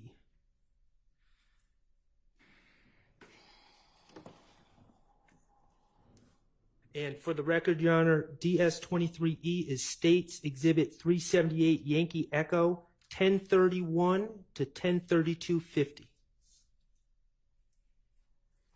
Do you understand the rank that Nut had? Do you understand the rank that Nut had? Yeah. What was he? I don't know. I didn't know he was. He was like the 3rd or 4th ranking blood in Georgia. But what I'm saying is, bro, they were between third and ninth. You didn't let me finish though. When you go to prison, your name is on there, regardless of if you did or if you didn't. Thug ain't in jail. Thug ain't in jail. Thug on the European tour, whatever the fuck. Did you just hear Investigator Dennis pointing out while you're in the interrogation room, Thug, Mr. Jeffrey Williams, is on a European tour? I couldn't understand nothing that was said. Okay. Did Investigator Dennis bring up the European tour that Jeffrey Williams on? Is that something you brought up, or Investigator Dennis, to your recollection? I guess he did. Okay. Can you keep playing? The one that's gonna go courtside for that. And it ain't no protective custody. It's you. So you the one that's gonna have to speak on what you need to. If you need to speak on what you need to speak on, help. Okay. Did you hear Investigator Danis say that you were going courtside? Yeah, I can't hear it the way it sounds. Okay. And that's okay. Did you hear him? I'm just going to keep asking. If you didn't hear, you didn't hear. Did you hear him saying that there's no protective custody? I don't know what he said. Okay. I can't say I can't. Did you hear him say, you need to speak on what you need to speak on, right after bringing up Jeffrey Williams and the European tour? Y'all ears work better than mine. So you heard what he said. Okay. I can't say. Okay. I'm going to play another portion of the clip. I'm going to ask you to listen, but I understand if you can't hear it, you can't hear it. Continue to play. That's what you gotta think about. I'm seriously going to jail. Period. You going to jail today. But you can determine how long you want to stand for interim. Did you hear Investigator Gaither tell you you're going to jail? I heard that. But you get to determine how long. Yeah, I can't hear it again. Yes. What you gotta think about. I'm seriously going to jail. Period. You going to jail today. But you can determine how long you want to stand for interim. What did you take that to mean when Investigator Gaither says you're going to jail, but you get to determine how long? She gave me hope. And what would you have to do to determine? You wanted to not be in jail at all, but certainly not long, correct? Right. So what did you feel you needed to do? Listen to her and seek and I finish my way out of it. Does that include lying? That's the first thing first.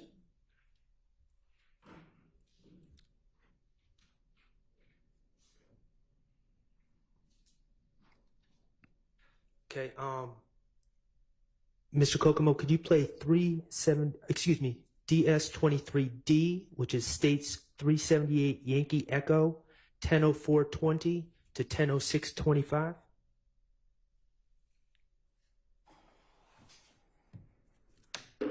I ain't had no parts like the shooting, none of these.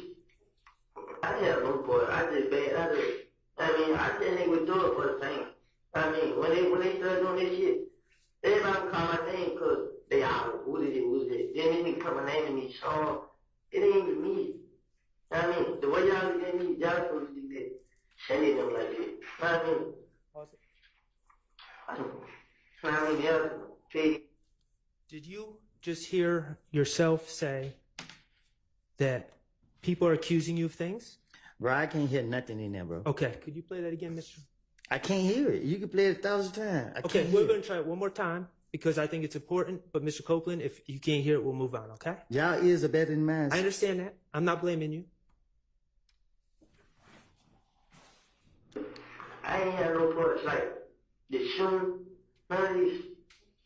I didn't have no part. I think they would do it for the fame. I mean, when they started doing this shit, everybody would call my name because they out. Who did it? Then they come and naming me, Sean. It ain't even me. I mean, the way y'all look at me, y'all supposed to be sending them like that. I mean. Okay. Mr. Copeland, did you hear yourself say, I just hang out with Thug for the fame? No. Okay. Did you hear yourself say that people are saying that you're committing these crimes, certain crimes, but it's not you? I didn't hear him. I heard I said Shannon's name, but I don't know what I said with it. Did you hear, do you remember, regardless of what you heard, do you remember saying everything that people are blaming me for, they need to look at Shannon? I probably did. I can't hear what I said. Now that you have this immunity agreement from the state, you acknowledge that you were committing crimes back then, correct? What do you mean? Well, you've acknowledged it, and we're going to get to it later, but you've acknowledged that you shut up Rich Homie Kwan's dad's barbershop, for instance. Right? You testified to that. All right. Okay. So when you said, I ain't doing nothing. When people are blaming me, they need to be looking at Shannon. That was not true. That was you trying to shift blame from yourself. That was you finessing. But I already said it. I understand that. But that's an example of you finessing, correct? And shifting the blame from you to Shannon, right? I said that to you, and I said that to them, and I'm saying it again. I have lied, and you're gonna keep sitting here asking me the same question. You just said a minute ago that you weren't gonna ask me the same question. Okay. All right. I'm gonna play something not that you said, but what other people said to you, okay? And I'm gonna ask you to listen, and if you can't hear, you can't hear, okay? All right.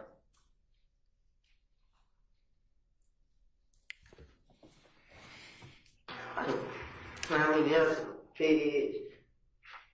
I plan on taking care of my kids, man. I mean, fuck that, man. I ain't did nothing. I ain't shoot the houses. I ain't shot nobody. I mean, man,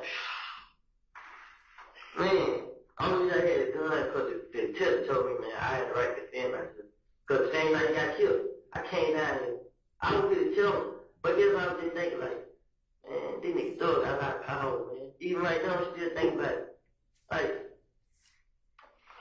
shit, man, I just fucked myself up, man. Just worse and worse.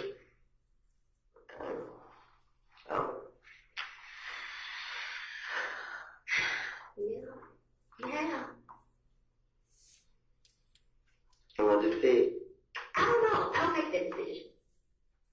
I ain't had no fault. Keep going. I would talk to the USA. The judge makes. Did you hear yourself ask Agent Cunningham if your case is going to the feds? Yes. Did you hear Agent Cunningham say, I don't know, I just talked to the AUSA? No. Okay. Keep playing. Decision on, what's going down there. I ain't had no fault, sir. I ain't. But you were, I don't know if you had no part of that. That's yet to be determined. But you had every part of the gun that was found today. No, you keep saying the gun that was found today. I didn't have that gun. Though I keep saying y'all no fingerprints. My fingerprint, I don't come back on that gun. Do you know what actual and constructive possession is? Been around. Yeah, be around. But I didn't know what it was in there, though. Just like she said she didn't know, I didn't know. Man, somebody knew. The baby didn't know. She alive. Now, this is what I'm saying here. Me and her just, we were there. But I wasn't there yesterday. But you were there this morning when they found it, sweetheart. You know how I got there this morning? You know how I had to do it. But that's irrelevant. You were there. When they came and brought you up, it was there, you were there. That's all I need. That's on you. So what you need me to do? I don't know, I'm just trying to get out of this. I mean, that's on you. This is on me. It ain't no way I can get out of it. Help yourself. I'm trying. Help myself. That's you talking. That's a good start.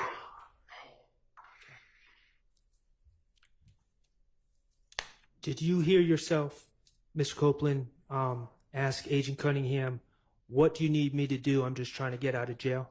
Yes. Okay. And did you hear Agent Cunningham respond, you help yourself? You help yourself? Yes.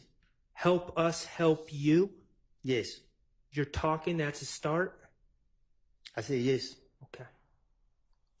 Help us help you. Did you take that as it was time for you to finesse, to start telling stories on others, to get yourself out of the situation? Yes. I got one more clip I'm going to ask you to listen to, Mr. Copeland. And this is actually from February 21st, 2015. Mr.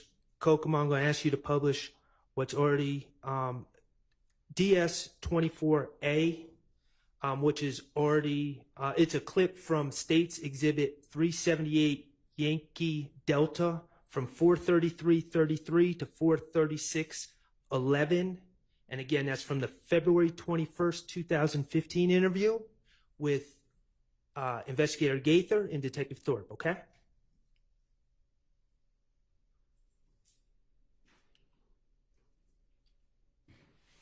Verse on me. You know how they got me in jail? They got me in the back. Woody, somebody protecting me. If you feel like you need to protect me, why they get me out of jail? No, bro, it don't quite work that way. It's understand. Now, you recognize that as Detective Thorpe's voice, correct? He's not on the video. He's off the camera, but you recognize that as his voice, correct? You play it again? Yep. Just back up 5 seconds. Yeah. No, bro, it don't quite work that way. It's understand. It is not Burger King. You're not gonna have it your fucking way. I ain't trying to have my way. You remember Detective Thorpe telling you that? Yes. Okay. All right. Well, I'm going to ask you to listen to what he tells you. I just wanted to make sure we're on the same page with Detective Thorpe, okay? I haven't done No. Hear me out, because you need to get somebody who's going to talk the real shit to you. I ain't gonna fuck around with you. I already told you. I'm not going to hold your hand. I'm not going to help you cross the street. None of that. Hear me. You locked up for probation violation. Whatever happened between you and the parole board and the probation unit, that's on y'all. That's on y'all. Now, myself and Detective Gator, we're going to take time out of our off day to get you out of jail and talk to you to see whatever information you give can be used to help you. What you got to give in order to get. All you want to think that all you want is give me. But you want to give nothing back. Here's the thing. I didn't ask you. Copeland, and I told you before, you and I, we're not going to do a 68. I'm not going to blow you and you owe me one. No, it don't work that way. You understand what I'm getting at? Because I don't fuck around with you no more. You want people to help you out, but then you step and stop at the certain line and say, well, you pick out the rest. I got the information. So, Mr. Copeland, that was on February 21st, 2015. You would agree that Detective Thorpe made these comments to you before you first lied and said that Mr. Garlington told you the information on Shannon and others, correct? Yes. Okay. And Investigator Thorpe said, I ain't going to F around with you, right? Yes. You have to give in order to get? Yes. You want to say, give me, you don't give back? Yes. And of course, the give me was you getting out of trouble, getting out of jail, right? Right. Okay. You and we aren't going to do a 68. I'm not going to blow you and you owe me one. Right. You said that? Yes. Did you understand the message that he was getting across when he said that? Right. We are not going to no DA and say, you cut us a break and he ain't give us nothing. You heard him say that? Right. Go ahead. I have the information, but I'm not going to say anything else. Y'all just need to go ahead and check me out of jail, and I'm good after that. No, bro, it don't work that way. Whatever fucking TV show you was watching, that motherfucker was wrong. I don't even look at TV. I can't hear So you. whoever told you whatever you thinking, you're dead ass wrong. We're not going to go to no district attorney and say, can you go ahead and cut him a break because he gave us nothing? Nigga, don't work that way. When the fuck did lifestyle working that way? It don't work that way. That's a fucked up. Man. You gotta give to give. And that's just being real. Are we? Did you hear Investigator Gaither back Detective Thorpe up and tell you, you got to give to get, and that's just being real? Yeah, I just heard it. Okay.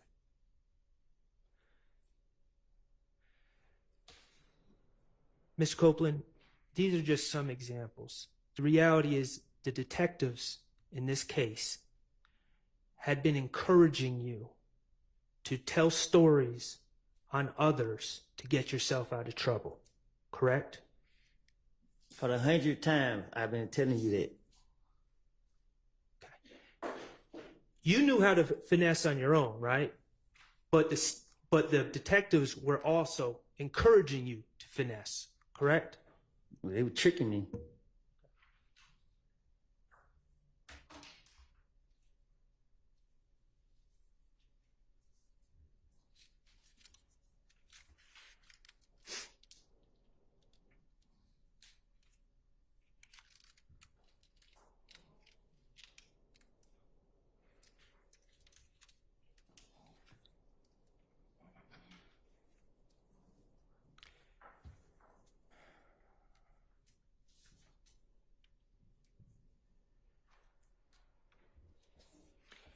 Okay.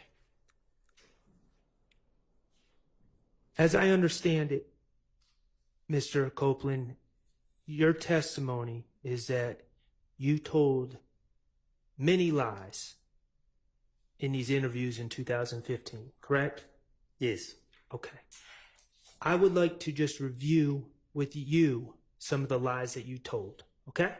All right. All right, thank you. First of all, I want to talk to you about the gray infinity. Okay? I'm listening. All right.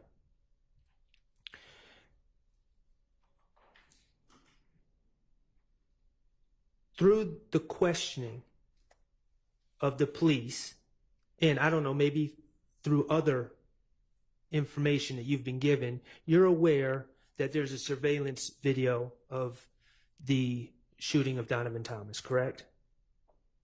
Yes. Okay.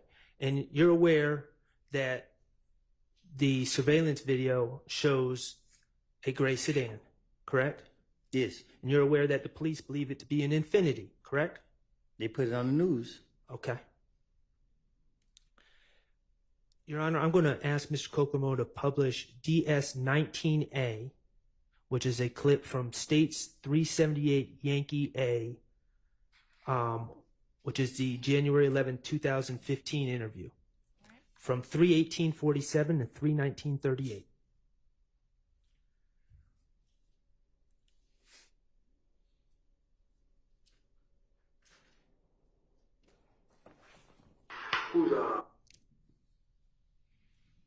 Who's Walter Lee Maddox? Who? Who's Walter Maddox? No Y'all- man? Did y'all ever rent or own an Infiniti? Infinity. Y'all ever rent one of those cars before? Have you ever been stopped in an Infiniti before? Yeah. No accident in an Infiniti? No. A Maxima? Have I ever had a cover in? Mm-hmm. No. Let me think. Anytime. I had a coverage in the Pontiac. That was a couple years ago. I ain't had no coverage. I ain't had no red sleep. I ain't have none of it. Okay, this is the same night that Donovan Thomas was shot and killed, correct? Can you say it again? This is the same night, this interview was the same night that Donovan Thomas was shot and killed, correct? I guess. Okay. And Detective Thorpe, you heard him. He asked if you've ever owned or rented an Infiniti, correct? That's what he said. And you said no. Right? Right. He asked if you ever wrecked an Infiniti.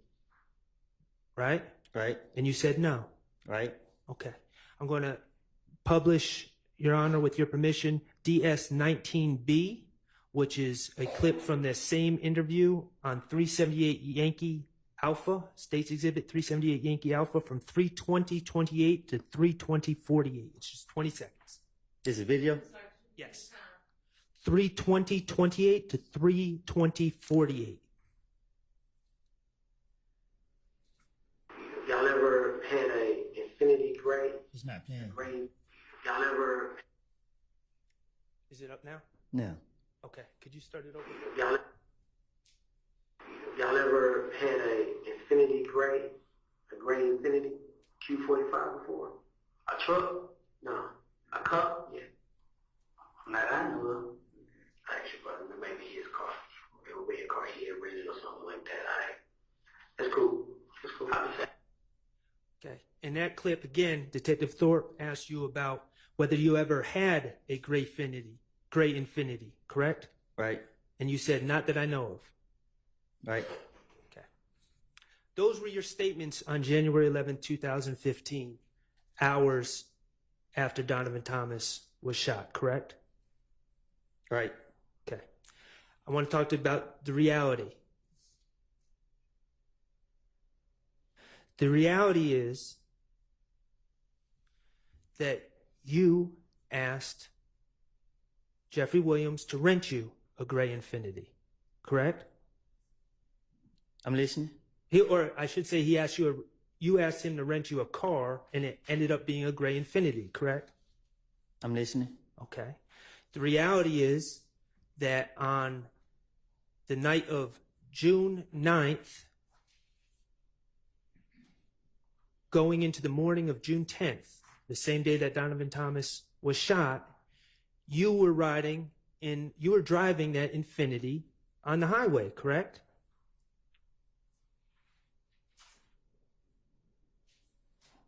I don't know. I can't remember when I was driving it. We just saw your testimony from earlier in this trial. Yeah, but you being specific about the time. I don't know. Okay.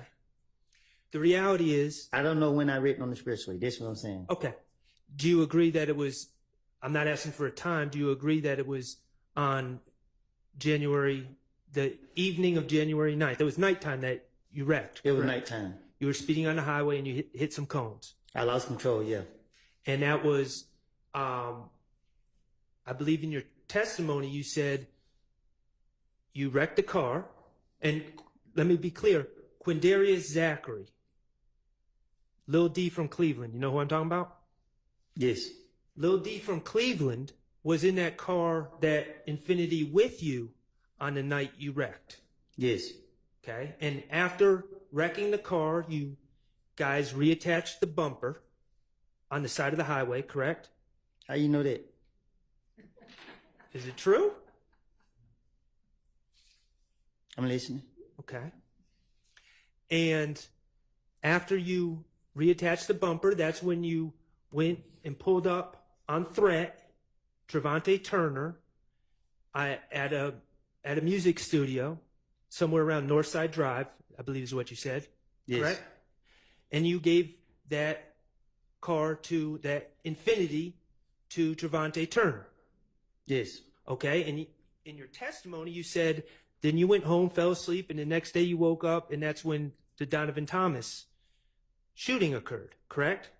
Yes. Okay, so I'm just working through this with you. I'm not trying to trick you. So based on your testimony, you were driving that car, that Infiniti, on the evening of January 9th going into January 10th, correct? I guess. Of 2015 with Mr. Zachary. I guess. And you gave that Infiniti to your good friend, Threat, in the early morning hours of January 10th, 2015, correct? I gave it to him at nighttime. It was dark. Okay. So you don't remember if it was before midnight or after midnight. Is that what you're saying? I don't keep up with the time. Okay, that's fine. The bottom line is you were specifically asked about that Infiniti or an Infiniti hours after Donovan Thomas was shot. And you denied ever being in possession of an Infiniti, correct? Say that again. When you were asked on January 11th, early in the morning, talking to Detective Thorpe, when Detective Thorpe, the lead investigator of the Donovan Thomas murder, asked you about possessing a gray Infiniti, you denied that you ever had one, correct? Right. Okay. Let's talk about the gun at the Dunbar Rec Center.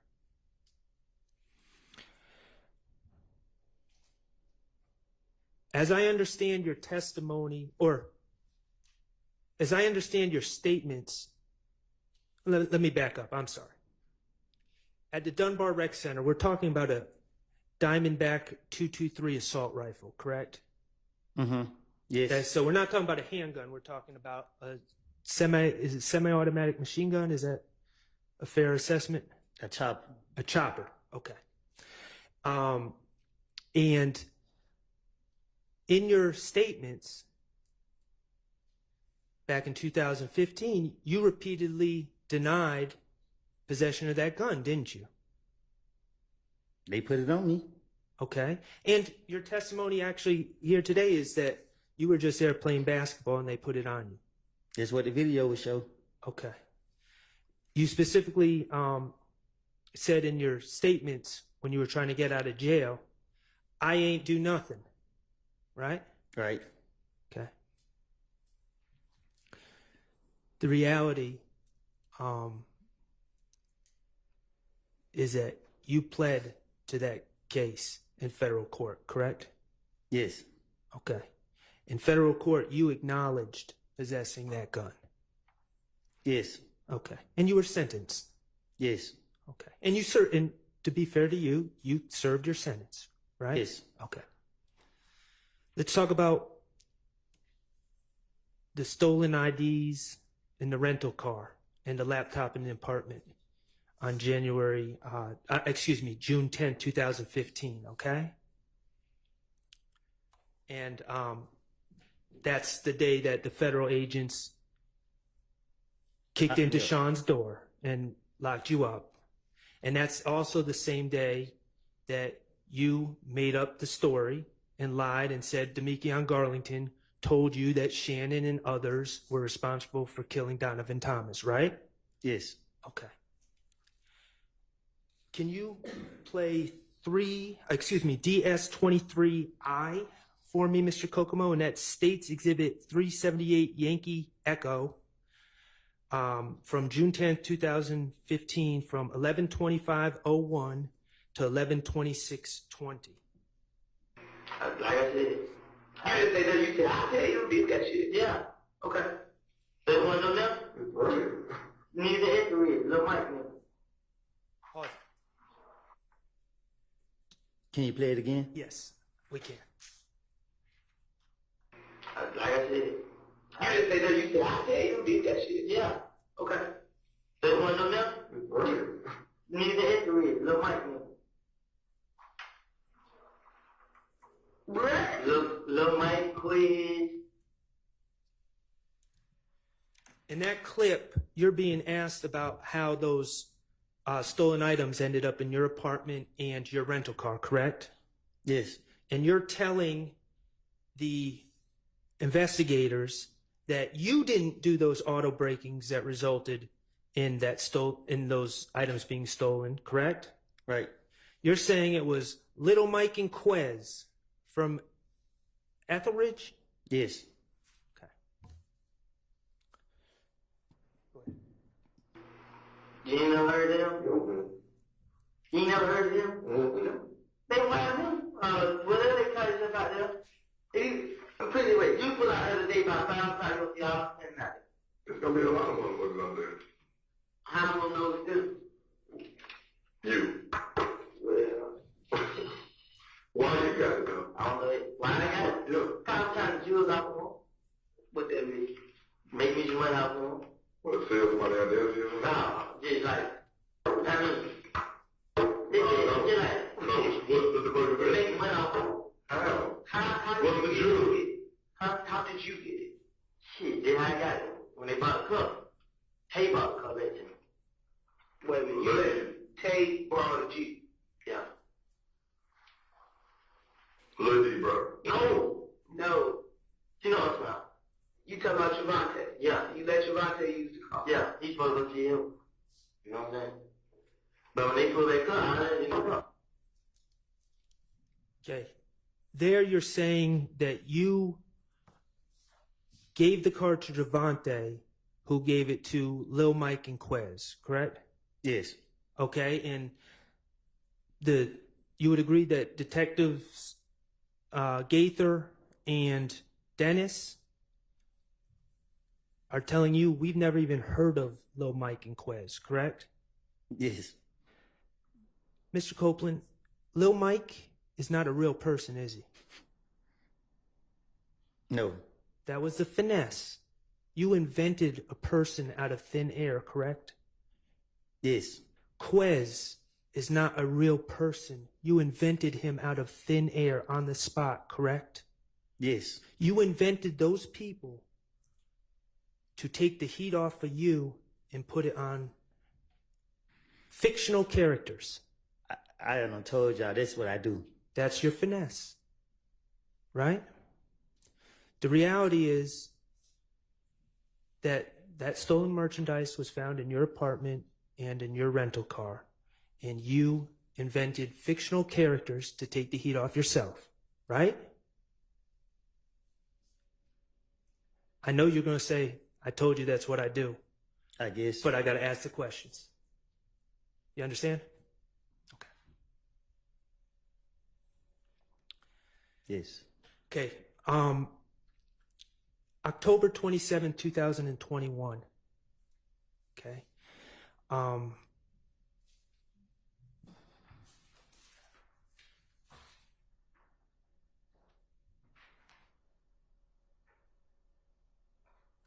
Your Honor, may I approach? You may. Mr. Copeland, I am handing you what's been marked DS-25C. Do you recognize the people in that photograph? Yes. Okay, and who are those people? Me and the police. Okay, and do you know either of the police officers' names? Miss V, and I think that the white man named Kelly, something like that. Okay.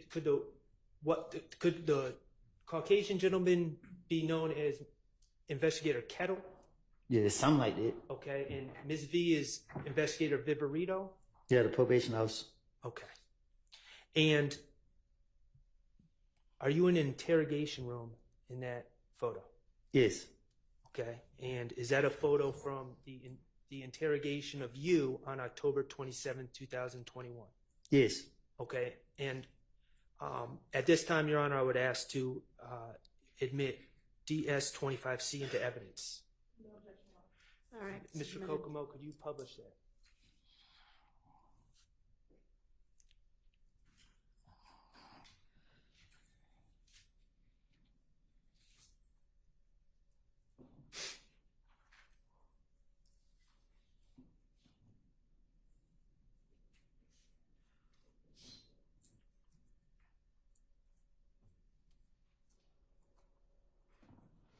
Okay, and like I asked you about the photo from June 10, 2015, I'm going to ask about this photo as well. You don't appear to be wearing a Fulton County blue uniform, are you? No. Okay, and I can't tell if were your arms shackled together during that interview? My leg. All right, and we see you're wearing Timberland boots, and we see a chain right next to the boot, correct? It's on my leg. Right, and that's shackling you to the ground. Yes. You are under arrest in this photo. Yes. Okay, and you know that you are soon to be wearing a Fulton County blue uniform, correct? That's what they told me. Okay. And the allegations of that case were you were pulled over at Atlantic Station in Atlanta, correct? No.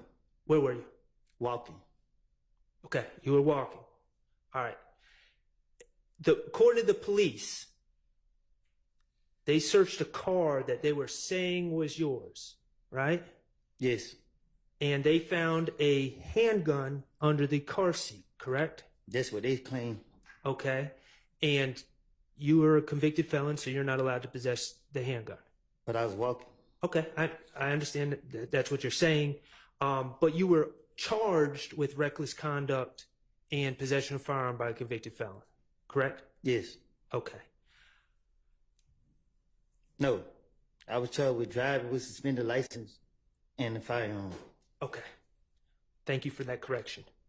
When you say firearm, you're talking about possession of firearm by a convicted felon? Yes. Okay. And there's a little complication with that explanation.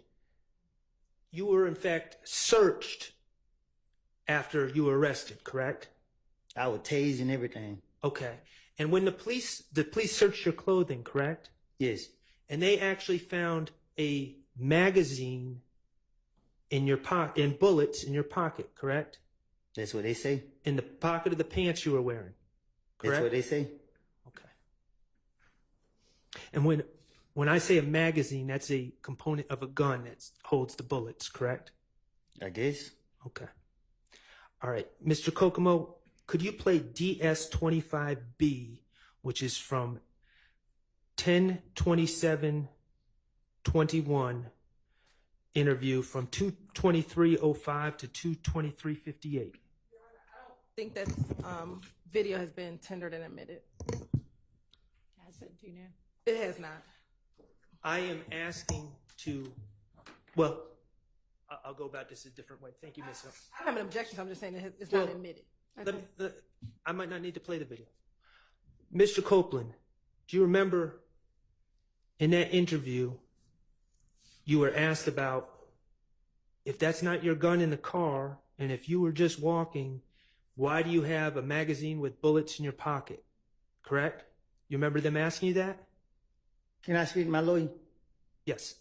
Well, Yes, you can. Let's take a break anyway. We'll take about 15 minutes.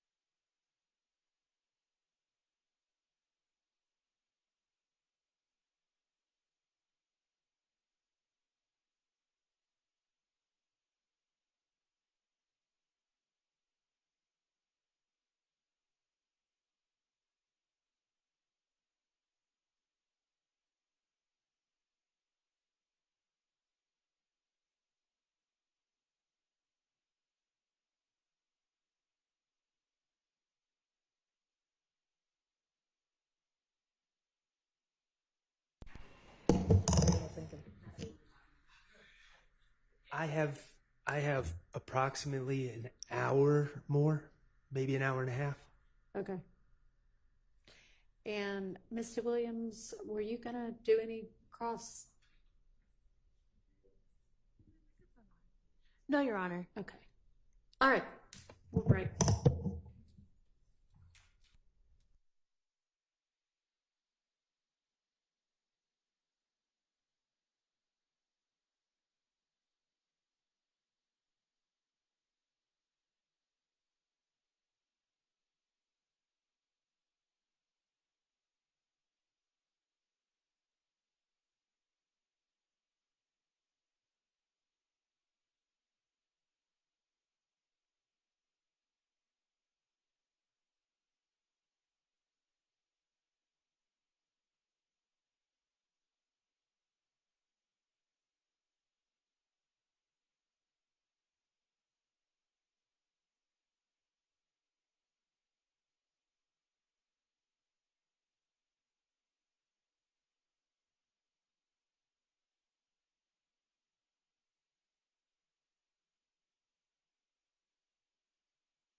Mr. Short, you say you have maybe another hour or hour and a half. Okay.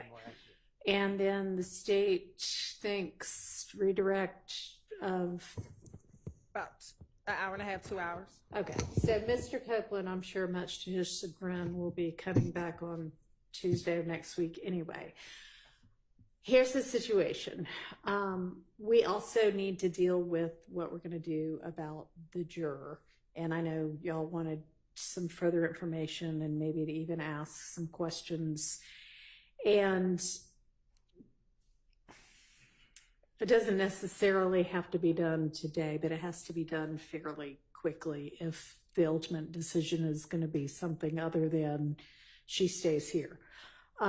So we can do one or the other this afternoon. We could either finish her cross or we could deal with the juror, but I don't think we can do both, which is fine.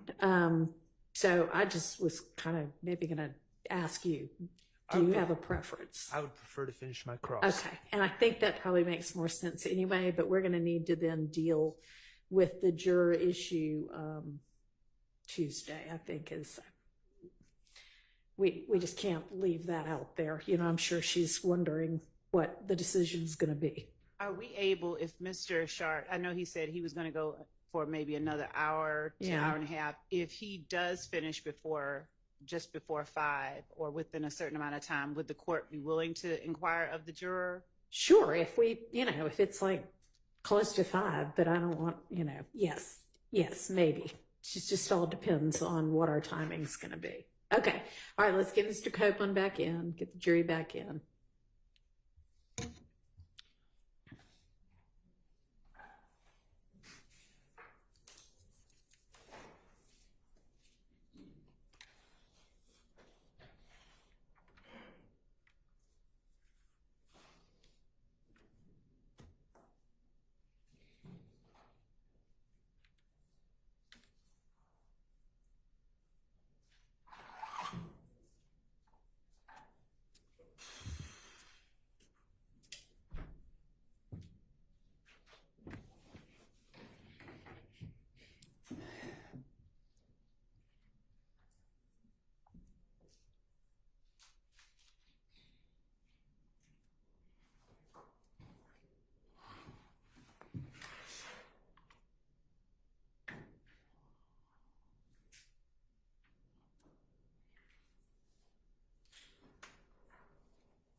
All right, thank you. Go ahead, Mr. Sharp. Thank you, Your Honor. Mr. Copeland, before we broke, we were talking about the October 27, 2021 interview with Investigator Viverito and Investigator Kettle, correct? Okay. And you were being accused of possession of a firearm and driving offenses. Yes. And in that statement you gave on October 27, 2021, okay, you were denying possessing the firearm that was found in the car that they said was being driven by you. Yes. Okay. And what I was asking you about is about your pockets being searched after your arrest, right? I'm listening. Okay. And the reality is the police did search your pockets and they found a magazine and some bullets. And Investigator Viverito told you that, correct? I don't recall. Okay. You told Investigator Viverito that the magazine and the bullets were in your pocket because you had just grabbed someone else's pants and put them on, correct? Yes. Okay.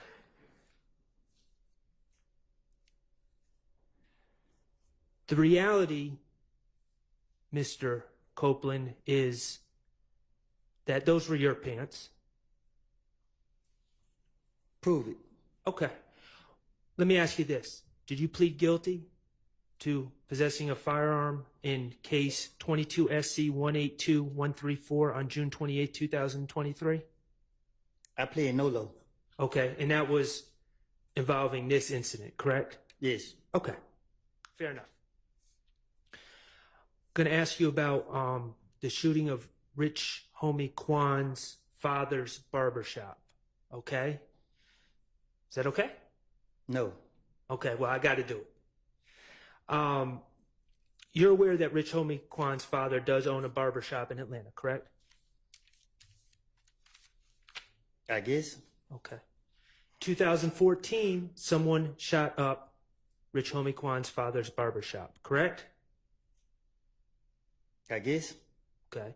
And this was a big deal. Rich Homie Kwan, at least at that time, was a well-known rapper. I'm listening. Okay. And Rich Homie Kwan was trying to find answers to who shot up his father's barbershop, correct? I mean, he came to you for answers. All right. You knew Rich Homie Kwan, right? Something like that. Okay. And he came to you for answers, and he told you that he thought Trevante Turner, threat, shot up his father's barbershop. Right. And you took it upon yourself to convince Rich Homie Kwan that it was not threat. Right. And you did that, at least partially, because you knew that Rich Homie Kwan was thinking about putting money on Threat's head, correct? I'm listening. And when I say money on Threat's head, taking out a contract to have to have Trevante Turner, Threat, killed. I'm listening. $25,000, right? I'm listening. Okay. On January 28th, 2015, you were asked by investigator Dennis about the shooting of Rich Homie Kwan's father's barbershop, correct? You said when?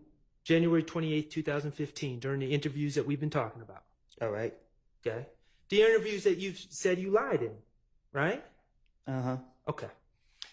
Your Honor, I'm going to ask to publish DS-22A, which is States 378 Yankee Bravo.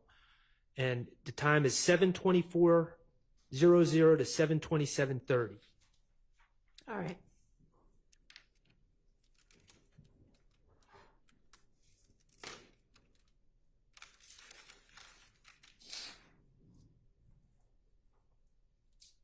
Okay, and on the screen, that's you, Investigator Dennis, and Investigator Gaither, correct? Yes. Okay, thank you. Damn, Rich on the corner, like you got 25,000 have Tate killed. It's like from the picture you just showed me. Nah, Tate who just got shot the other night.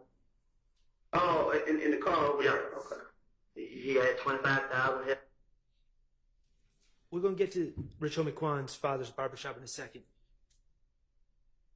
Trevante Turner is now sadly deceased, correct? All right. When you were talking about him being shot back in 2015, he was also shot in 2015, correct? Yes. Okay. And that was Shell Kel who shot? I'm not for sure who shot him. Okay. Take you. Who did? Just Rich on the corner shit. Cause he be telling me. So I'm telling Rich on the corner like, but you got any niggas in your house, these same niggas that shut up my house, bro. Right. Rich on the corner like, he like, bro, they just look like that, bro. He like, we the same shit. I'm like, but still, bro, you out here hating these niggas this and that. So Rich on the corner like, bro, it ain't dead. We saying shit, I just can't turn my back on. Like, it ain't dead, bro. You support these niggas, bro. So the more you support them, the more they gonna come out and do that. If you leave them alone. And in there, we still haven't gotten to the barbershop part, but in there, you're talking about conversations with Rich Homie Quan and his problems being linked to the Bloods, correct? I guess. Okay, and Rich Homie Quan not really being built like that. For sure. Okay. And the fact that he was scared to leave the Bloods, but in your opinion, they wanted to use Rich Homie Quan for his money. I'm talking to the police. Okay. But that's what's being discussed. All right. I'm not saying it's the truth. That's what's being discussed, though. All right. Okay. Then everything gonna go away. Yeah. Then you're like, just protect me, bro. We need y'all, bro. I need y'all to protect me. How the hell we gonna protect you? You and these niggas out here doing it. Then you're like, so you shot my truck, bro. That side of the truck. Man, you been, you know what I mean? You been around. Like, nah, I'll just ask you in there like this. What did he have a 25 on the dude say here for? Say, his daddy got shot. Recon. It's barbershop. So like how they say my name? On Bankhead, they say Tay name. They saying Tay did. I know Tay. And just so we're clear, you said Rich Homie Quan's daddy got shot. So it wasn't just a barbershop that was shot. His barbershop was shot, but he actually got shot in the barbershop, correct? I don't know nothing about all that. Okay. Well, that's what you said. You said that Rich Homie Quan. I'm talking to the police again. Okay. Ain't do it. You know what I'm saying? Then I'm lying and stuff saying Tay said like my I know Tay ain't do it. Right. You know what I'm saying? Because the night before we just hit the party. Yeah, who did it? Somebody else did some Spit it out. I you know what I'm saying? But it's supposed to be some niggas that had money over there. You know what I'm saying? Niggas over there got money. No, I'm talking Bankhead. A lot of niggas over Bankhead got money. So when I started thinking, I couldn't think of the name, but this nigga supposed to have paid somebody on Johnson Road on one of them streets over there to do it. Mm-hmm. You know what I'm saying? To kill him and retaliate, to get that Quan? Or to start his daddy? Cause like the same day, we like, I was in the street, I seen Quan crying. Like, oh, bro. And he tried to kill my dad. You know what I'm saying? But him and Tay didn't have a problem. So that's why he think. Okay.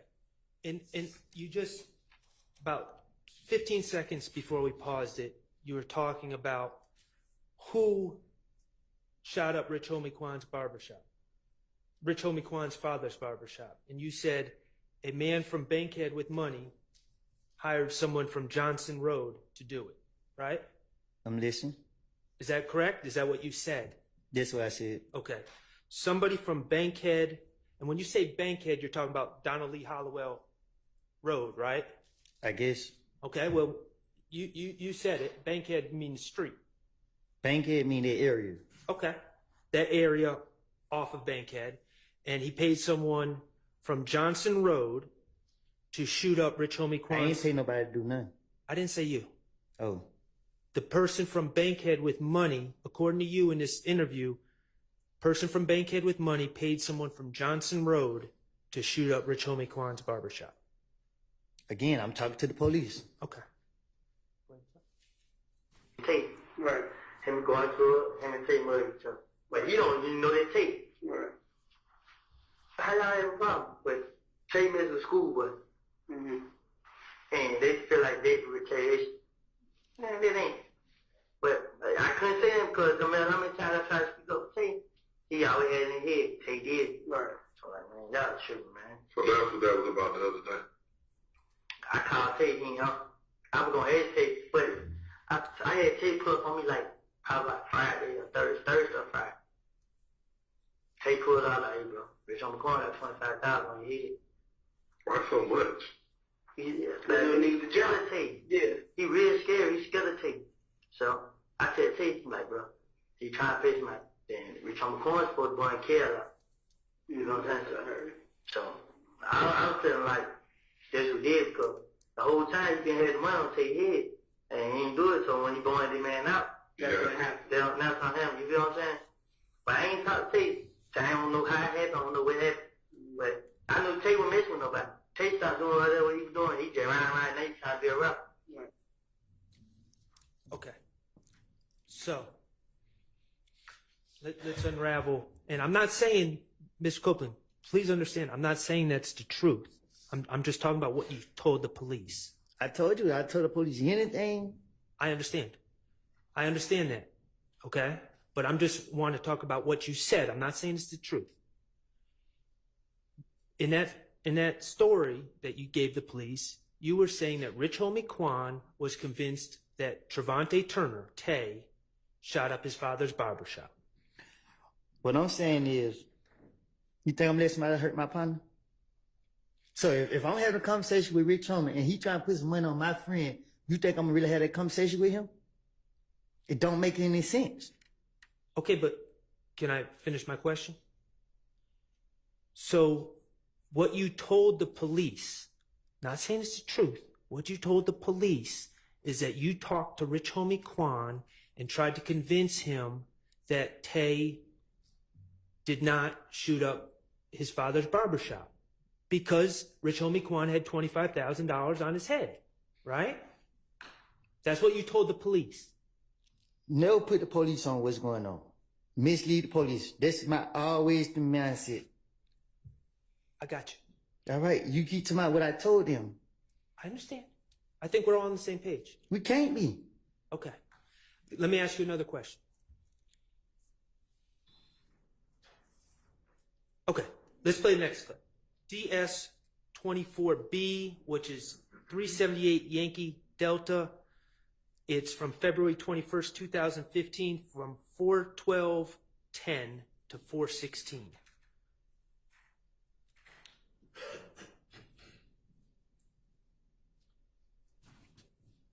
You playing the video? Yes. Thank you. I'm trying to resolve the problem at hand. And I told you the only way for you to start resolving, to get this shit started and resolving it, is you gotta talk to us straight up. That's it. You gotta talk to us straight up. Because if you're not, it's just gonna continue and continue and continue. And I hate to see you or anybody else come up dead behind the bullshit because everybody want to be loyal to the streets and everything. Rich Homie paid Care to shoot Tay after he blew him up. Rich, they tricked Tay over there. I don't know, laying like that hiding. Not saying it's true. You told Investigator Gaither that Rich Homie Quan paid Shell Kel, to shoot Tay. Correct? That's what I said. Okay. And then when Tay pulled to pick somebody up. But when Tay pulled and get ready to call nigga come back out there, they started shooting. And then my so-called sister, not my mama child, somebody I don't know, but go around telling folks that I shot a house up when she know the whole time they shit Tay up. So you see what I gotta go through? Hold on, let me get this straight.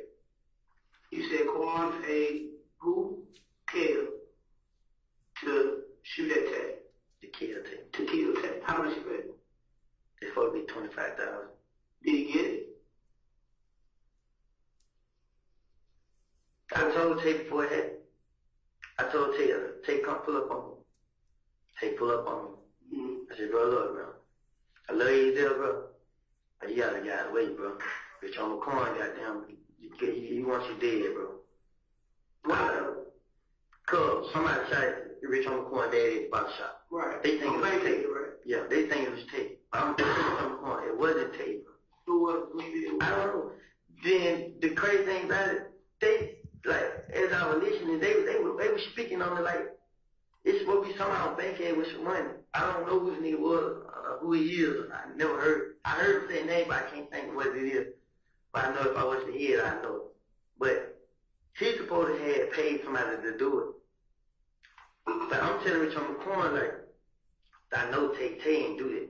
You feel me? That ain't Tay. Tay not just gonna walk up and shoot nobody. So he like, what I'm telling you, it was Tay. I'm like, no, it wasn't. He like, man, I'm telling you. I'm like, I know it went, but I'm not gonna lie. All right. So in that interview on a different day, you're again talking about the shooting of the Rich Homie Kwan's father's barbershop and of Rich Homie Kwan's father, correct? I'm listening. Okay. And again, what you just said on that tape was someone from Bankhead with some money paid someone to do it, right? Right. Okay. So in 2 separate interviews, you told detectives that someone from Bankhead with some money hired someone from Johnson Road to shoot up Rich Homie Kwan's barbershop. Rich Homie Kwan's father's barbershop, correct? I'm listening. Is that correct? You said that in 2 different interviews. Okay. Now, the reality, Mr. Copeland, is once you are given immunity as a witness in this case, you testified in court earlier when Ms. Hilton was asking questions that it was in fact you and Trevante Turner who shot up Rich Homie Kwan's barbershop, didn't you? How many times we gonna go over this? You and Trevante Turner, in fact, shot up Rich Homie Kwan's barbershop. Correct? I'm listening. The reality, Mr. Copeland, is the $25K on someone's head was completely made up by you. Correct? Right. The reality is that somebody from Bankhead with some money, those details, somebody from Bankhead with money, that was completely made up. Correct? Right. The reality is someone from Johnson Road being hired, and you would recognize their name if you heard it. All that was made up on the spot, on the fly, in the mind of Kenneth Copeland, wasn't it? Right. That was you finessing. Just like Lil Mike and Quez were made up on the spot, the man from Bankhead with money, the man from Johnson Road, were made up characters. I done told y'all 100 times I don't lie. You see him right here keep trying to throw it in my face. I don't admit it till I lied. I'm not trying to throw it in your face, Mr. Copeland. I'm giving you an opportunity to come clean. I thought I did that. Okay.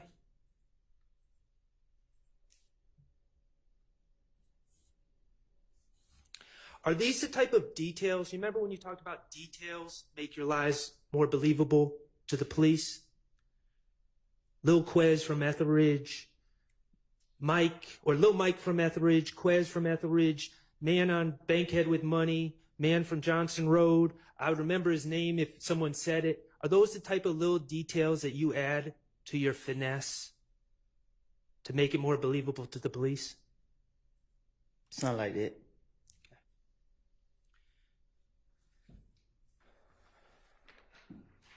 I'm going to move on to another topic, okay?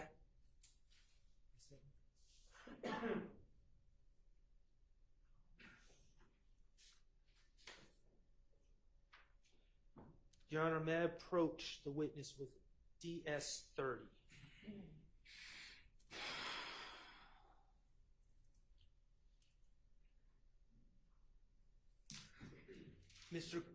Mr. Copeland, I'm asking you to look at DS-30.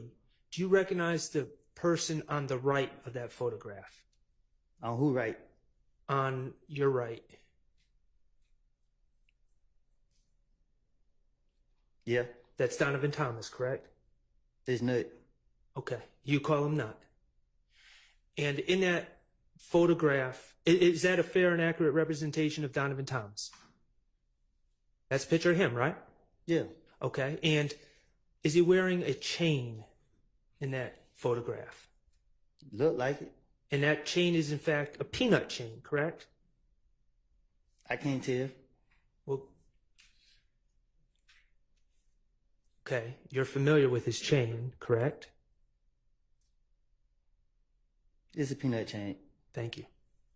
Your Honor, I would move to admit DS-30 into evidence. It's admitted. Mr. Kokomo, if you could publish that picture, please.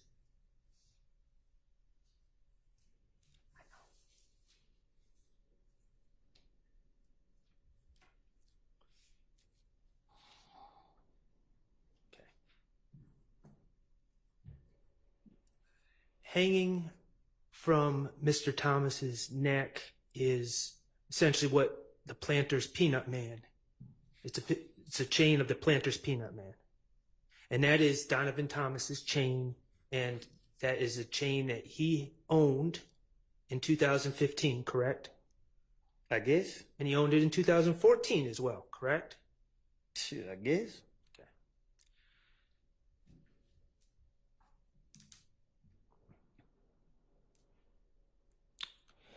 You are aware that in late 2014, Donovan Thomas's chain went missing, correct?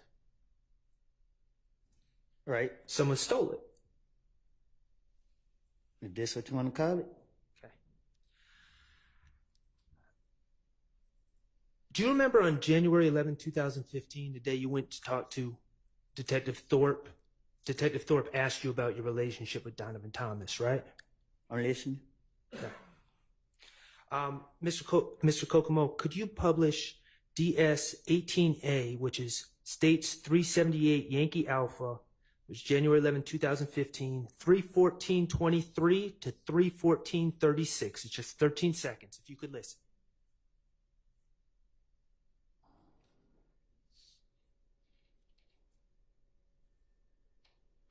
I talked first they straight while I was about. I didn't do it. I never had a problem with it. Ain't never had two words to each other. Me and that was always okay. You know what I'm saying? Only person I had a problem with was Kev. I don't really be with him. When we see each other, they jump me up. When they be with him. Okay, Mr. Kokomo, could you now publish DS-18B, which is from January 11th, 2015, 3:20:50 to 3:21:04 a.m. So, we never had a problem with nothing. Never in life. Okay. Never cool. Okay. We just had a problem with Brother Kev. Yes. Describe Kev to me. Show you a picture. Mr. Kokomo, could you publish DS-18C, which is from the same interview, same exhibit, 3:30:31 to 3:31:02?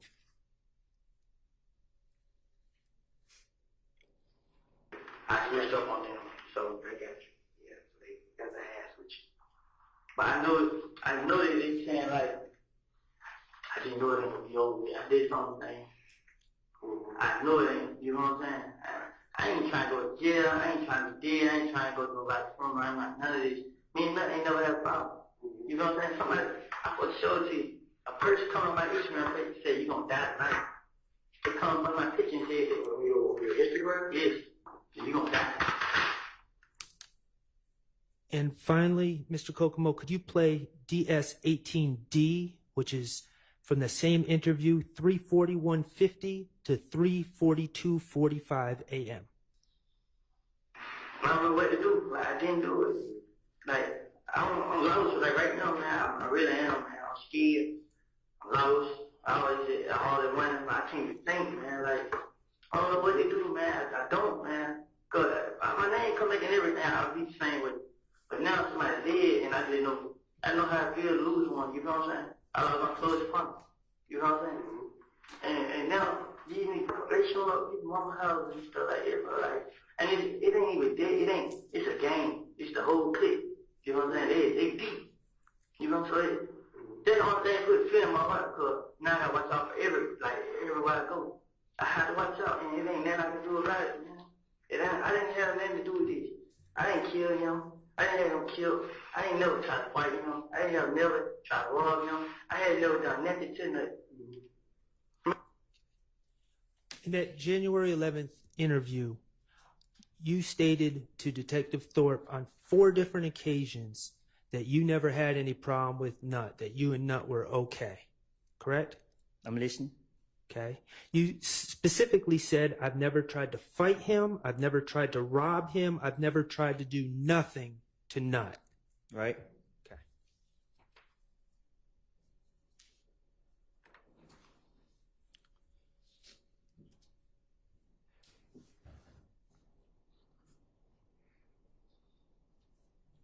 Your Honor, I'm going to ask Mr. Kokomo to publish DS-21, which is States 378 Yankee Beta from 8/11/50 to 8/13/18. Hold on one second, Mr. Kokomo. And Your Honor, I'm sorry. I'm going to ask a couple questions first. Going to your January 28th, 2015 interview. Well, in general. Let's just get to your question. You want to know, did I take the change? We're going to get there. We're going to get there. We're going to get there. But in 2014, Donovan Thomas's chain went missing, was stolen out of his car, correct? Right. All right. To people in hip hop, a chain is a very personal thing, correct? I don't know. You don't know that? Okay. Mr. Kokomo, if you could publish DS-21.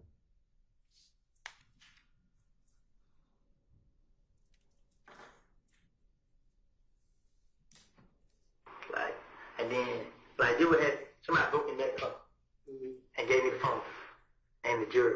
Because when I realized I took it, you know what I'm saying? What the hell? Didn't know that shit. But I called him up. Hey, man, I got your shit right here. Pull up on me. He come pull up on me. But before I gave back to him, I already hit Timmy. And he was texting the kid like, come on, bro, I introduced you to these folks, bro. You just took them out. And he was like, he sent a big paragraph and killed this shit. Like, man, nigga, nigga, what up? You know what I'm saying? Like, nigga, I'm out here, nigga, you ain't doing it for me. Yeah. This one reading. You know what I'm saying? So, nuts and big paragraph, more paragraph, more paragraph, more paragraph. Kid, like, man. And like, he ain't say back, like, man, nigga, fuck you, whatever. You know what I'm saying? But nut pull up. That don't want to, don't nobody know it. You know what I'm saying? Nut pull up. Him and Greedy. Man, nut got each other up. Like, bro, here, your stuff right here. You know what I'm saying? Right. He like, how you get it, bro? I ain't want to tell him. One of the young niggas on the vehicle broke in his car. Okay. In that story, you were saying that someone stole a chain from Nut, correct? The peanut chain. Yeah. And that person, and not only his chain, but his ID, his wallet, his phone, correct? Right. And that person happened to give you Donovan Thomas's belongings. Right. And you said, you told the police, you realized it was Donovan Thomas's chain. And you called Nut and wanted to return his stuff. Right? And specifically, right before we paused it, you said you didn't want to tell Donovan Thomas who took it. Right? Right. You wouldn't want to tell Donovan Thomas who took it because Donovan Thomas is what some people might say is the big homie. Right? He's a gang leader. You don't just take Donovan Thomas's chain and it's all cool, correct? I don't know. Well, that's why you wouldn't want to tell Donovan Thomas who took it, correct? You'd want to protect whoever took that chain. You wouldn't want Donovan Thomas gunning for that person for disrespecting his property, right? Right.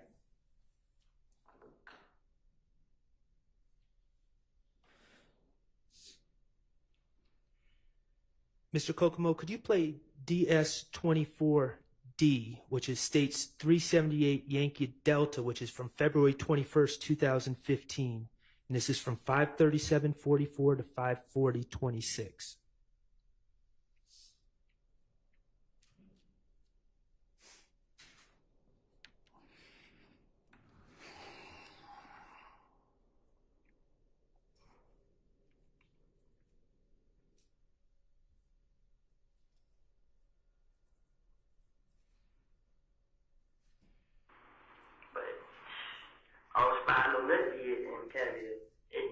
It's not playing.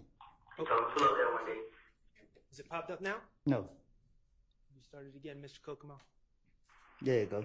Thank you. I was spying on little kids in Canada at night. He told me to pull up there one day. Somebody had one of my little punk broke in the car. Stole his chain, his phone, his ID, my driver's license. And I gave it back to him.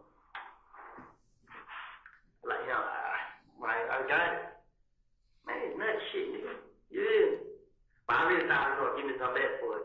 I called him like, hey man, I got the shit, bro. Like, for real, bro? Like, yeah. Like, where you at? I'm like, right here in Mechanicsville. I'm on my way to Mechanicsville. He like, all right, call me when you get out there. So he called me back. I'm like, shit, I'm here, they waiting now. He's like, all right. So when I get out there, I call him. He like, pull up at night spot. Like, shit, I ain't got no ride now. I got locked out right about 4. So I'm finna pull up with my, I like to pull like, right here, pump on the player. He pull up, bag in, hand me a 50. She get out the car. Vic was in the car, what's up? Like, what's up, bro? She nut came, like, here you go, bro. You ready? Dap me up. I gave him that little shoulder thing.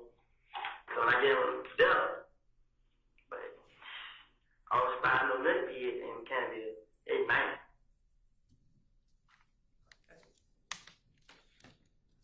Again, on February 21st, 2015, you're telling that investigator about your partner stealing from Donovan Thomas and then giving you the chain and the phone and the wallet, and then you returning it back to Donovan Thomas, right? And you dapped him up, and you and Donovan Thomas were all good, right? Okay.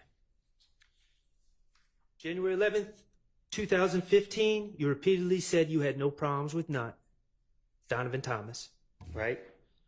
January 28th, you talked about the chain. There was someone else that took it. You returned it to Donovan Thomas, wouldn't tell him who took it, but y'all were all good, right? February 21st, 2015, you again repeated that story about one of your partners taking the chain, it ending up in your hands. You returned it to Donovan Thomas, you dap him up, you're all good, right? Mr. Copeland, the reality is, late in 2014, you broke into Donovan Thomas's truck. Isn't that correct?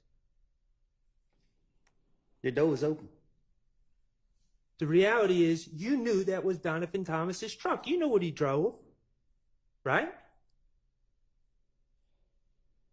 You went into his truck and took his peanut chain, right? You knew it was Donovan Thomas's peanut chain, but you didn't care. You wanted to disrespect Donovan Thomas. You wanted to take his stuff. Isn't that correct? It wasn't about disrespecting him.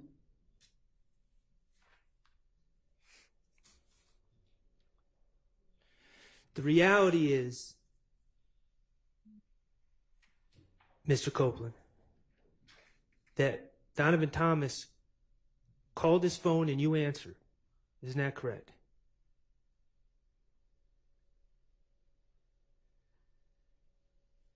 Yeah. The reality is, you knew that Donovan Thomas knew that you stole his stuff. I ain't steal it. Objection, speculation. Sustained. The reality is that you knew you bit off more than you could chew. What you mean by that? Donovan Thomas was coming after you. Objection, speculation. Based on the evidence, relevance. Sustained.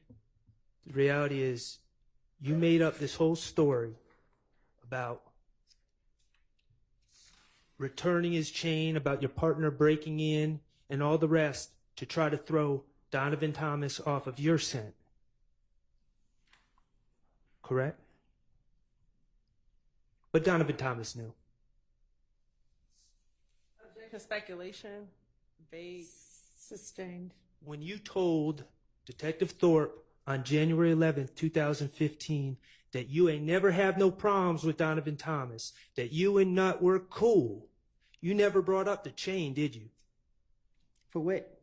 When you said you ain't never tried to rob him, you ain't done nothing to Donovan Thomas, you never brought up the chain, did you? That ain't robbery. You and Donovan Thomas were far from cool.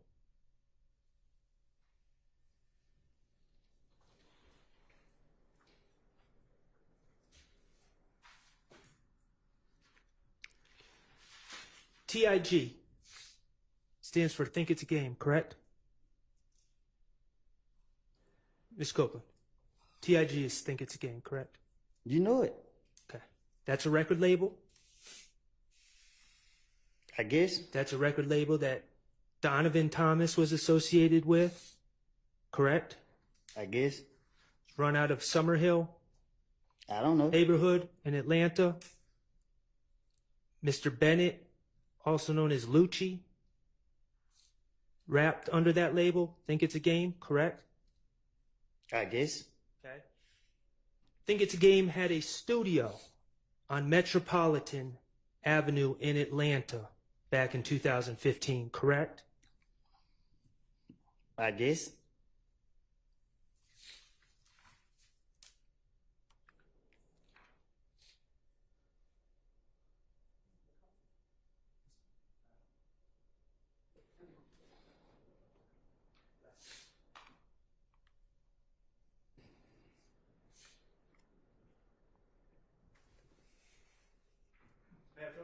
You may.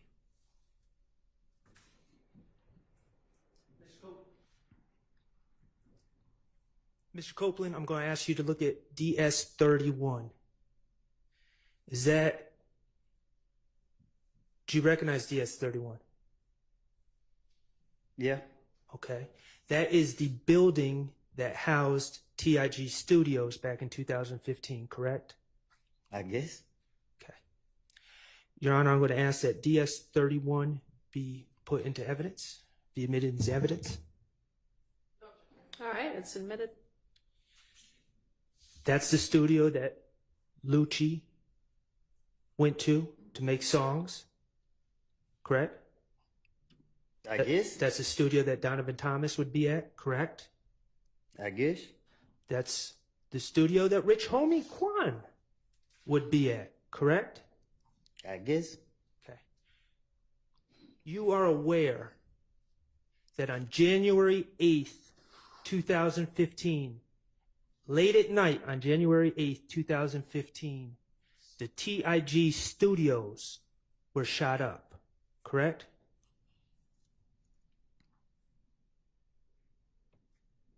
You know that, right? I'm listening. You are aware that Rich Homie Quan's truck was struck by bullets on January 8th, 2015. His windshield was shot out, correct? You don't know. You're aware that Donovan Thomas was present at TIG Studios on January 8th, 2015. Isn't that true? I don't hang up there. DS22B, please, Mr. Kokomo. I would like to publish, Your Honor, DS22B, which is from January 28, 2015 interview, states Exhibit 378 Yankee Beta 7/24/39 to 7/25/06. All right. Like, it ain't dead, bro. You support these niggas, bro. So the more you support them, the more they gonna come out and do that. If you leave them alone, then everything gonna go away. Yeah. And you're like, just protect me, bro. We need y'all, bro. I need y'all to protect me. How the hell we gonna protect you? You and these niggas out here doing it. And you're like, so you shot my truck, bro? That side of the truck. Man, you been, you know what I'm saying? Man, you been You are talking to the police about Rich Homie Quan asking you if you shot up his truck, correct? In that interview. That's what he just said. Okay. I'm gonna play you in there like this. What did he have a 25 to do Tay head on?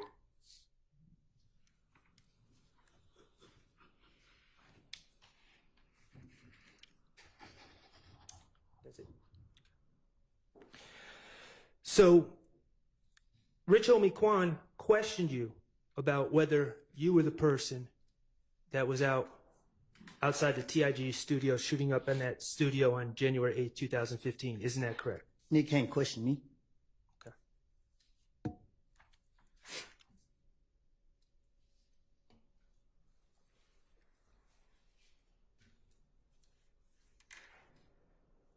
Beg the court's indulgence.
Not talking about what you told the police.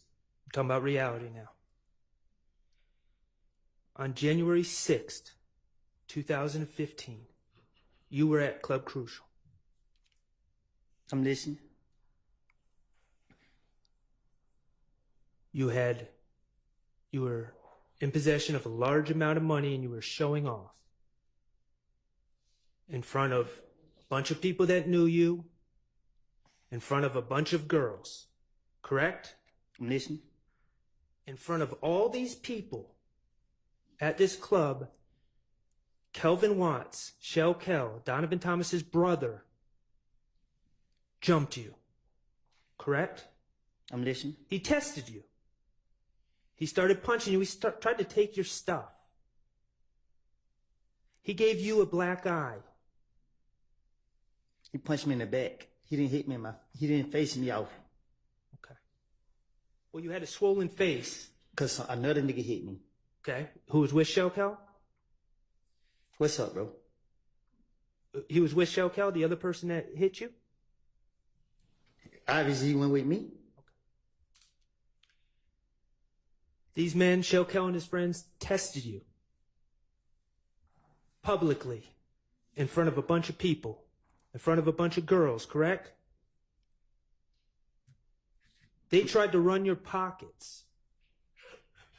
Right? I'm listening. Pardon my language, it pissed you off. Just like you is. Okay. 2 days later, on January 8th, 2015,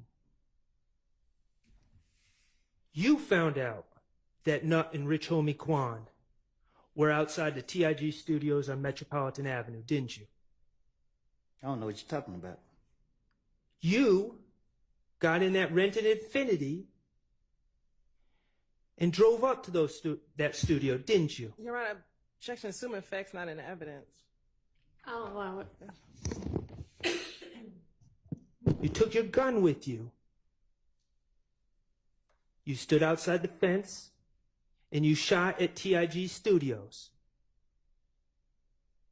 And you put a bullet in Rich Homie Quan's truck. Did you not? You got proof?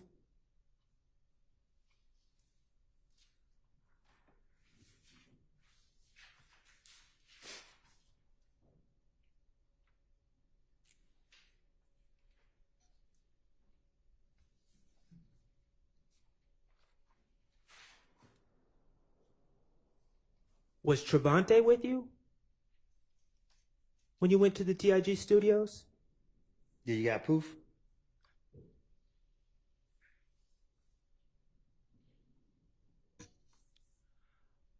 All right, we're going to change the subject, Mr. Copeland. All right. To your understanding, now you pled to the possession of a firearm case from 2021. You pled to that recently, or this year. Say that again? You pled to that case this year, correct? Earlier this year? The possession of firearm that you were interviewed about on October 27, 2021? I don't know if it was this year or last year. Okay, fair enough. To your understanding, you still have a pending matter in front of the Fulton County District Attorney's Office, correct? Shit, ain't no telling. I don't know. Well, you discussed it. You gave an interview with the Danza Project recently, right? Right. All right, and you discussed a pending matter where your understanding is you are charged with filing a false report. Oh, yeah. Okay. To your understanding, you're charged with false report of a crime and false statements, 2 felonies, correct? Right. And the allegation is that while you're at the Fulton County Jail, Relevance as to the specific conduct or the specific, an improper impeachment as to the specific extrinsic evidence of the specific incident that occurred. Okay, I can't really hear you very well, but I think we might need to approach about this anyway.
Honor, may I approach You may. DS27A and DS27B? Yes.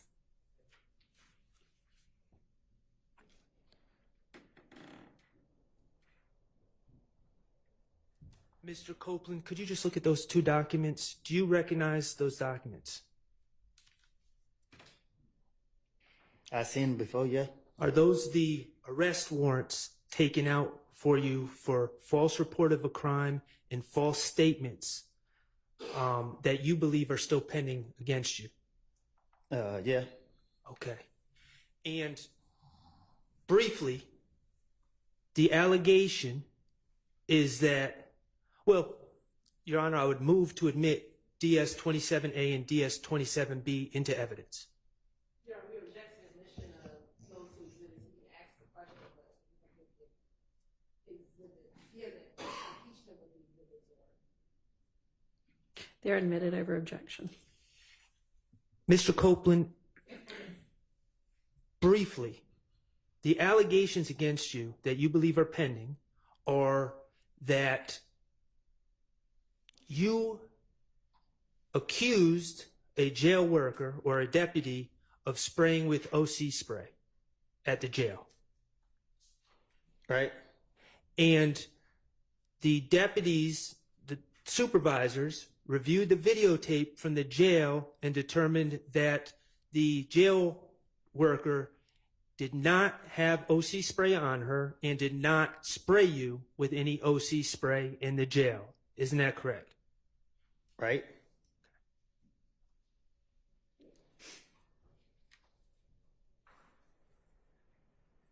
Did you know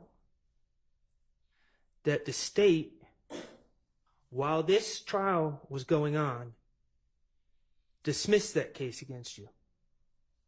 I didn't know that. Well, I brought you good news. May I approach with 27C? You may.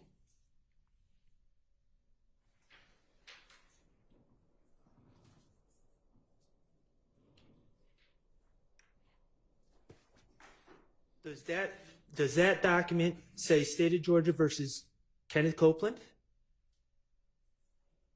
I think. Okay.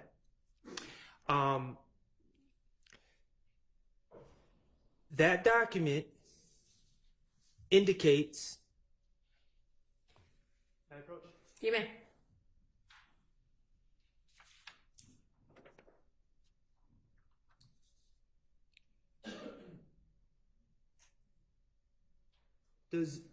Correct me if I'm wrong, does this document say the facts of this case have been reviewed, and although it appears that probable cause existed for the defendant's arrest, the decision of the district attorney at this time is not to prosecute the above named defendant?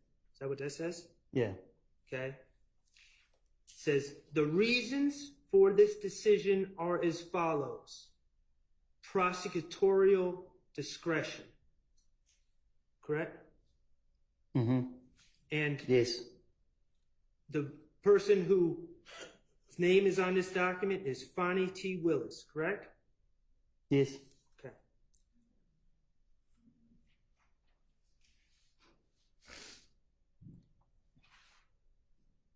That document does not indicate that your pending charges for false report of a crime and false statement, they don't indicate that those are dismissed forever, just for now, at this time, correct? I guess. Okay. And nothing in that document says we dismiss this case because we were wrong, Mr. Copeland's innocent. It said prosecutorial discretion, correct? What they mean? Okay. It means they just made the decision to do it.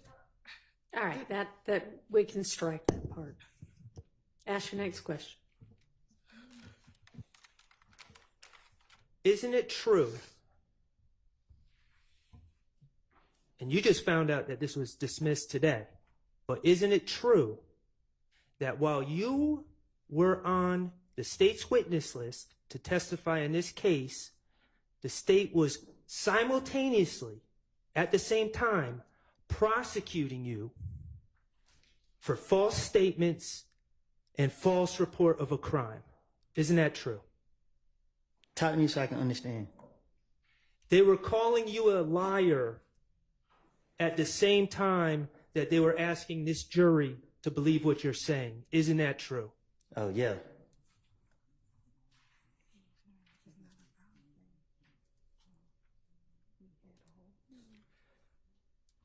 Let's talk about your immunity agreement with the state.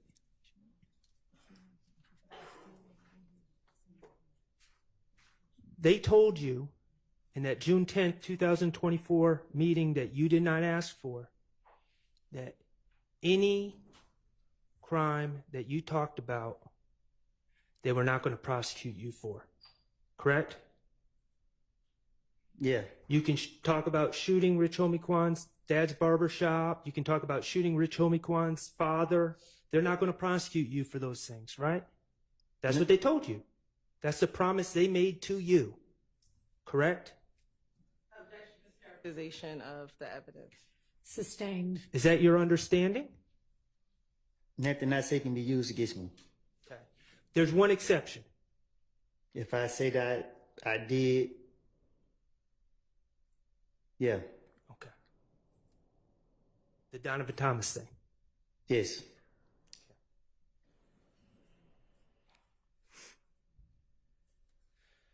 Mr. Copeland, you don't know any of these gentlemen back here to have a personal beef with Donovan Thomas, do you?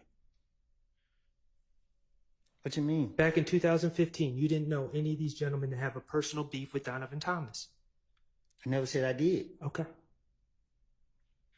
The reality, Mr. Copeland, is you were the person who had a problem with Donovan Thomas. Isn't that correct? You were the one that broke into Donovan Thomas's car, correct? So in fact, not in evidence. Overruled. You've admitted to it. You're the one that stole Donovan Thomas's chain, correct? Ms. Copeland, you're the one that shot up Donovan Thomas's friend, Rich Homie Kwan's father's barbershop in 2014, correct? You're the one that was going back and forth with Donovan Thomas's brother, Kelvin Watts, correct? You've called his brother a waste of space in October 2021, didn't you? Mr. Copeland's not answering the question, so Yeah, he needs a apparently response. Mr. Shard doesn't care whether he answers or not, so it's fine with me. I mean, fine if with he me wants too. an answer, he can say that. You called Kelvin Watts a waste of space in October 2021, didn't you? And I don't think nobody walking earth would not agree with it. You said that people would cheer if he died. Correct? I will. Back in the days. You've shot it, Donovan Thomas's brother, Kelvin Watts, correct?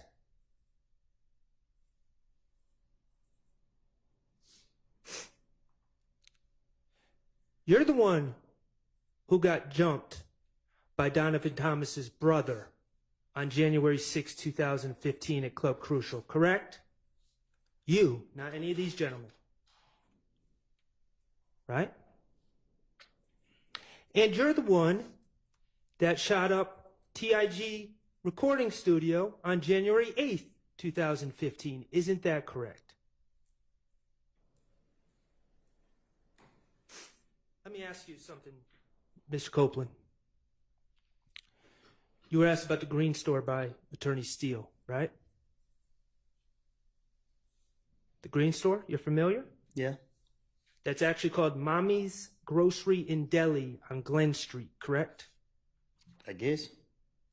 Okay. You estimated that the driving time is 5 minutes. The truth is, to get from the Green Store to where Donovan Thomas was gunned down, you have to drive couple 100 feet on Glen Street and take a right onto McDaniel, correct?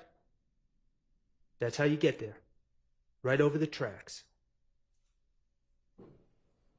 The truth is, it takes less than a minute to make that drive. Isn't that correct?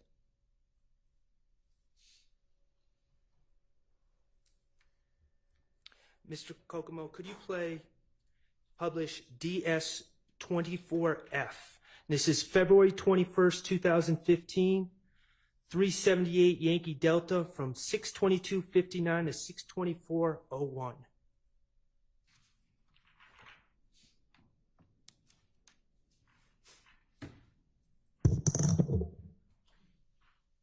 I got somebody, but I don't know his name. He can tell. He ill there. He called the night. Well, I forgot what day they got killed with. And we're going to start it over, Mr. Copeland, because I didn't provide any context. You spoke on a gang meeting that the Bloods had about you on that Thursday before Donovan Thomas was killed, correct?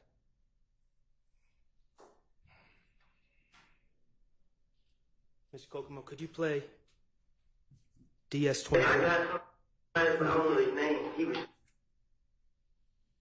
I got somebody, but I don't know his name. He can tell. He ill there. He called the night. Well, I forgot what day they got killed with. It was a Friday night. It was a Thursday night. Mm-hmm. They had a barbecue. But the barbecue just about it was a blood meeting. Everything ain't blood meeting. Mm-hmm. Then the whole meeting was based upon me. They was all in there talking about this and this, talking about this and this. So the nigga Mo was on the phone. So Mo told everybody, all I need, every last one of y'all, whoever 90s scraps here, whoever that other nickname, supposed to kill me. They gave all them guns. The same night, they gave every last one a gun. Say, treat me to a gas station and kill me. I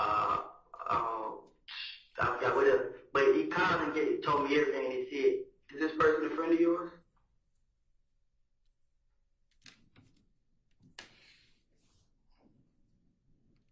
The Bloods had a gang meeting on the Thursday before Donovan Thomas was killed, 2 days before, on the same day that you shot up TIG Studios.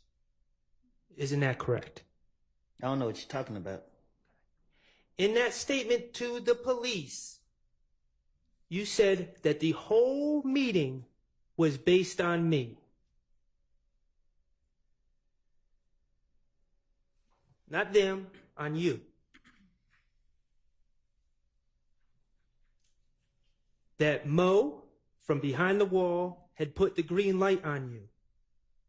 Not anyone else. He put the green light on you for what was going on with you.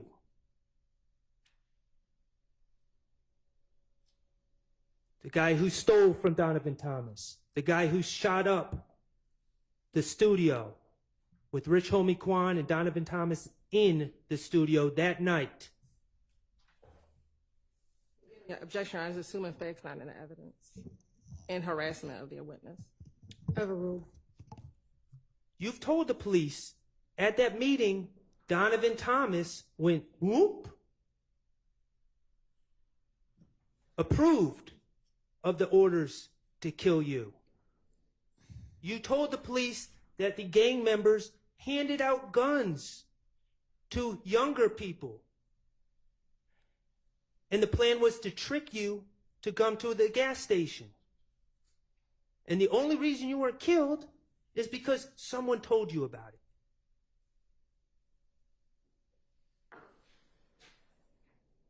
In January 2015, Donovan Thomas was coming after you. Objection, speculation, again, assuming facts not in evidence. Sustained. Mr. Copeland, you're not the type of guy to back down, are you?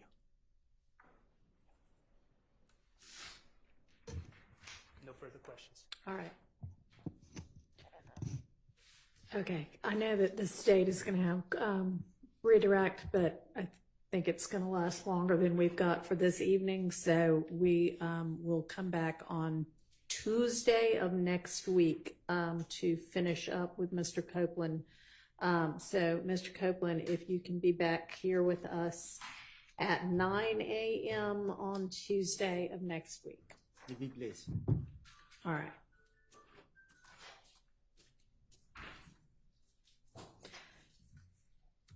Okay, so I am going to excuse y'all, except I'd like for you to stay after for a minute, if you don't mind. The rest of you, with the reminders to not discuss this case with anybody. Don't let anybody discuss this case with you. Don't talk about it amongst yourselves. Don't look at and, in fact, avoid any media accounts of this case or anybody involved in it, including anything on any kind of social media. Don't try to find out any information about the case or anybody involved in it from any source outside of what we all hear together in this courtroom. Okay, I want y'all to enjoy your long weekend and your holiday break, and I'll see y'all back on Tuesday.